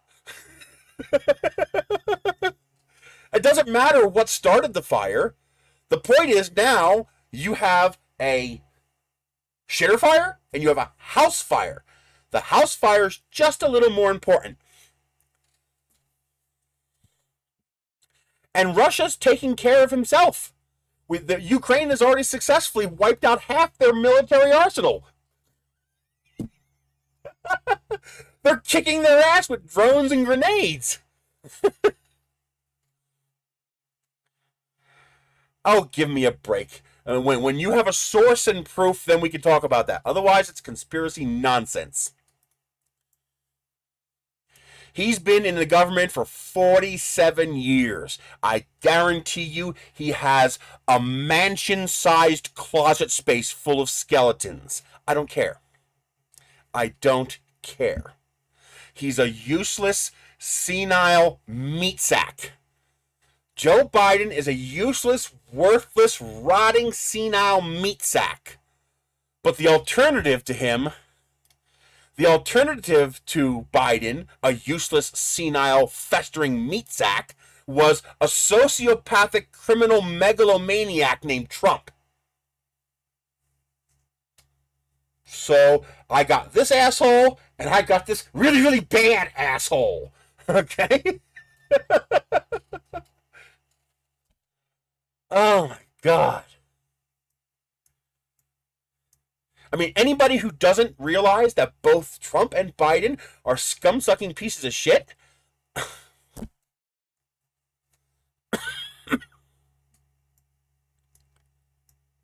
And anybody who supports a politician as if they are a star or a rock star is suffering a mental disorder.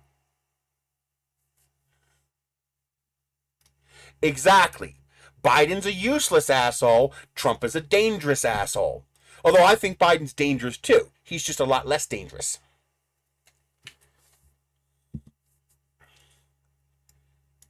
I mean, is this the first time since World War II that we don't actively have soldiers being shot at in the field? And that's the only reason anybody voted for Trump. Anybody with a working brain. Because first term, I voted for Trump. Not because he was a Republican, not because he had a working brain. He's a scumbag, and I knew he was a scumbag. But he was supposed to be the maverick. He was supposed to be the one who could not be controlled by the establishment. Instead, he tried to build himself a fucking empire with him as Lord Emperor on top of it. We should have seen that coming. The Simpsons warned us. We should have seen it fucking coming, and we didn't. We were so desperate for anybody different than the established morons running this country that we voted for him, hoping he would somehow change. Even I admit I was stupid for voting for him. Although I severely think Hillary would have been worse.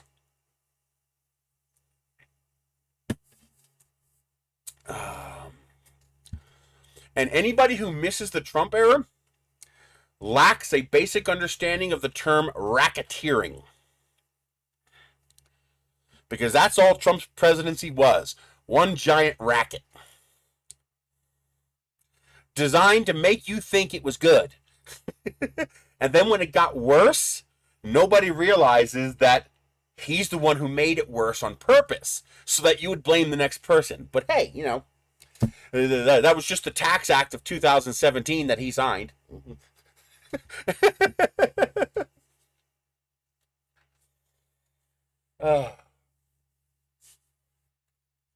I'm sorry. Anybody who thinks Trump was a great president is suffering a mental disorder. I'm sorry. There's no nice way to say that. There's no way to beat around that bush. Anybody who thinks Trump or Biden is in any way, shape, or form a great president is suffering a mental condition. Or they're profiting from it. Meaning you're just as much of a scumbag as they are. That's possible too.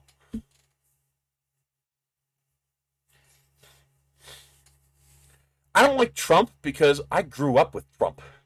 He's a scumbag. He's a piece of shit. The number of people he's burned,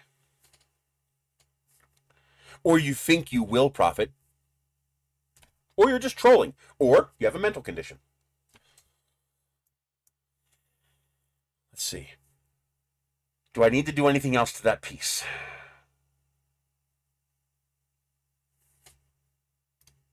Did I already duplicate it? No. Okay.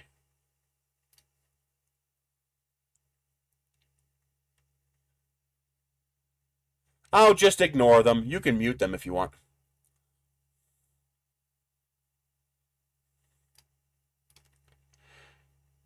And sadly, you think that has anything to do with Trump. It doesn't. You realize that he's just a president, right? Actually, I keep saying Trump, and I shouldn't be. I should be saying the Republican Party, because the reality is that Trump himself didn't actually do much of anything. I mean, he's just a president. He can't do a whole lot. The president doesn't have anywhere near the power people think they do.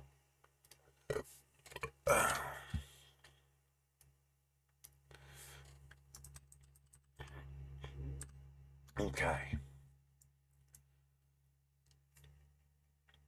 Now,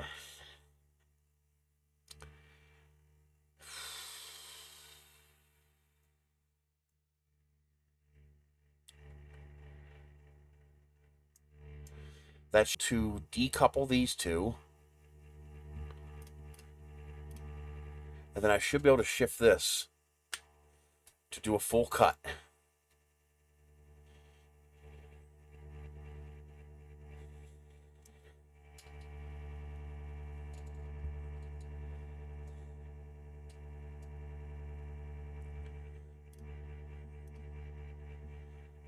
You know what's also sad is that people think being called gay is an insult. I mean, that shows your mental maturity level. That you think that's an insult.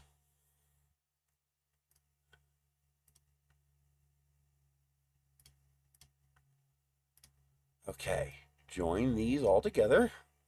That's one piece.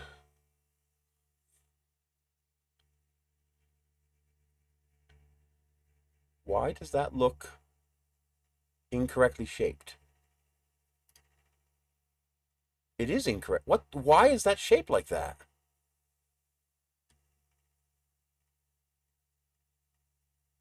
Well, because of this. I moved this one. That's right.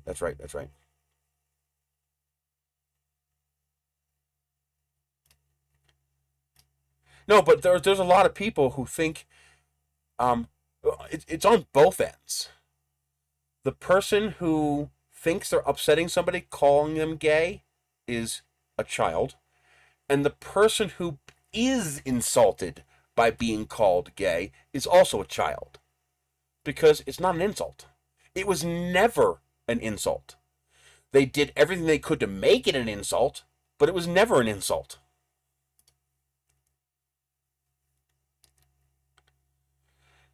Okay.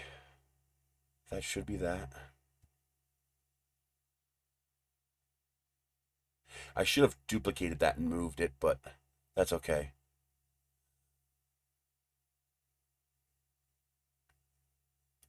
Oh, well, no, hey, now keep in mind, I do believe that the bulk of the population of the United States is suffering under mental illness in one form or another. I mean, just all you have to do is look at our politics to realize that most of the United States is suffering a mental disorder. Everybody. I mean, if aliens were in orbit in their starship looking down at this planet, they'd look and go, they're nuts. No, it doesn't. It's very bad. It's not good for your mental health to basically stay at home all the time.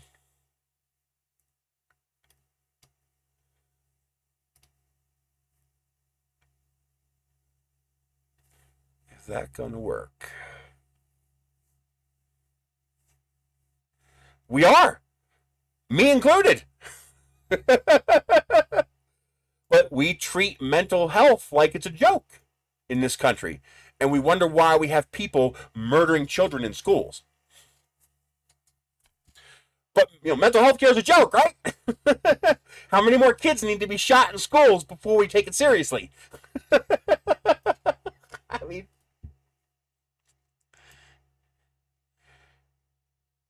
thankfully, I'm not that crazy yet.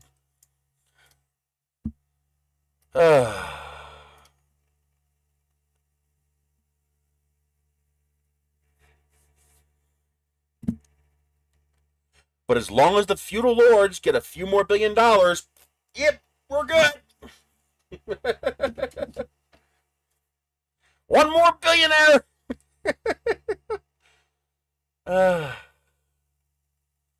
All right, let's see if that works.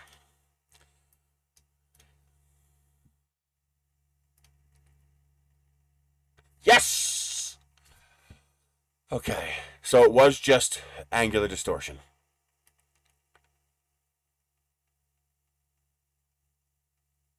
How's the gap? Gap looks good. Yeah. Good, good, good. Oh, I agree. And that's why I tell people we don't have a gun problem in this country.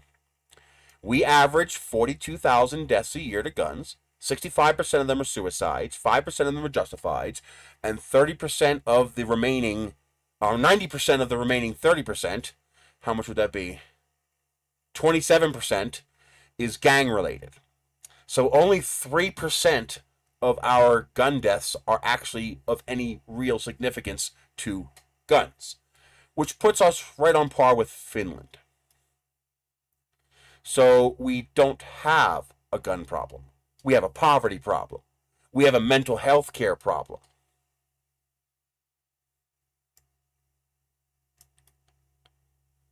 Oh, you're part of the problem. You're the distraction. You're the distraction. Oh, no. But I'm worried about Ukraine.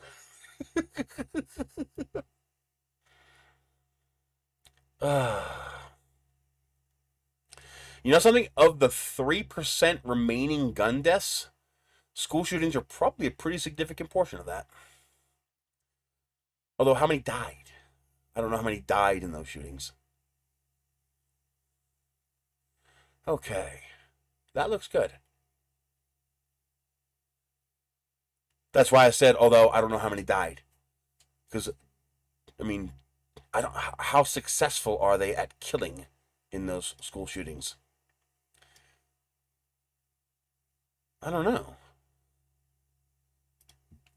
I have no idea what that is.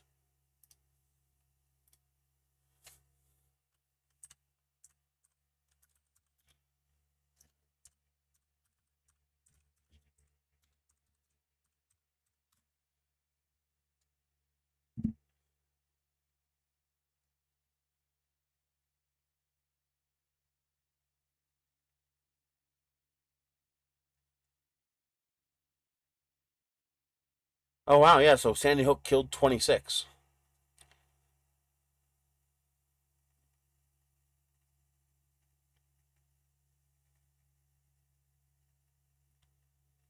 But most of these don't tell you how many have actually died. They tell you how many shootings there are, but not how many deaths there are.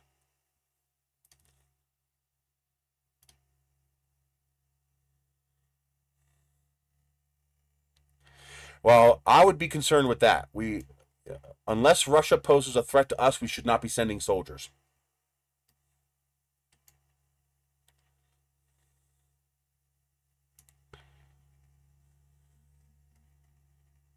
Okay.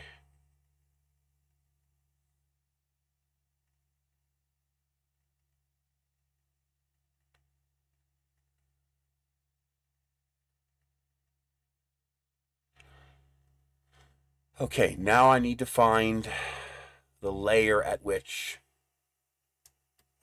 this breaks the unit. Okay. Okay, it is already centered, so I should be able to simply join it.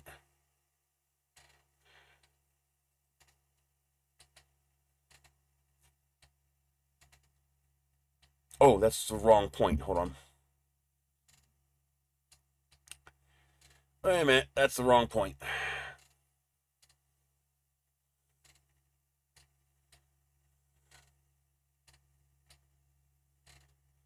Russia will be a toothless, child by the time they're done there. I mean, their soldiers are already starting to revolt because they don't want to fight in this stupid war either.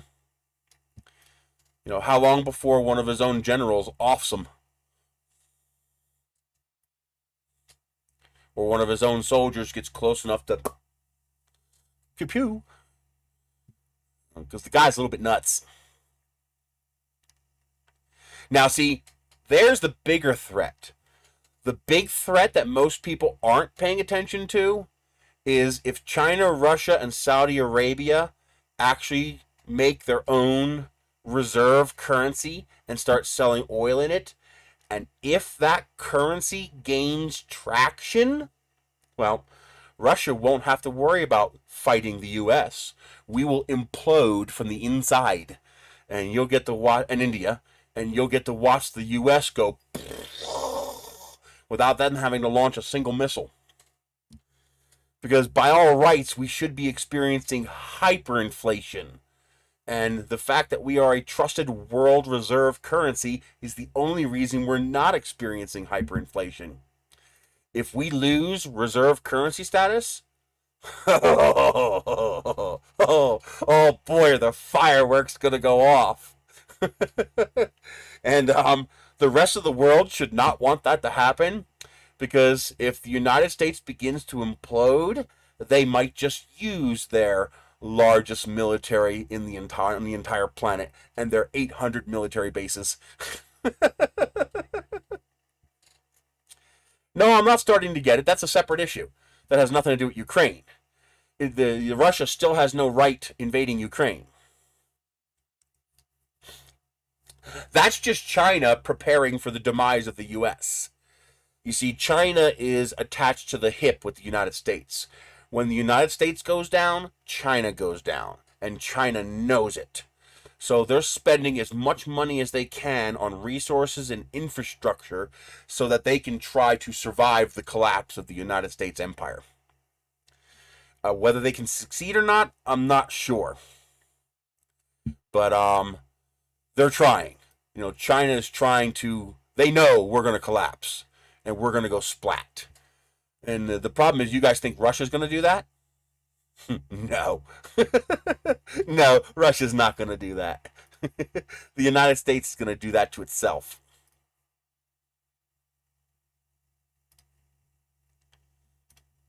Okay. Remove that. The United States is a ticking time bomb. Okay, so I should be able to... I want to bring this to 45 degrees. To bring this area here as close to the start point as possible, since I believe that's where I will have issues. Yep, there it is. Okay, good. Now, what layer do I break? Right there. 1, 2, 3. Right there it breaks. So I need to stop it here and let it switch over to there. But can I do it perfectly? I could probably force it. So what layer is that? 357. Calculator. 357 times 0.2. That is 71.4 millimeters. So now I take this, and I take this, take this, and I make it 71.4 millimeters. Let's hide this so I can rejoin this.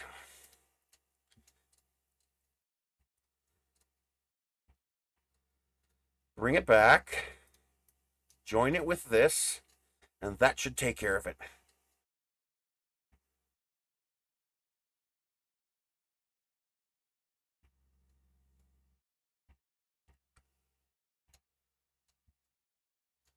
Go. Let's export that.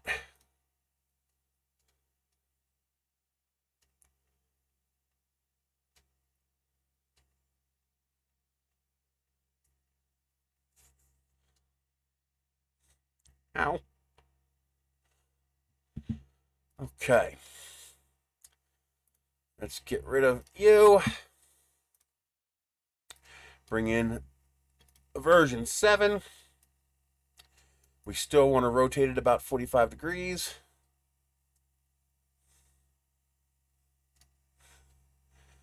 Okay. Don't do me dirty. It's still doing it. Why is it still doing it? That should not be there. That shouldn't be there at all. Why is that there? I got rid of that.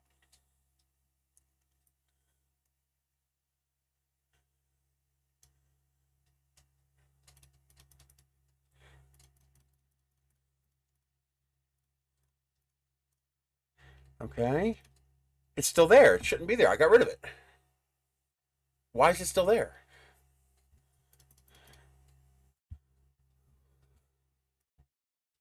It's gone. What the hell?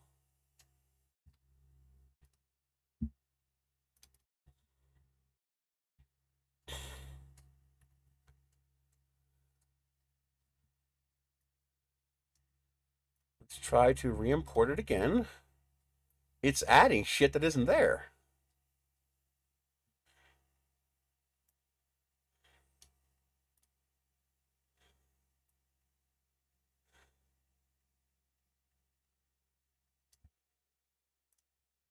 Yeah.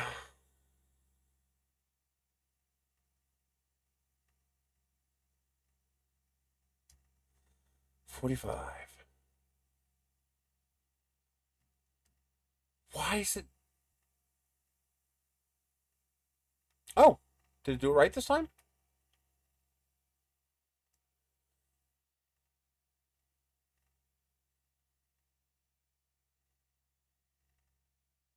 Okay, it worked.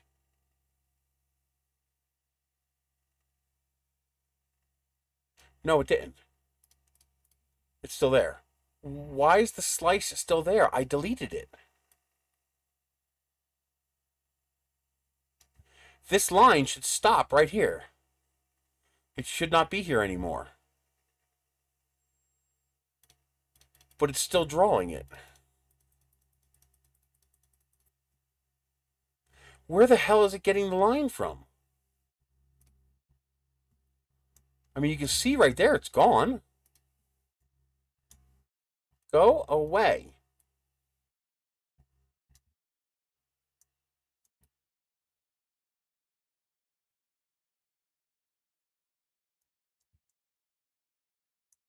Oh no, it's still showing it. It's showing it stopping right there.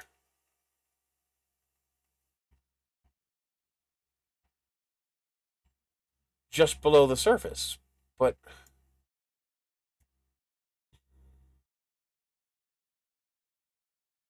it should be stopping down here.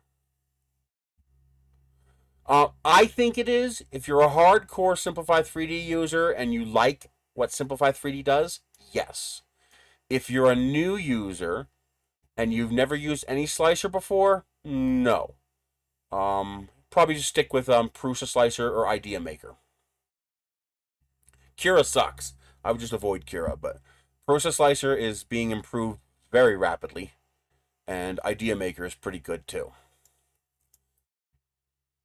So upgrade for an existing heavy Simplify 3D user, yes. Buy the software as someone who doesn't have Simplify 3D, no, not yet. Not unless they can show a whole lot more than a 0.01 upgrade. Okay, so there's the problem. It's going all the way to the top. Why isn't it stopping down here?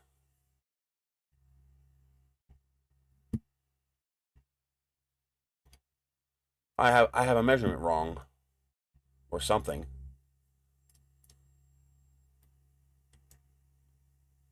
All right, nothing's sticking out the bottom.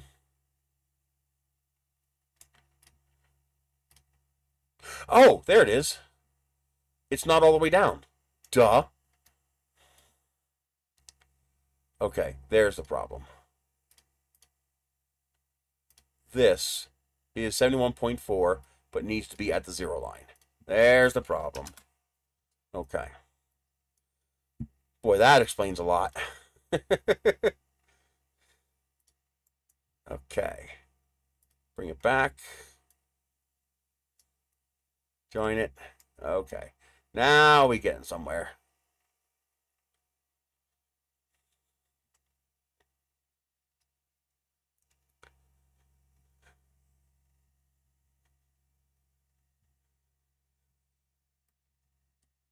Okay. Now let's try exporting.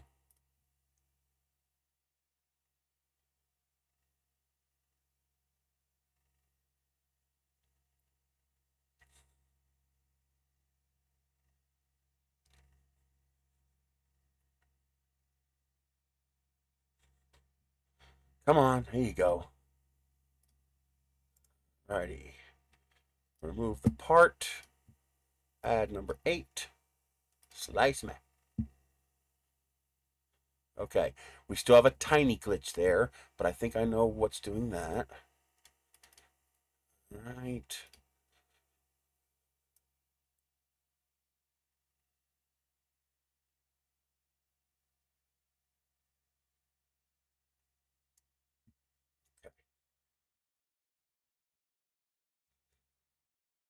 Yeah, I think I have just a little bit glitch there.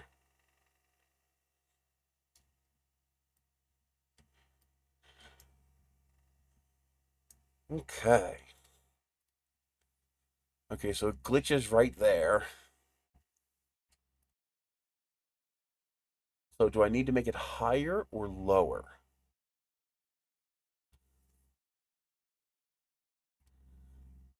So it's fine after that. It's just one layer. That one layer that for some reason it wants to move all the way around the whole entire freaking model to get back to from here to here.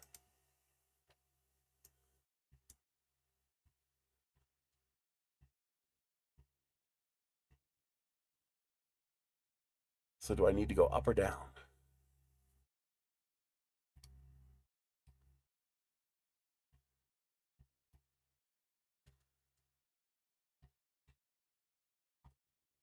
I think I need to go up one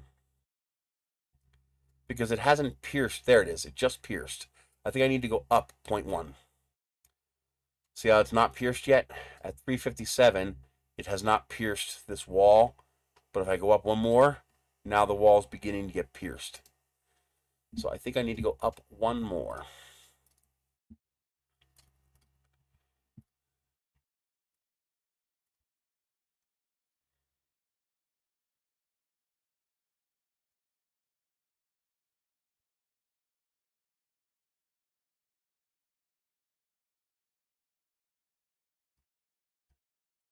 $71.6. Okay.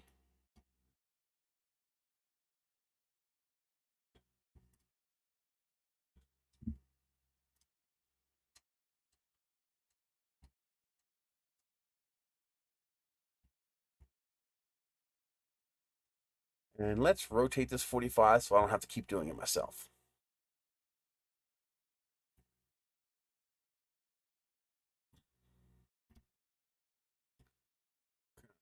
It's 45 degrees.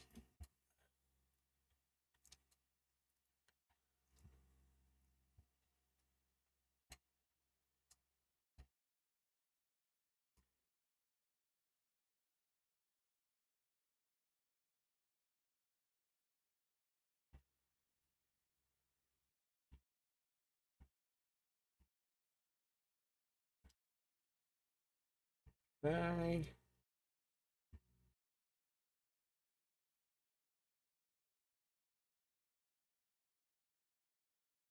Oh, I think I got it.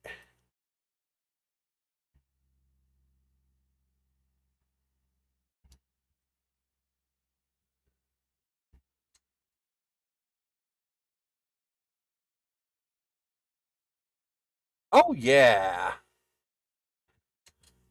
Should be just the tiniest of a glitch. Maybe not even any glitch at all. Oh, nice. Perfect. No retractions, no movements. Nice. All right, so that built in the shock cord mount is now built into the model.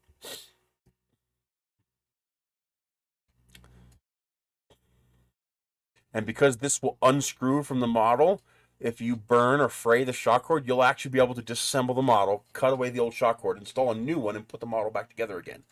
Very cool.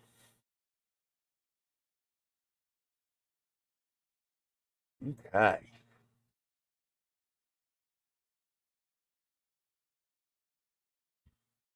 Okay. I like it, I like it. All right, so the motor mount's done. I still have to print this and see if it'll actually fit. I don't know if this will actually fit or not.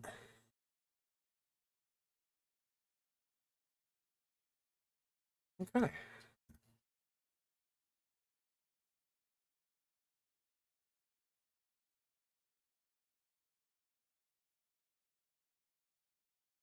Let's see if the fin can prints.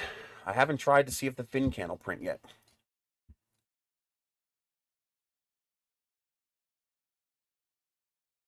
Hang on, I gotta go to the bathroom. I'll be back.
Okay. That means I could delete all these.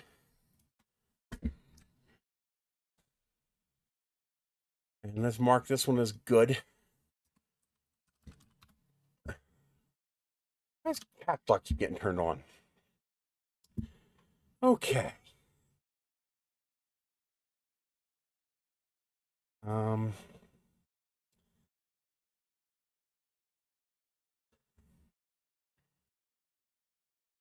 Okay, so the motor mount is good.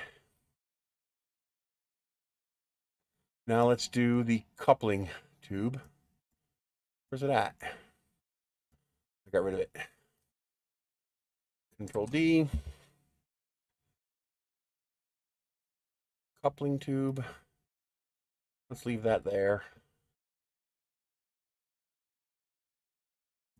Okay.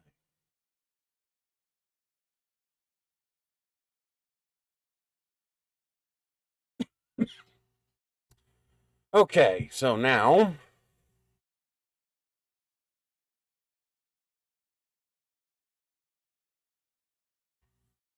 how do I fill that?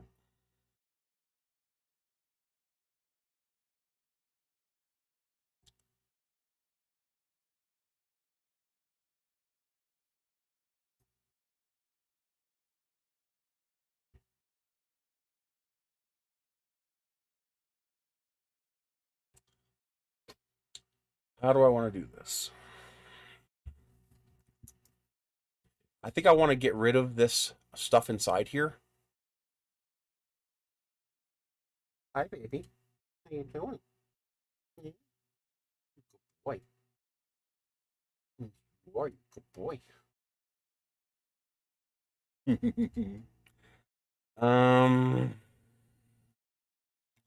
I have to put ribs in it. I think it'll be too weak without ribs. I need some reinforcement.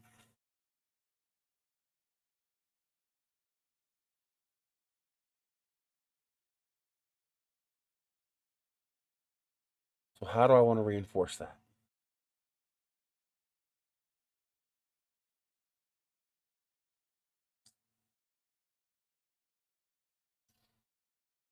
How do I want to reinforce that?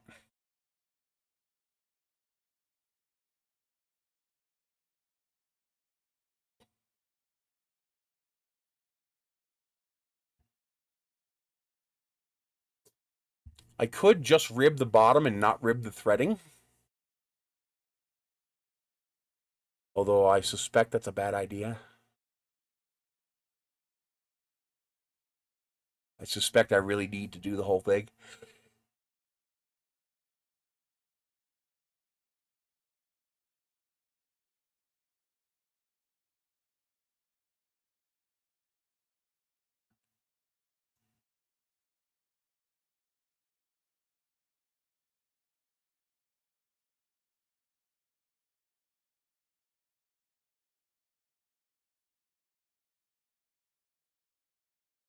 Can I get away with a radial ribbing?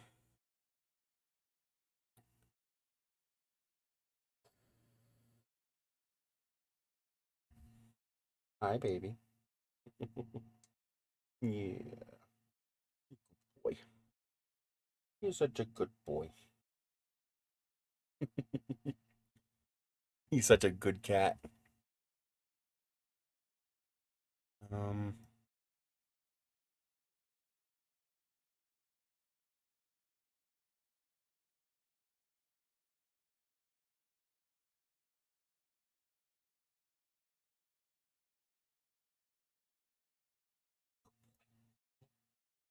good boy. Mm-hmm. Yeah.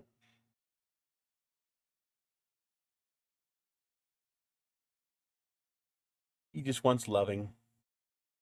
Yeah, he wants to be pet. Yeah. He's such a good boy.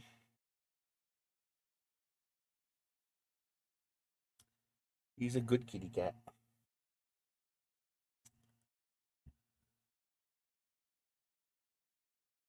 Let's see. I guess the first thing is to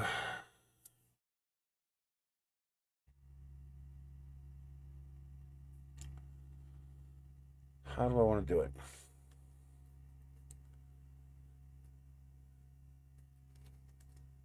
The best thing would be to internal rib the bottom part, but external rib the top part.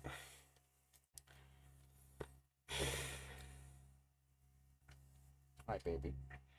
Yeah. How you doing? Want to say hello? Hmm? Want to say hello to my critters? Yeah? He's such a good boy. Yeah.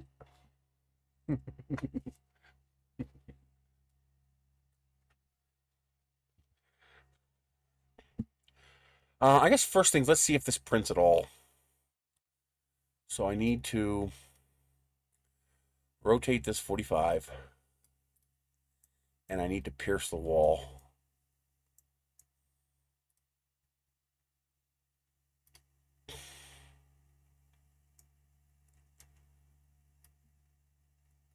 Okay.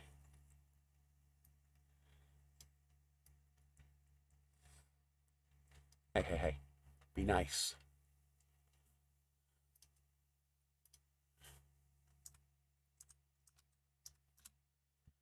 Okay. Now we take this and this. We align, freeze, center.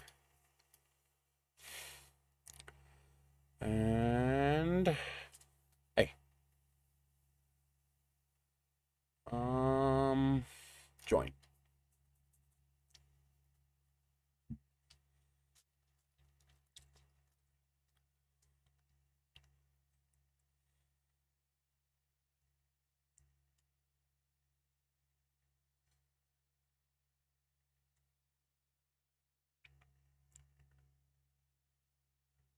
Okay. Export. Let's call this 4-inch MMT. Let's call this the can.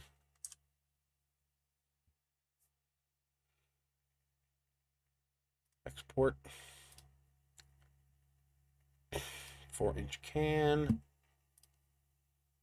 4-inch can.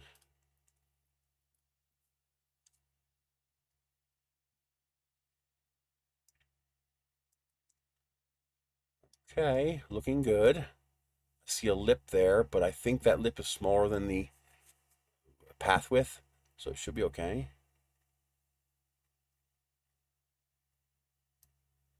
That looks good. That looks good.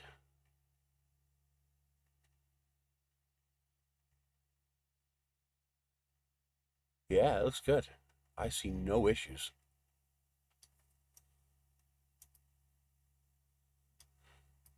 So at least I didn't screw that one up. All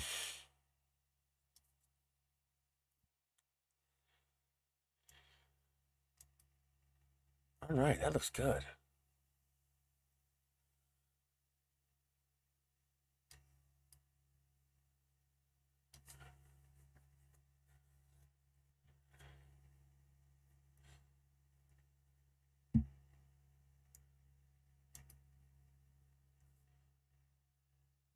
All right, I see no problem with that.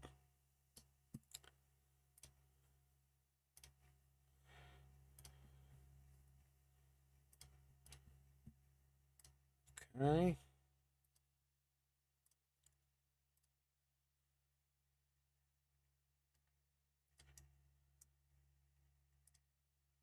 Okay, Control D.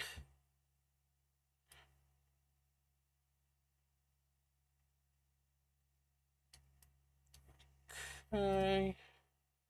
Let's align. Combine. And this is going to be a seg or a segment.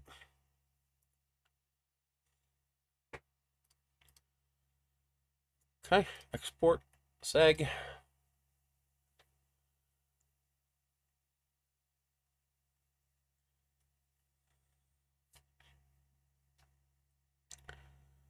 Come on, export it.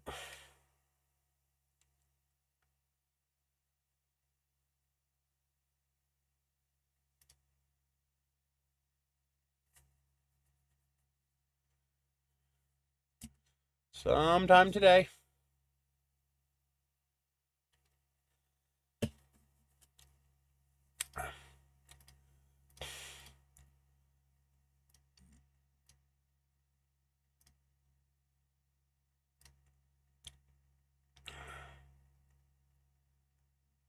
Restart with the new one. Yeah, it just got stuck.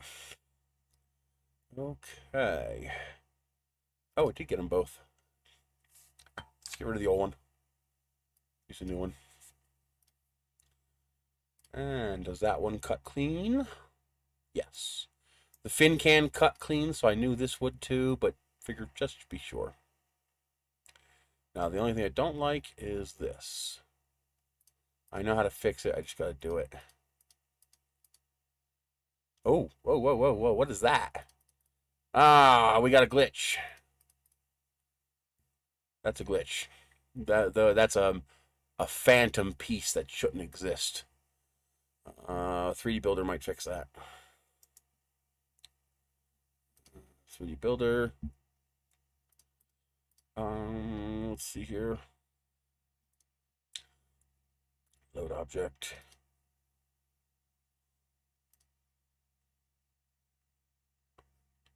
Port. It did not find a problem. There's an obvious glitch there. How could it not find a problem? Interesting. So can I tell this to heal? Close and heal.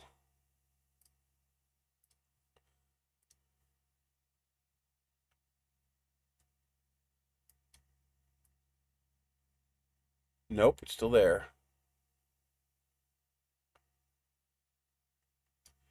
That's in the model.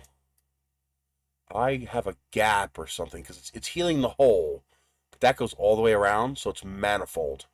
So I have an actual, but why isn't this showing up in the, why isn't it showing up in the fin can? The fin can's the exact same thing. What the hell?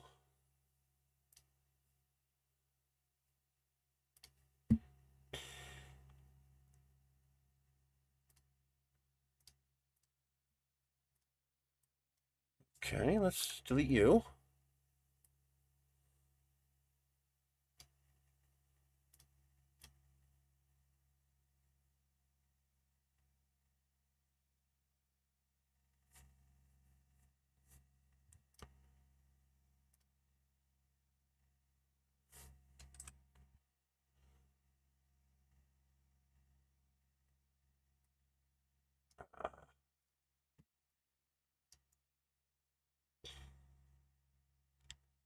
Okay, I don't see any defects in there.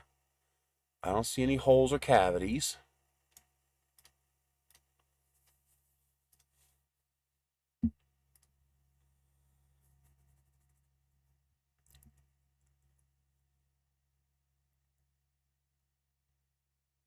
Oh, wait a minute, that was down low. That was down here.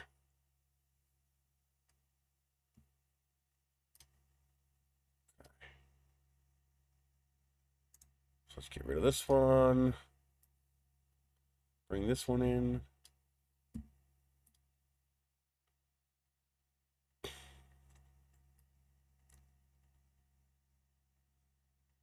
Still there. There's a defect in the model there somewhere.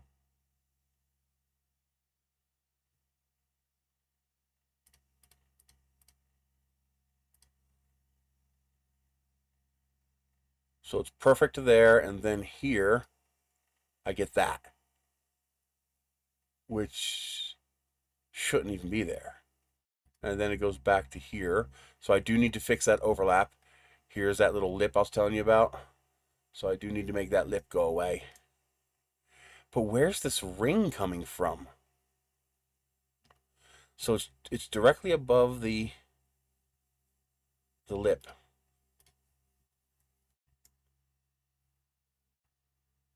There's nothing there. Oh, there is something. No.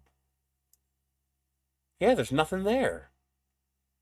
See, here's the lip. There's no ring here. Although I do have a joint.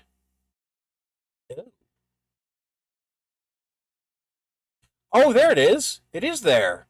Right here. I thought that was the edge of the model. No, we're inside the model. It's right there. So I have an actual little gap inside the model right there. Oh, that's annoying.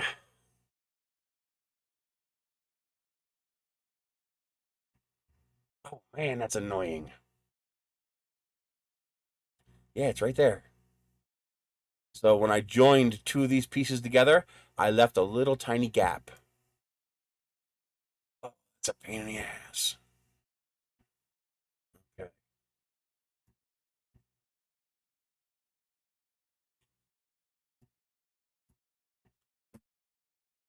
Oh, I hate when it's slow. Okay.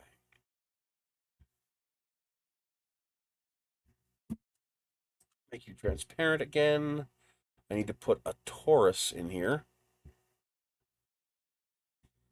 Take you and you. Center. Freeze you. You and you. All right, the torus is now centered.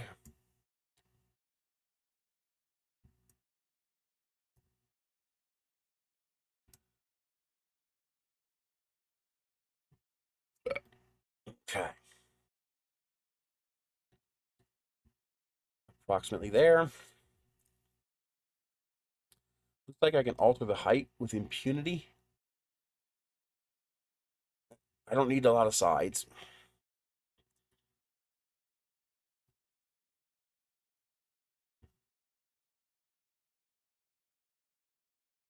There. Okay.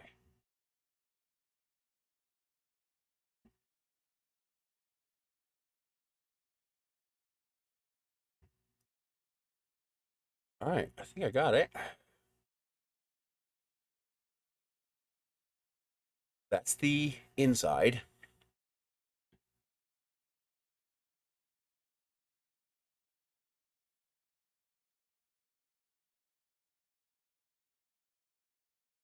Come on. Got it.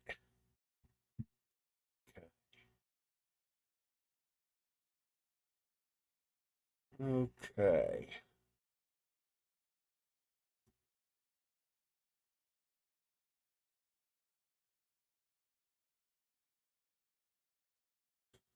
Now what I need to do is to increase the wall thickness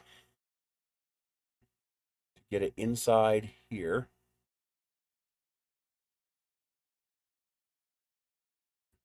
Come on. Would you let me manipulate this thing?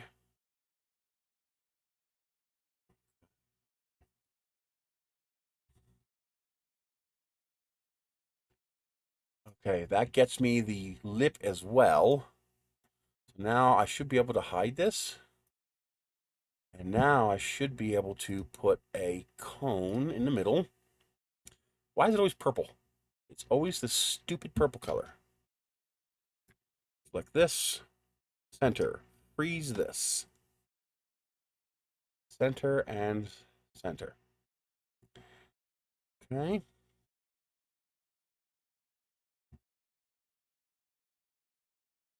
Come on. What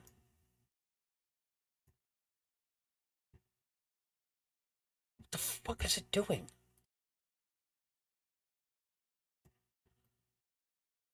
Jesus. 180. Get it up here.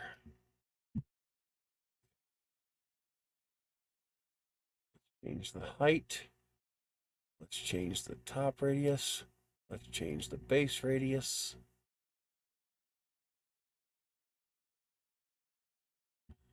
Increase the number of sides. Increase the top radius. Okay. So now I should be able to make this hollow. Bring it down.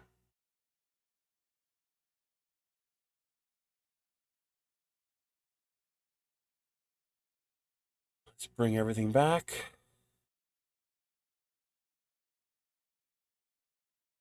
Oh, did I nail it on the first shot?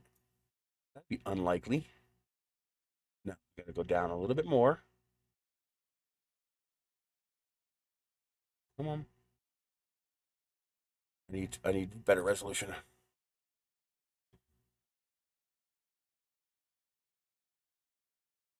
There. Okay, so hide this again. Now join this with this.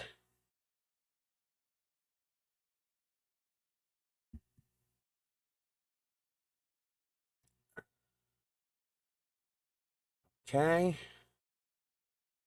That should get me my transition from the bevel and get rid of that stupid piece stuck in there. Okay.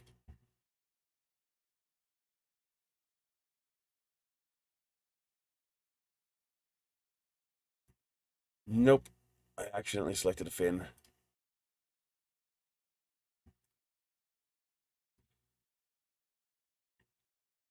Come on. There it goes.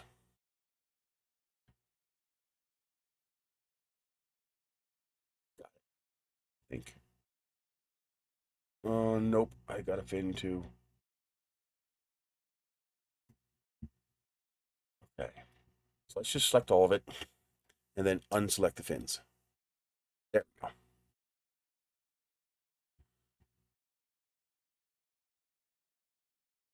Okay.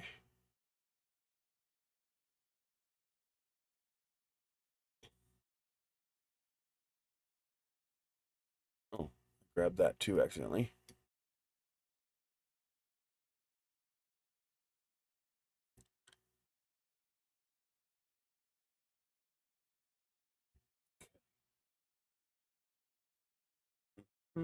What is that down there? Another piece that wasn't supposed to be separated?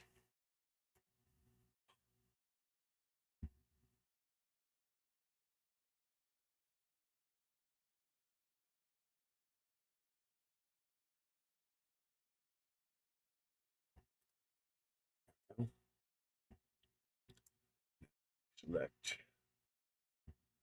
these two pieces. Why would you do that?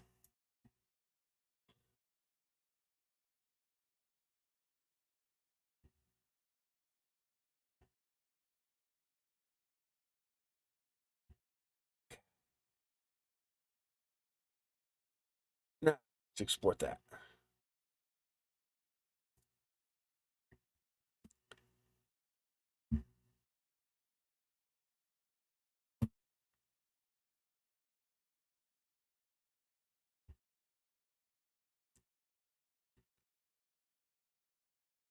Good, baby. Do it good. Perfect. It's still there. What the hell? Wait a minute. My changes are gone.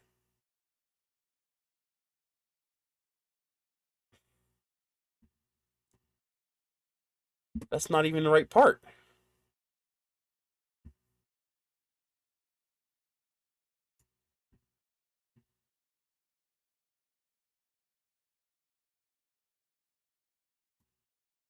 The hell? There it is.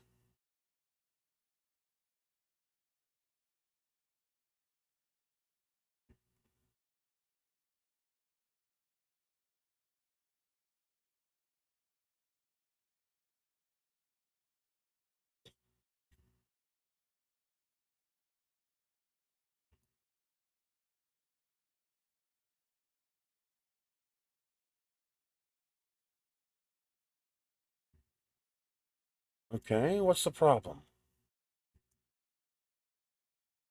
Oh, it's not joined. Wait a minute. Oh, it's joined with the fins.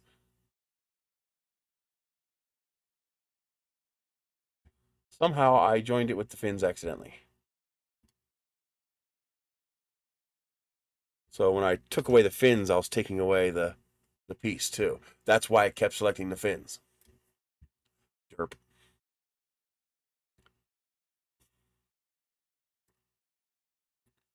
That explains that. Okay.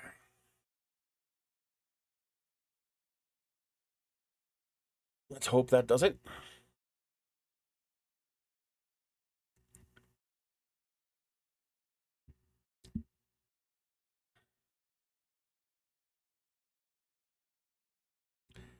Seg 2. Seg 2.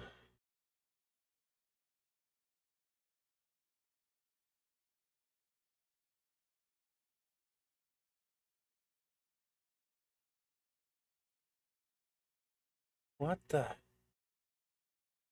Why is there a straight up gap there?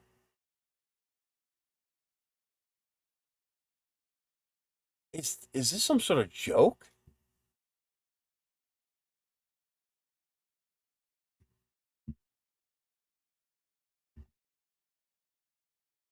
No, it isn't. There's a gap there. It cut a hole. Why would it do that?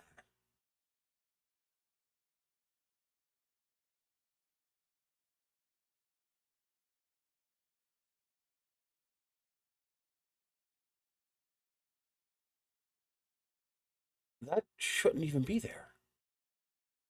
Okay, this gets joined with this.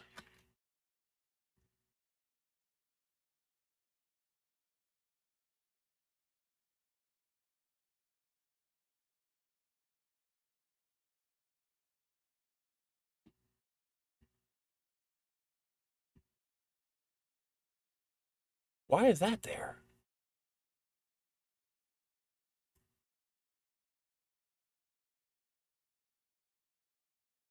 What the hell is going on here?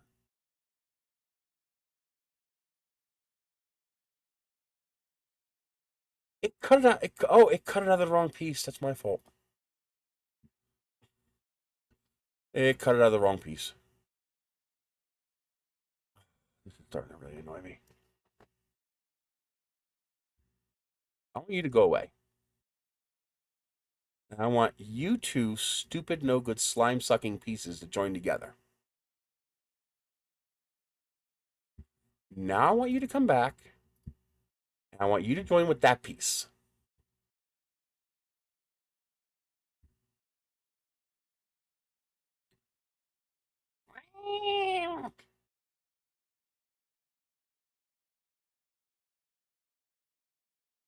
There we go. That looks better. Although, I still see... Okay, I think it's just a slight overlap. Let's try it.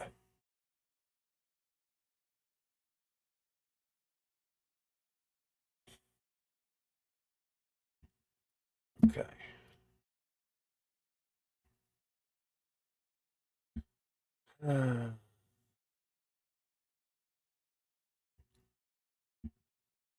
Okay. It's like it keeps introducing a new piece each time I do it that it didn't show me the first time. Like, why?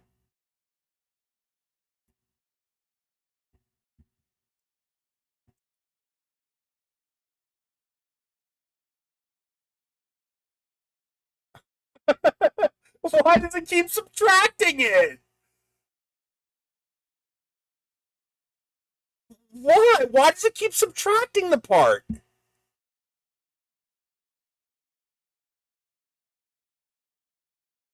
It did it again. Look, it subtracted it.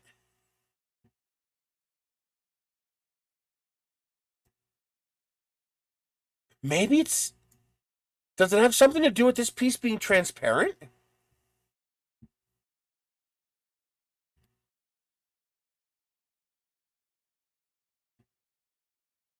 Could it possibly have something to do with that?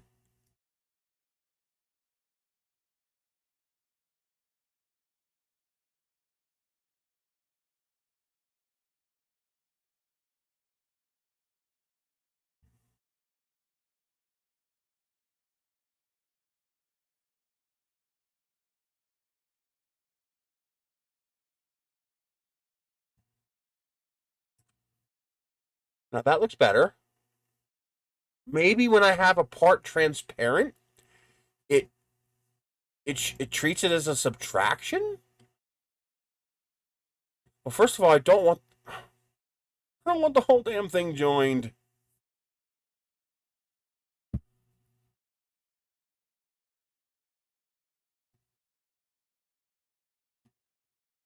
Go away. Go away.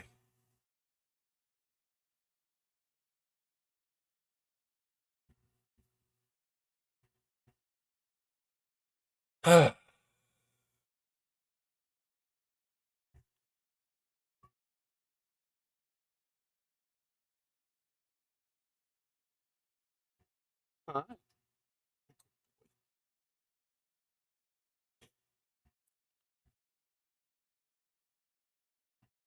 Did it do a cut again?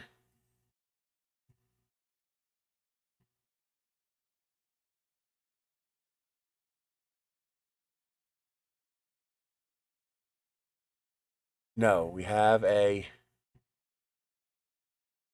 ramp. I hope.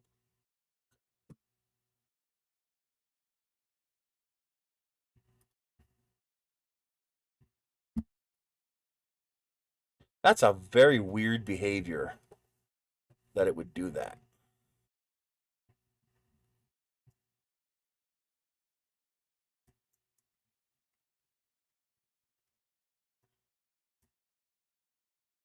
Seriously?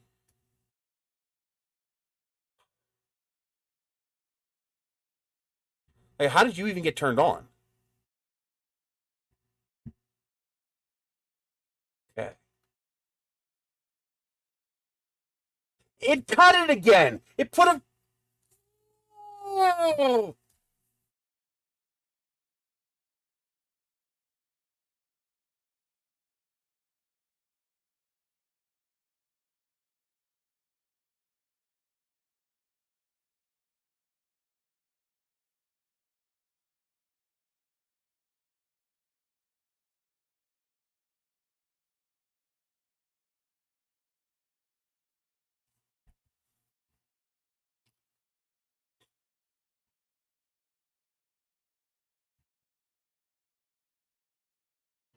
You fucking piece of shit. Where are you?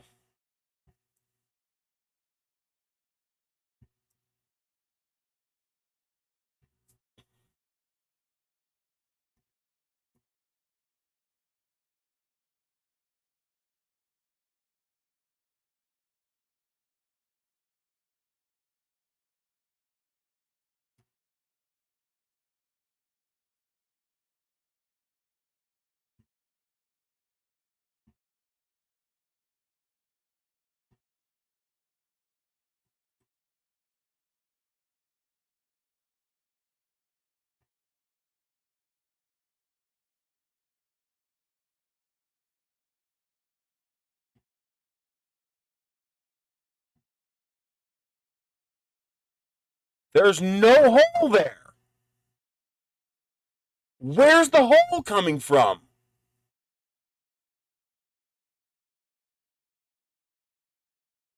See?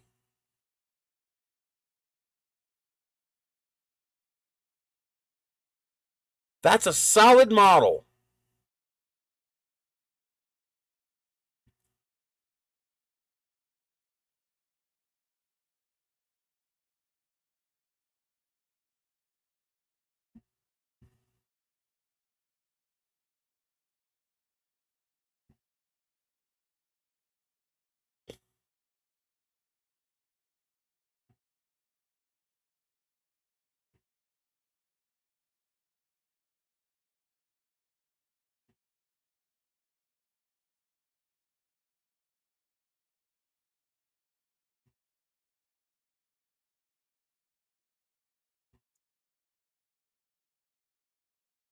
But it's putting a fucking hole.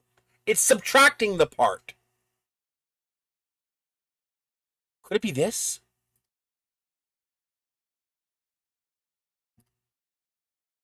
Could it be that? Could that be treating it as a whole? No way. It was. It's still treating it as a whole. It's still a hole. Why is it a hole?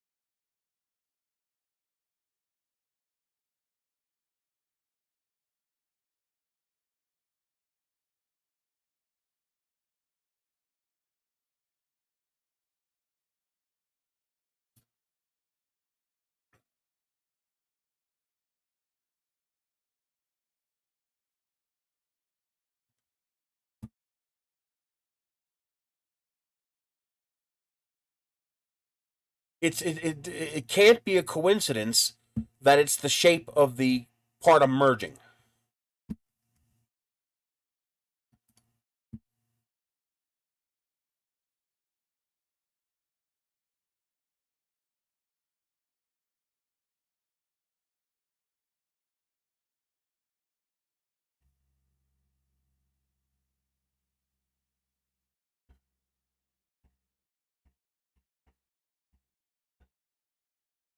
This is breaking it too. See?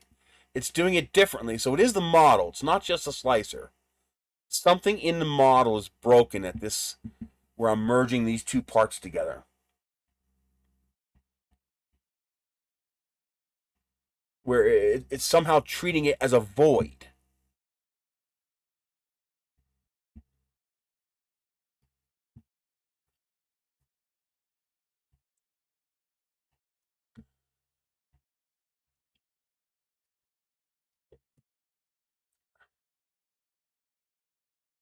But there, you can see it here. There's no void.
Come on.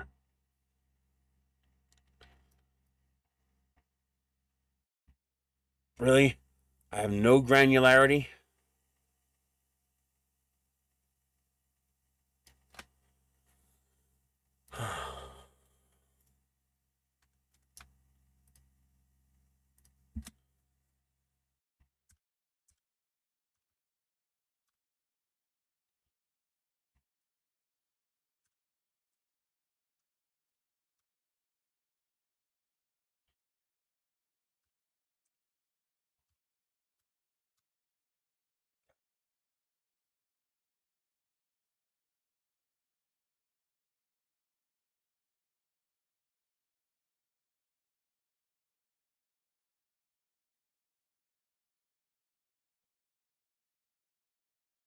Maybe there's some.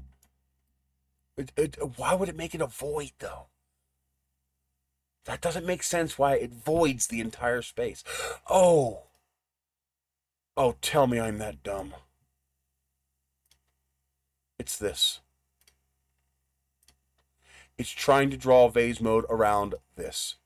Because I cut this, but not this. Oh, God, I'm stupid. These have to merge before I can merge that.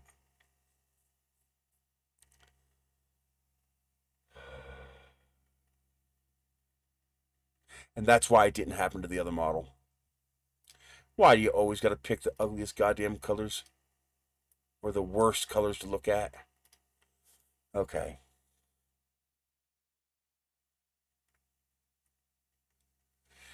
I think I know exactly what was going on. As a matter of fact, I think I can show it. Hang on, I'll show you.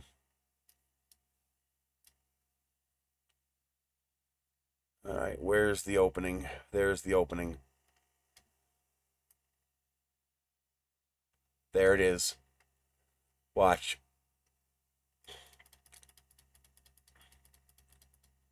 That's it right there. That's why it was treating it as an opening. Because I had the all the way through slice going through the tube, but not going through that little ring I added. So the only way it could calculate a vase mode was by calculating that as what appears to be a void. I merged the parts in the wrong order. My fault. The slicers were trying to make sense of the nonsense I was giving them. And that's why no error showed up. That's why this should work. Oh, man. That's so annoying. One little tiny slip. Just merge one part before the other. That's it. All I do is merge them out of order. What a pain. There it is. Now it's perfect.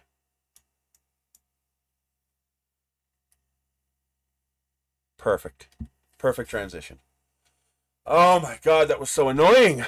That's mind-boggling how annoying that was. Oh my god.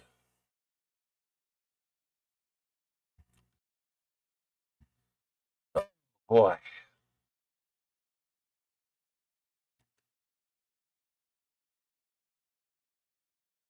Perfect. No glitches. I hope. Any glitches? Nope.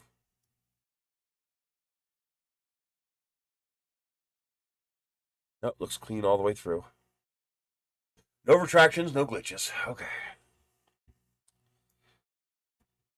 Oh boy.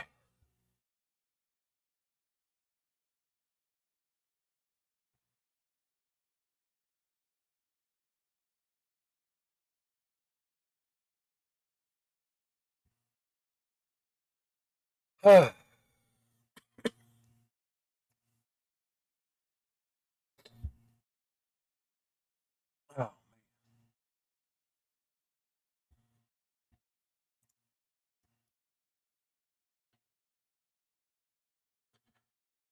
Okay, that explains that. Let's get rid of the other segs.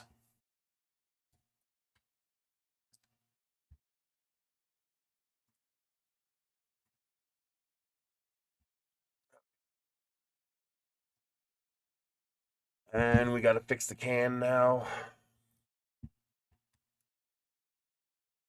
Control D. Copy of you over here now. Bring back the fins. Oh, they're not centered anymore. That's not good.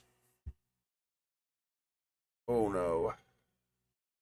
They're a four-way, so I should be able to recenter. These should be sets. Yes.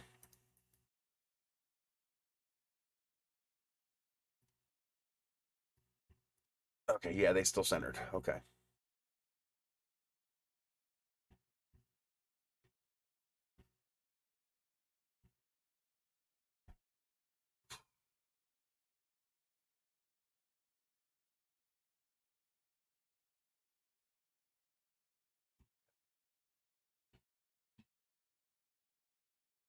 This is a can.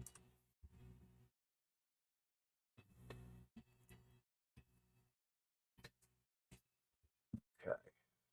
I still have to make a nose cone. That's gonna be fun.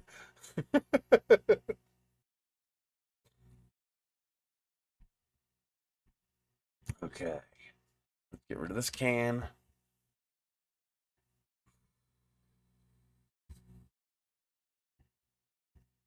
Come on.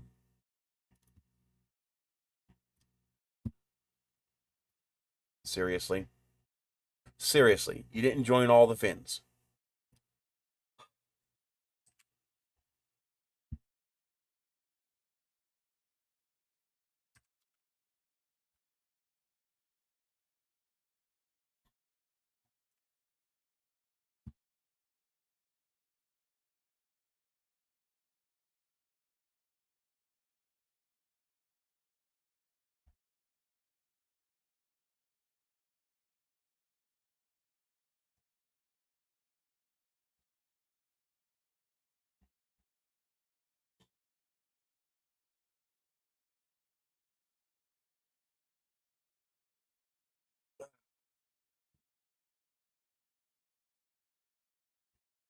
Okay.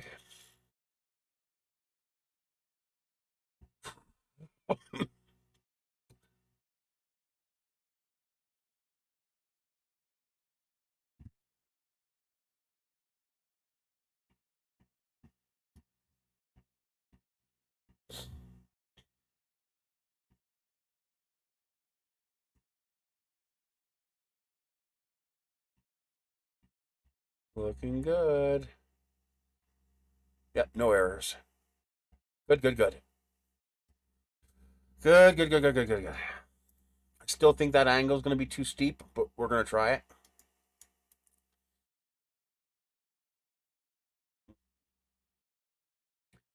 There are things I can do to fix that angle. It would require me to redo my ribs, but that's okay.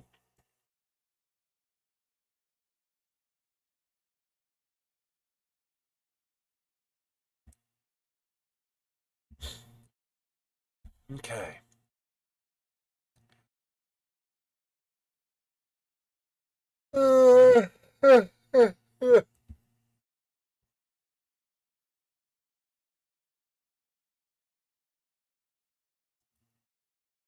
Okay. Good, good, good, good, good.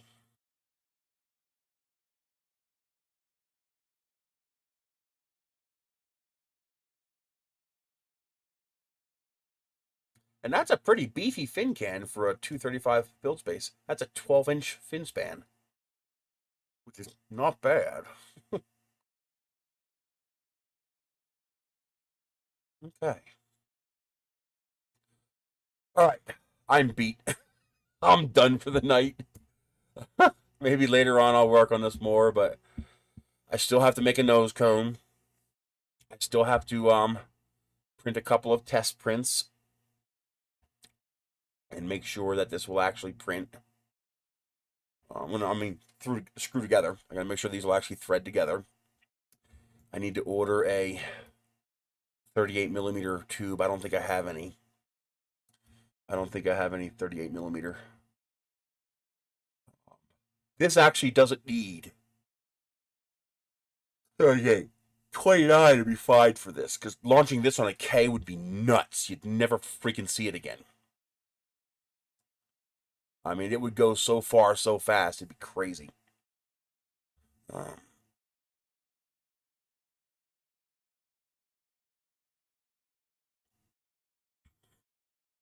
I'm kind of tempted to add more fins.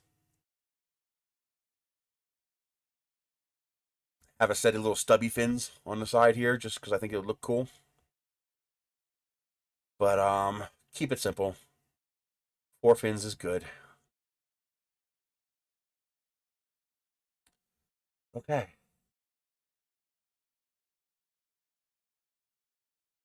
Yeah.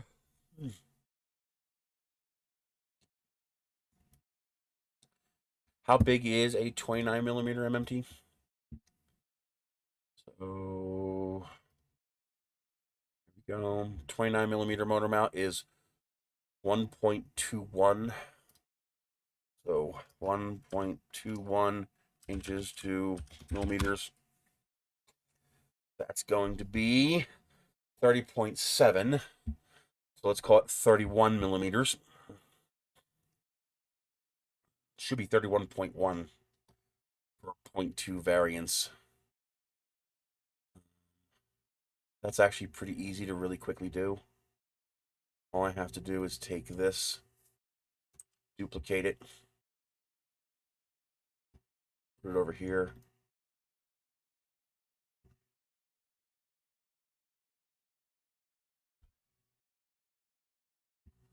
And start chunking it.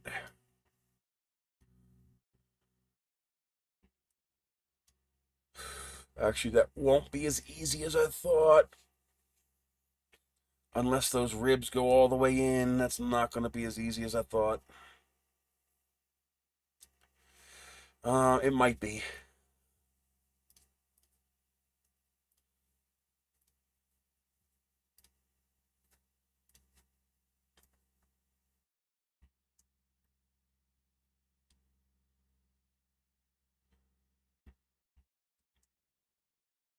Oh, it's going to be a pain.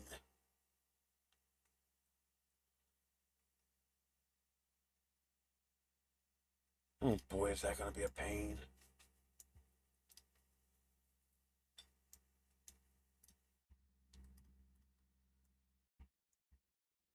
There it is right there. This has to change.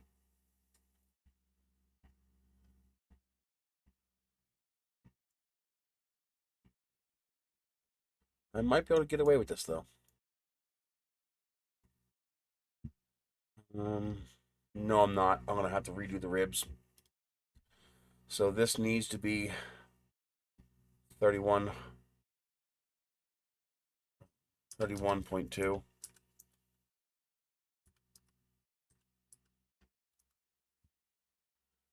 So take this and this line, freeze this, just move the tube. Now take this and join it with this and this. Excuse me. Take this and this, join them. Take this and this, join it. Then take this and this and this and join. Am I not allowed to join them? This and this and this, join.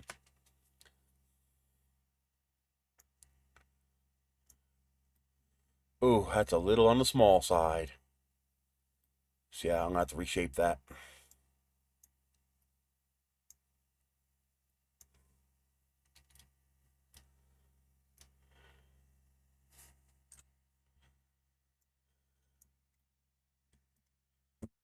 Why are you doing this?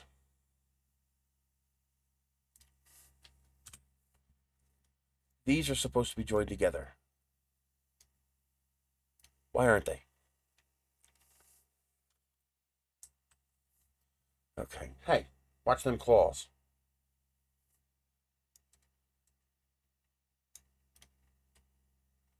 Okay.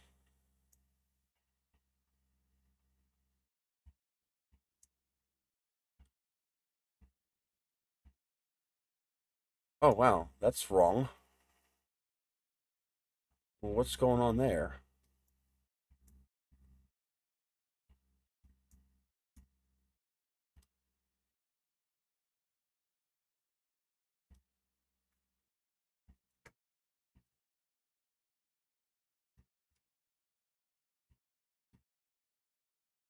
Why isn't that going all the way through?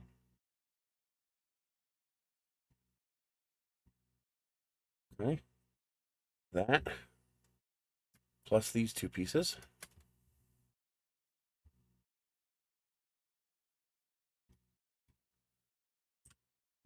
There we go. Okay. I need to take this. I need to shift this point up more like that.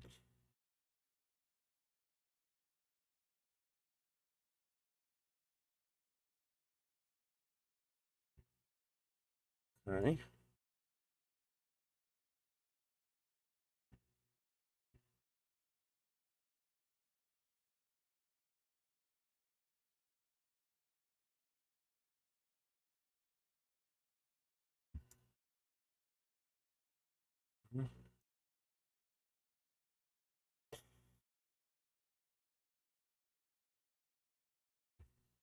Okay, that should do that. Let's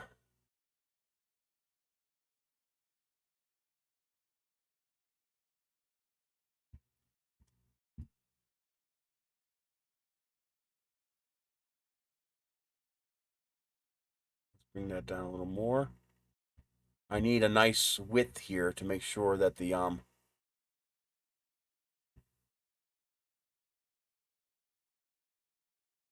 make sure it has something to bite into.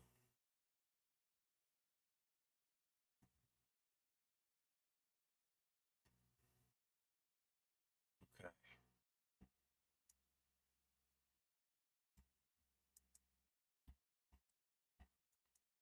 Why won't it shift? Thank you.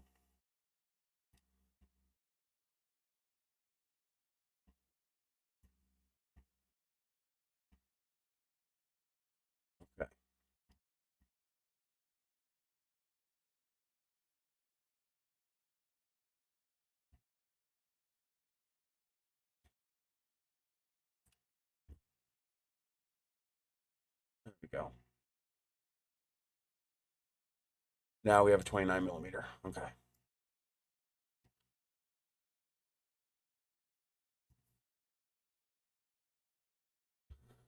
Okay. Now I need to put the ribs in it again, which is going to take a while.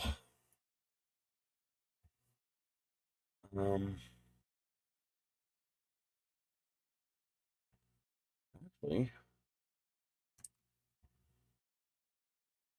I kind of have the insert.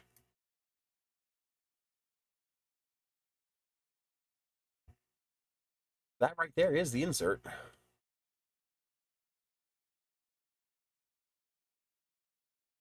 So if I take all of this and then subtract this,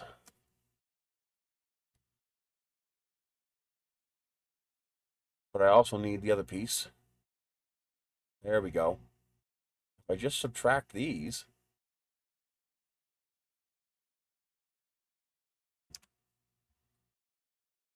turn this into a cone.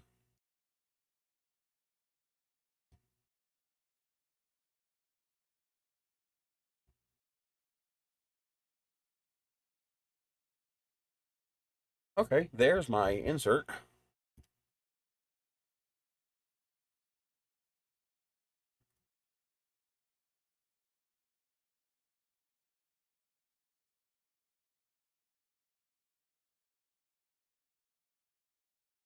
It needs to be 114 tall.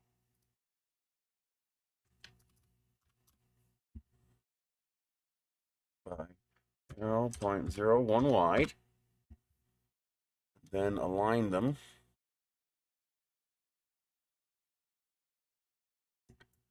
There we go.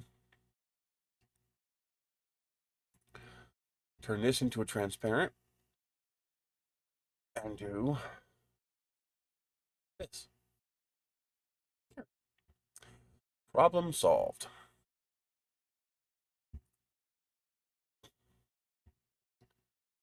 Now we just split this in half. That's Control D.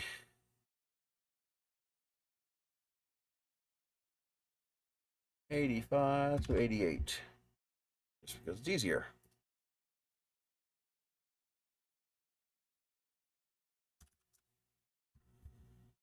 Okay.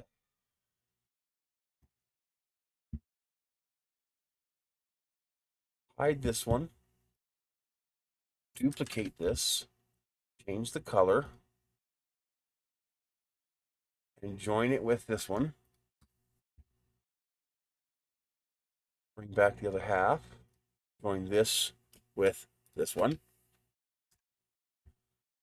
You can go away. We don't need you anymore. And bring it all back. That did not work.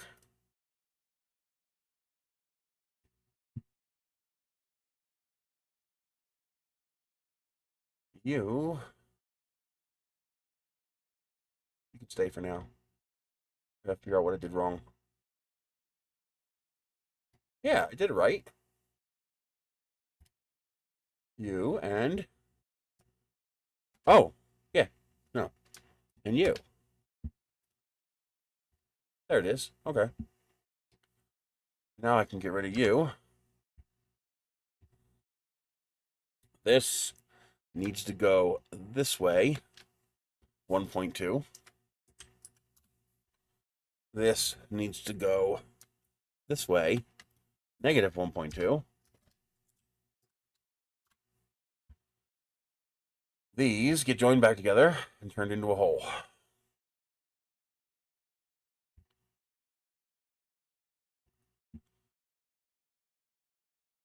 This needs to be rotated 45 degrees. Bring this into this.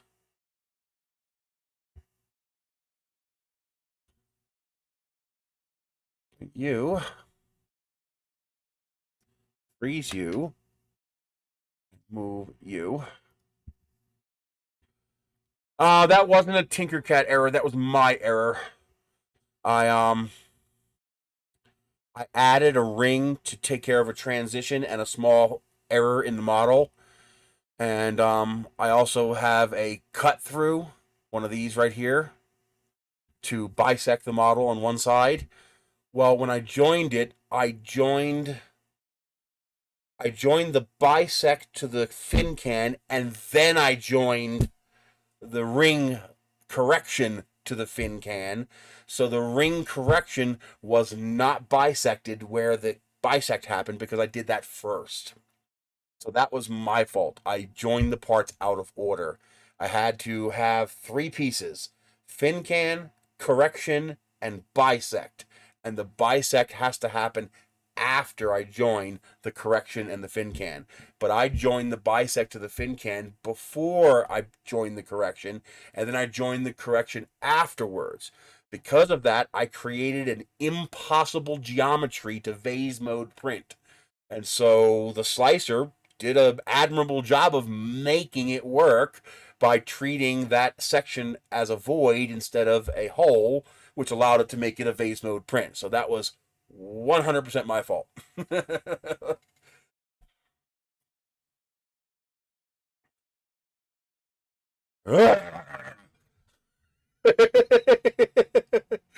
Okay. All right. Now we take this. Control D. Rotate one tick. Control D, D, D, D, D, D. Okay. Transparent so I can see it. That looks good. We are still going to have to adjust the height of that. Now I also need to take this one, unjoin it, but still leave it transparent. And then we need to move this so it bisects the model. Like that. Because one has to bisect. Okay. Should be able to now select all of this, except for this. I don't want this. Join it.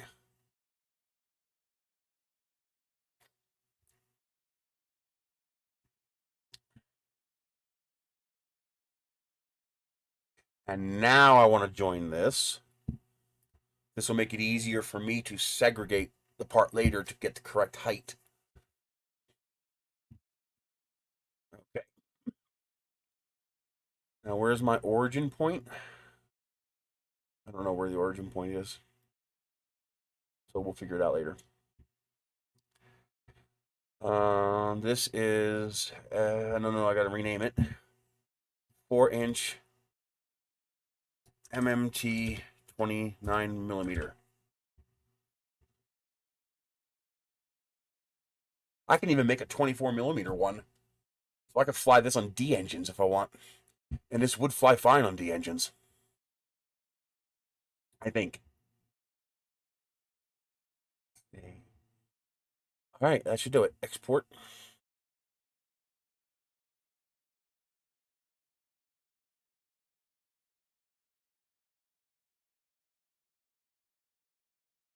Okay.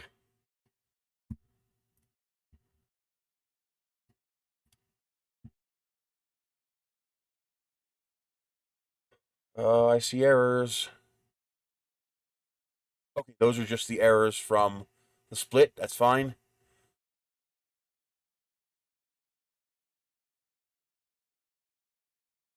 Oh, okay, no. I need to find where the holes start. Okay. Come on, come on. There.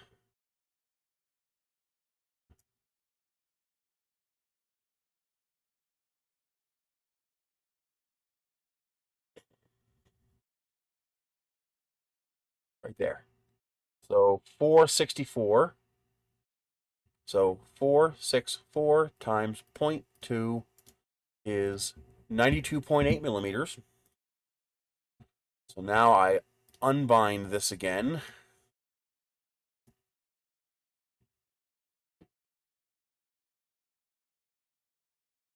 I hide this temporarily. I disjoin this. And I take this and I make it 92.8. 92.8. It's going to be either 92.7 or 92.8. And I'm just going to have to test it. There's no way to know. It all depends on where the slicer is at the time. Okay. Bring back the other parts. Join them together again.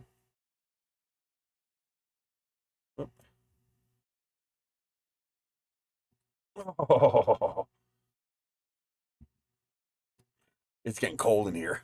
Like I'm shivering. Just a little bit cold. Just another month and a half. Another month and a half, and we'll get warm weather again. Okay.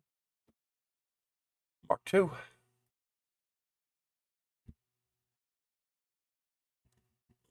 Okay. There's Mark 2. Remove. And then I'll later on I'll do the same thing for a 24 millimeter, just because there's no reason not to. I have the ability to do it, so might as well. I can even make cluster mounts.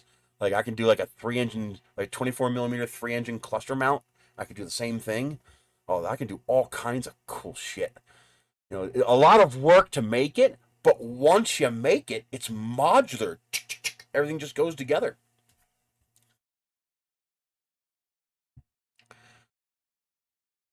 Okay, so I do still have a glitch here.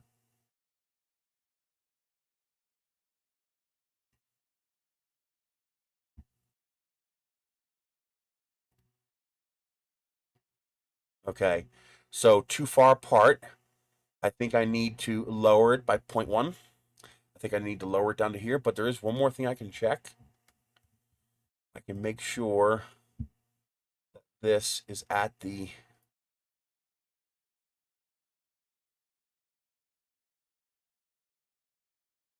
45-degree mark, which will change how the slicer handles the vase. But it looks like it's still broken there. So I think I need to lower it by 1.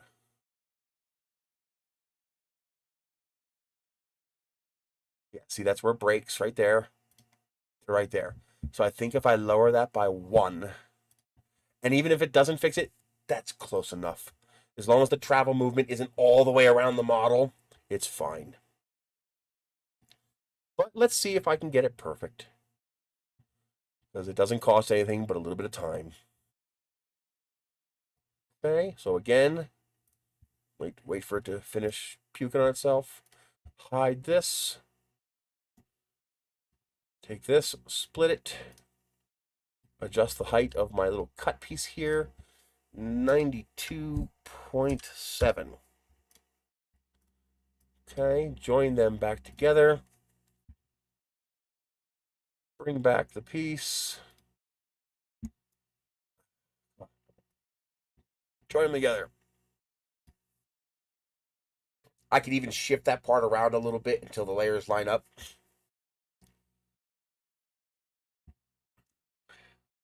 There's all kinds of itty bitty little things I can do to tweak it until it's just nails it.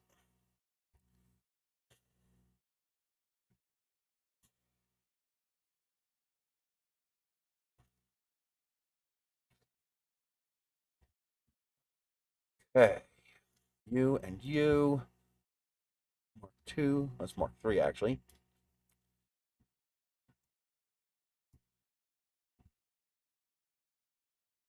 Oh, yeah. Look at that. Look at that. Bingo. Perfection. No glitches. Very nice. Very, very nice. All the structural integrity comes from these fins, all these radial fins here.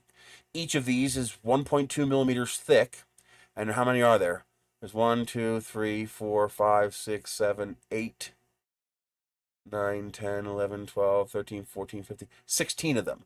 So there's 16 radial fins that can all dump their heat into this area here. On top of that, the heat has to make it through a cardboard tube. So this will not have a problem with melting. All right. That looks fantastic.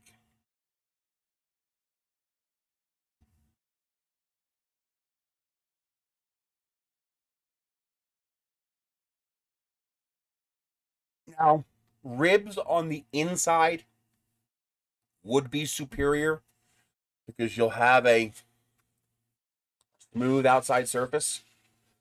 But ribs on the outside are so much easier to do. You know how I made that little flat plane, moved it 1.2, 1.2, and then merged it as a cut? I would have to do that 16 times. Well, 8 times. I'd have to do that 8 times.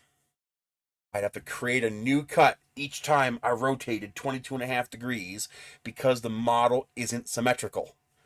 It has these threads. And those threads mean that I have to do a new cut. Because as you can see, if you look at it from the side here, where this cut goes through is lower than where this cut goes through, and is higher than where this cut goes through. So I would have to, everywhere I wanted to cut, I have to make a custom set of planes. Now the reason I don't have to do that when I'm doing it from the inside is because the inside is symmetrical. Nothing changes. This is a round cone, a round hole, and a round cone. So by doing it from the outside, I can just penetrate all the way through the outside. You can see, actually, you can see it here. See how this point here is the same all the way around? But this point here is further out than this point here. And this point here is further out than this point here. And this point here is further out than this point here. Now, these 2 points are the same. But everywhere the thread crosses, these points will be different. So by treating the outside as the cut plane, I can just extend the cut plane beyond the outside, and I only have to be critical with the inside. Can I do it the other way? Yes. It would just take a whole lot longer. So guess what I'm going to do? I'm going to do it this way. Now, what I should do, and I might experiment with this to see how hard it is to do, I could do outside cut plane for this part of the model and inside cut plane for this part of the model. Because this part of the model is symmetrical on the outside and this part of the model is symmetrical on the inside. And I could do the same thing with these body segments. And I might, in fact, do this. I might actually do this. I might put the, where's that tube? There it is. So when I do this piece here, I may, in fact, from here down, put the cuts on the inside. And from here up, put the cuts on the outside. That would mean that the visible part of the model will only have the single line on the outside that goes all the way through. And the part of the model that has all the cuts on the outside is going to be invisible because it'll be this part that goes inside the other tube. So you won't see it. Once you assemble the model, you won't see them anymore. So I might do exactly that. I might put the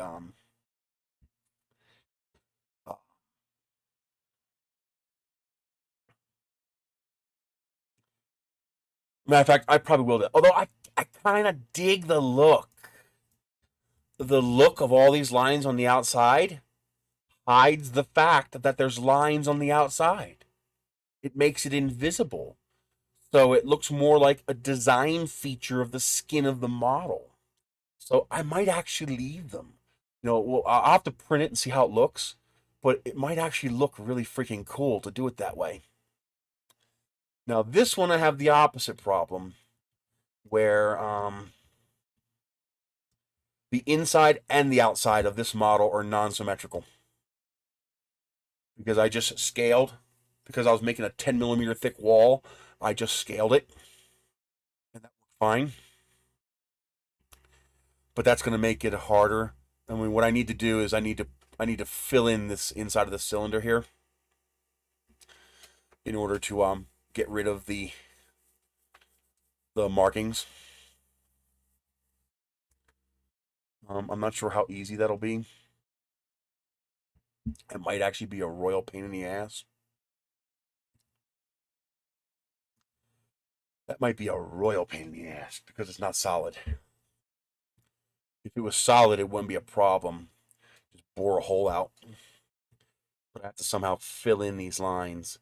So it might actually be less work just to create custom cut planes. Especially because I don't think I need 16 on here. I think 8 would be enough, which means I would only need to do 4 planes. So instead of doing 22.5-degree rotations, I'd do 45-degree rotations. The more ribs I have, the less prone the model will be to deformation. So I like the idea of having more ribs. But more ribs means more cut planes.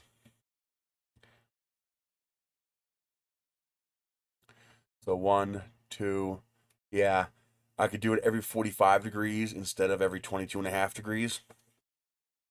But the counter to that is that it won't be as good. It won't be as structurally strong. And since I am making the plastic the airframe, I'm probably better off putting in the extra work to put 16 ribs.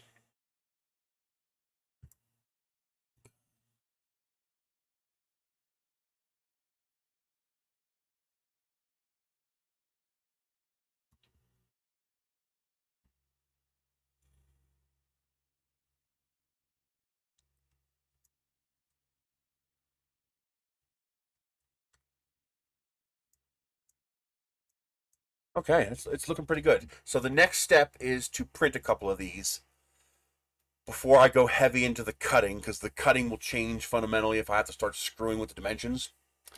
So the next thing is to print, I guess print one of these and one of these and see if they thread together, because this is the same as this. This is the exact same part. So I can print one of these and I can print one of these and see, or print the fin can, and see if the parts actually go together properly, see if I have to do any finagling with the dimensions. Because I probably will. I'll probably have to goose the dimensions of the parts slightly in order to make sure they thread properly,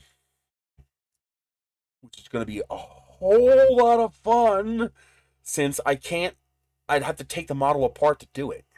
See, like, if this is too big or too loose, I can just scale it, like, 1 or 2 millimeters, but I can't scale this part 1 or 2 millimeters because it would scale both ends. Oh boy, I put myself in a trap there, didn't I? Oh boy, did I trap myself. So I would actually have to disassemble this model and probably this part up here, scale it just a tiny bit. And I can actually get away with, there's a way that I can get away with doing that too. I can copy this, cut this top part off, scale it, and then embed it. So it'd be easier if this is too small. Because if this is too small, I can just copy the whole model, scale it up 1 millimeter, and then merge it on top of the old model. Because the inside-outside dimension is not critical, that would keep this dimension the same while just making this dimension a hair bigger. So, yeah. I just have to make sure this end fits in this end. Because to make a 3-foot model or something like that, you're going to have to thread together, 4 of these pieces. Well, 2.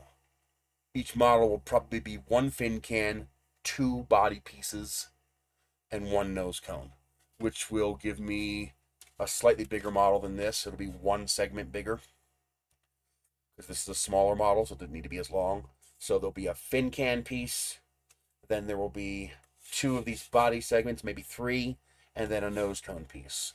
And those will all thread together to make the rocket.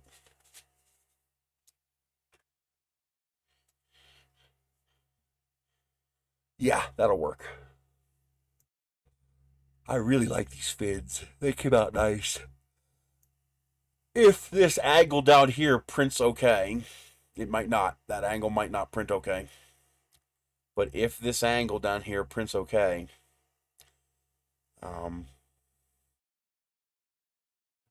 this is going to look real nice.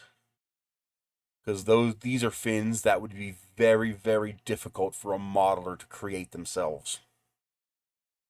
For you to hand make fins with that fat a root and that much of a curve, that'd be really hard to do from a modeling perspective. I'm also thinking about making this line here an angle. So having it start here and end up down here at like a 20-degree angle, so that I will get reinforcement in both axes. So it'll help reinforce the fin throughout the entire cord. It won't look as nice, but there's ways around that too. Okay, now there is something I do want to do. I want to modify these models here. Okay. So the way we do that is we put a work plane roughly here. Okay. And then we create text.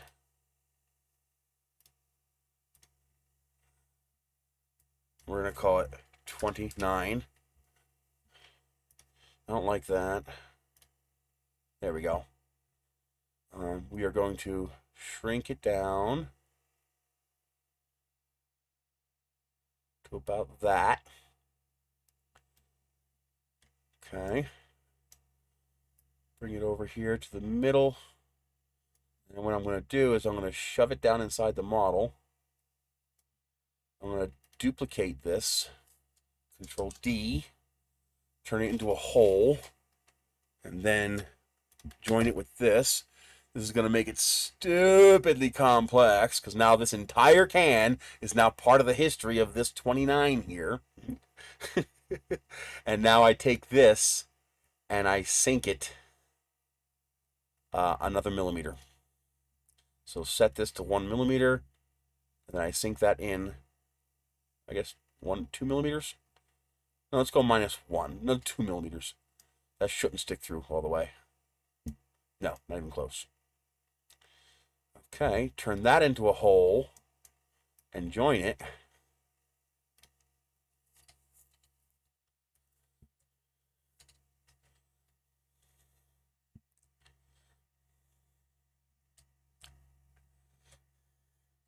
There. Now I have 29 embedded in the side of the model, so that when you print this, you'll know that's a 29 millimeter motor mount. And now I can do the same thing with the 38. If anybody's crazy enough to stuff a 38 millimeter motor in this thing. Because it's going to go really high if you stuff a 38 millimeter motor in this. Oh my God, it's going to go so high. There's always somebody crazy enough. Always.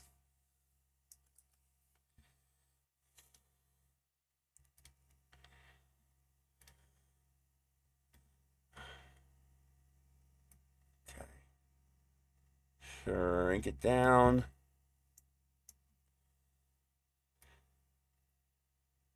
So first thing, embed. And what that does is it allows me to, the reason I control D and then shape is that shapes the edge of the 38 to the same curvature as the surface. Now, instead of those numbers being flat, those numbers now have a curve to them that matches the curve of the part. And now when I embed the 38, it will evenly embed into the model. Take this. Oh, no, come here. -2. Turn it into a hollow. Join it. And now that one's marked 38.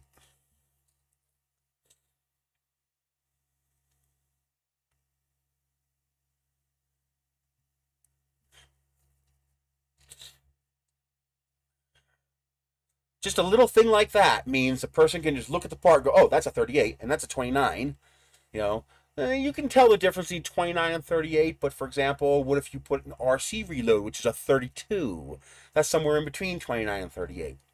So this makes it very, very easy that I can build the markings for the model right into the model itself. So there you go. Now there's a 38 built right into the model.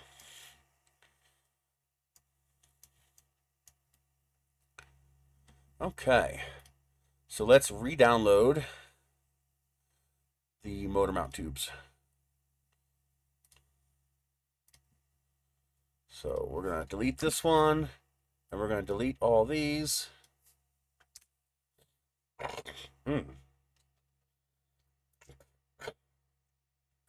Yuck. Nasty. Okay. All right, this is the 29. Oh, wait a minute. I want to make sure the cutouts are in the same spot. So we need to rotate 45 degrees. Not what I wanted.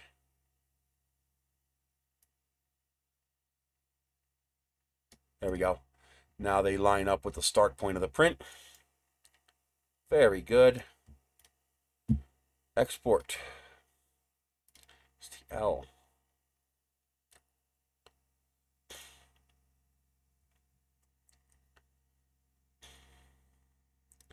Okay. Change the name of this one to 38. Export.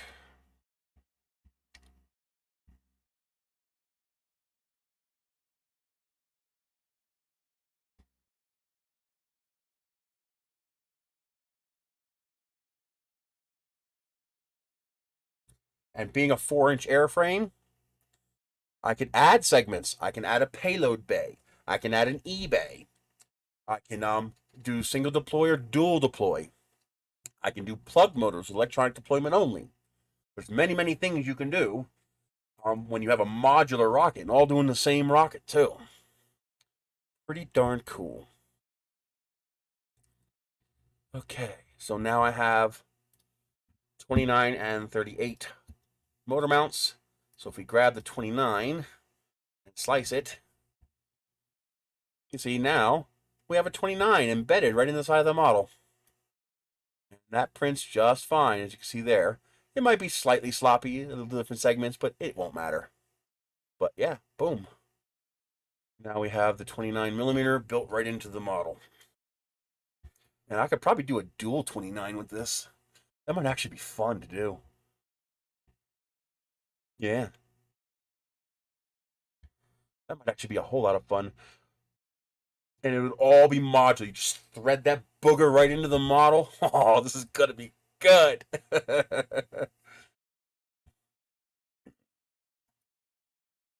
Okay. All right, that's it. I'm freezing, and I have to pick up a Walmart order. I'm too late to go to the post office, so I'll have to do that tomorrow. But I got to go get my Walmart order. I'm out of tomatoes, so I had to get more tomatoes. And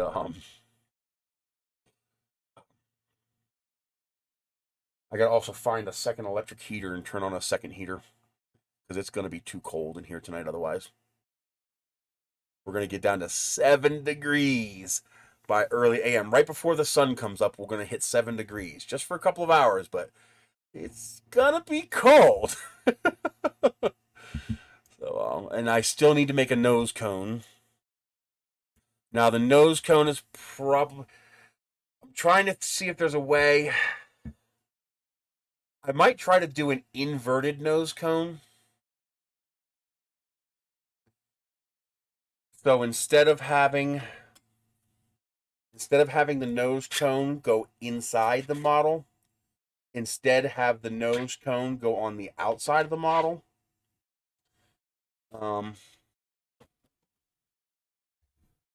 Because that would allow me to get rid of one extra part. See, right now I would have to make, I'd have to make one of these for the top. You see, I have one of these for the bottom. I would need another one of these for the top in order to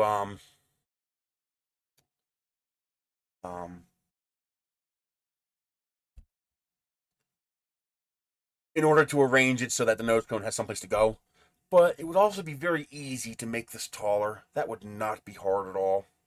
I could just lop this off and stretch it out. So maybe I will just make the right part instead of trying to dick with it. Which will just make life miserable, especially if I do it wrong. Yeah, I think I'm going to do that. Just do it right. Make a correct part. So I need to make one of these without this section on the top, without the threading. So it'll have the threading on the bottom, but it won't have the threading on the top. And then I'll need to make another one. And then I need to make the nose cone. But I can't do that until I get this part. This part has to be locked in. So this part has to be final, where I do not have to make any more changes to it. Because otherwise I have to change all the other parts too. So I need to arrange it so that I don't have to mess with this anymore. These I'm not worried about because I can scale them 1 or 2 millimeters without breaking the vase mode. So if I have to scale them a tiny bit, no big deal. It's not going to be the end of the world. But I don't want to have to remake all the attachments and accessories and nose cones and all that stuff. I also still need to figure out launch lugs. So this will probably get conventional launch lugs, meaning I'll just take my standard vase mode launch lug and design it into this.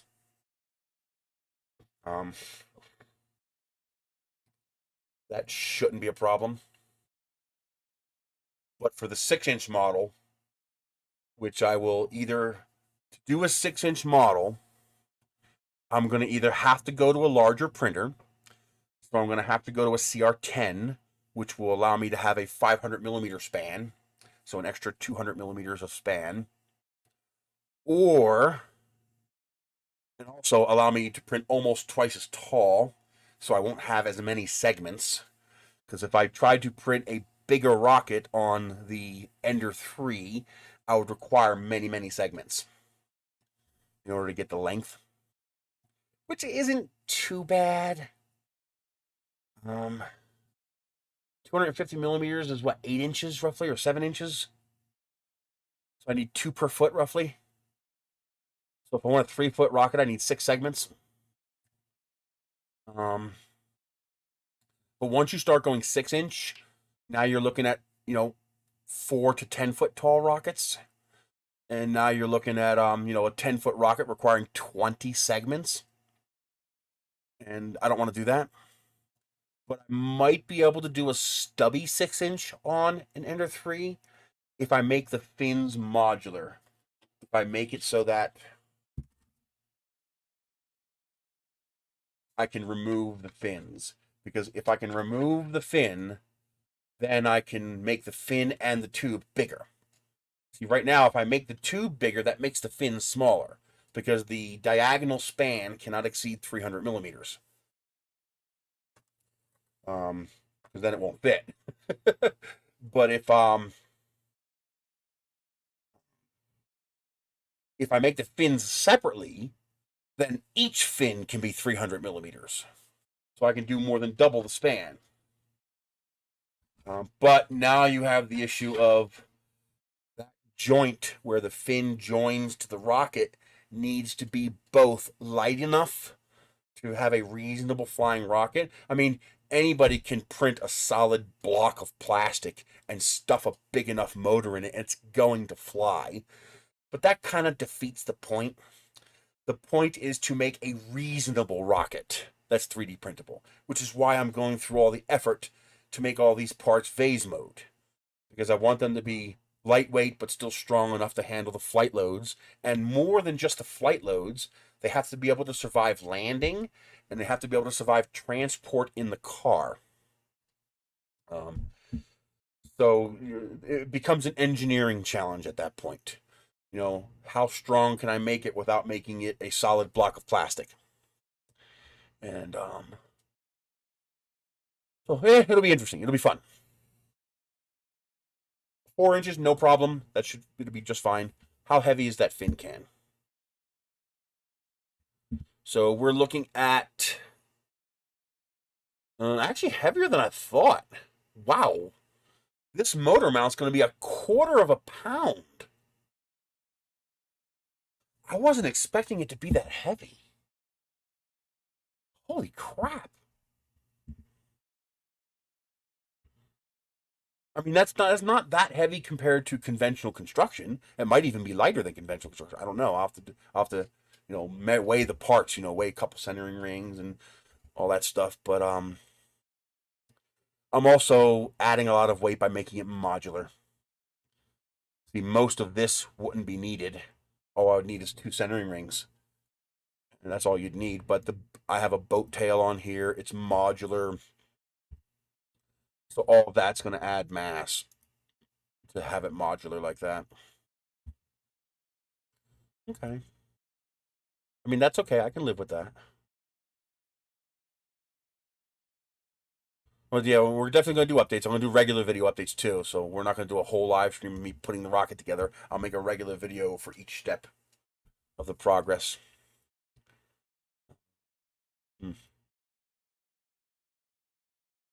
On the one hand, I should close this off, but on the other hand, it kind of looks freaking cool. Being open like that, I kind of like it. I kind of dig it. So I might just leave that open. How heavy is the fin can? I bet you that's a nice chunk of weight.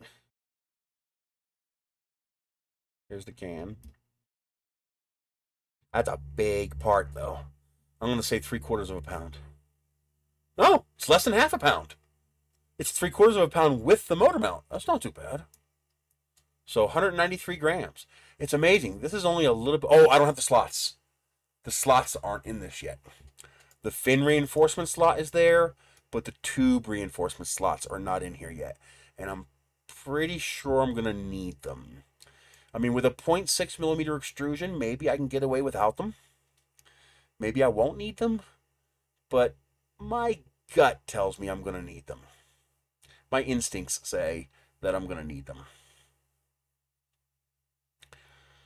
Normally, I would need a root reinforcement to reinforce the root of the fin here. You can't see it here. I can show it to you here. So, normally I think I would need a reinforcement going across here. But because of the thickness and curvature of the fin, I don't think I'm going to need that. This needed it because the fin was flat. This fin is completely flat, so it was very floppy in side-to-side motion. So there's actually a cut right at the root of the fin. But if you notice on this model, there's no reinforcement at the root here. And it's plenty stiff enough. So I suspect that curvature is the reason why. So I think the curve will make it strong enough. Again, I'll have to print it and see. We'll have to see. What I could do, because this is a flat plane, I could have a cut come out from this wall here all the way to this cut plane here. You know, just come out and touch it like the rest of them do. And that would actually be pretty easy to do. It would not be hard at all. And that would add a little bit of rigidity to the fin there. Yeah, that could work. just have it could just be a simple square with a 45 at the bottom. And the only thing that would be, I don't want to have to do any special cutting or anything. I would just have to make sure that the distance is right. I'd have to make sure that it stops 1.2 millimeters away from this. Actually, yeah, 1.2. Because you have this 1.2 and this 0.6 and this 0.6. So I'd have to make sure I stopped. Actually, this is getting drawn, but it would have to be 1.2 from the center line, 1.2 from the cut plane. That shouldn't be that difficult to do. I should be able to disassemble the part so that I expose the cut plane, use the cut plane as a build plane, attach the part, move it 1.2 millimeters back, and then center it in the fin. And that should give me that would attach this inner wall to the fin as well. So I would have 3 points of contact. Here, the center tab going to here, and here. That should be more than enough, if I even need it at all. But that would be more than enough I think that would be more than enough to make it strong. And then I would still need ribs. I think I need 2 on each side here.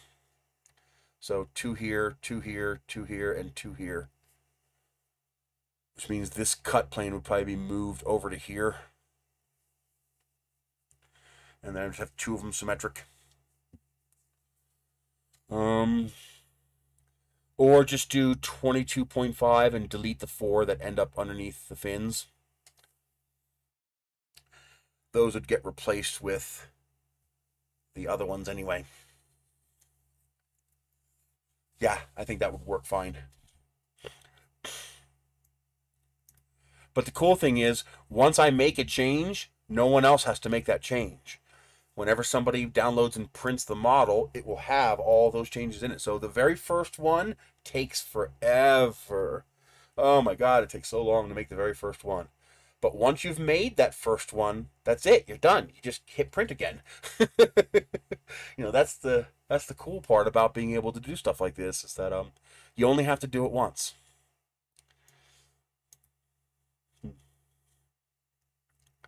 Okay. Oh man, my back is aching. Sitting in a chair too long. All right, that's it. I gotta call it. We only got I don't even think we have a dozen people anymore in here. We got 7. So that's it. I will see you guys later. You guys have a great day.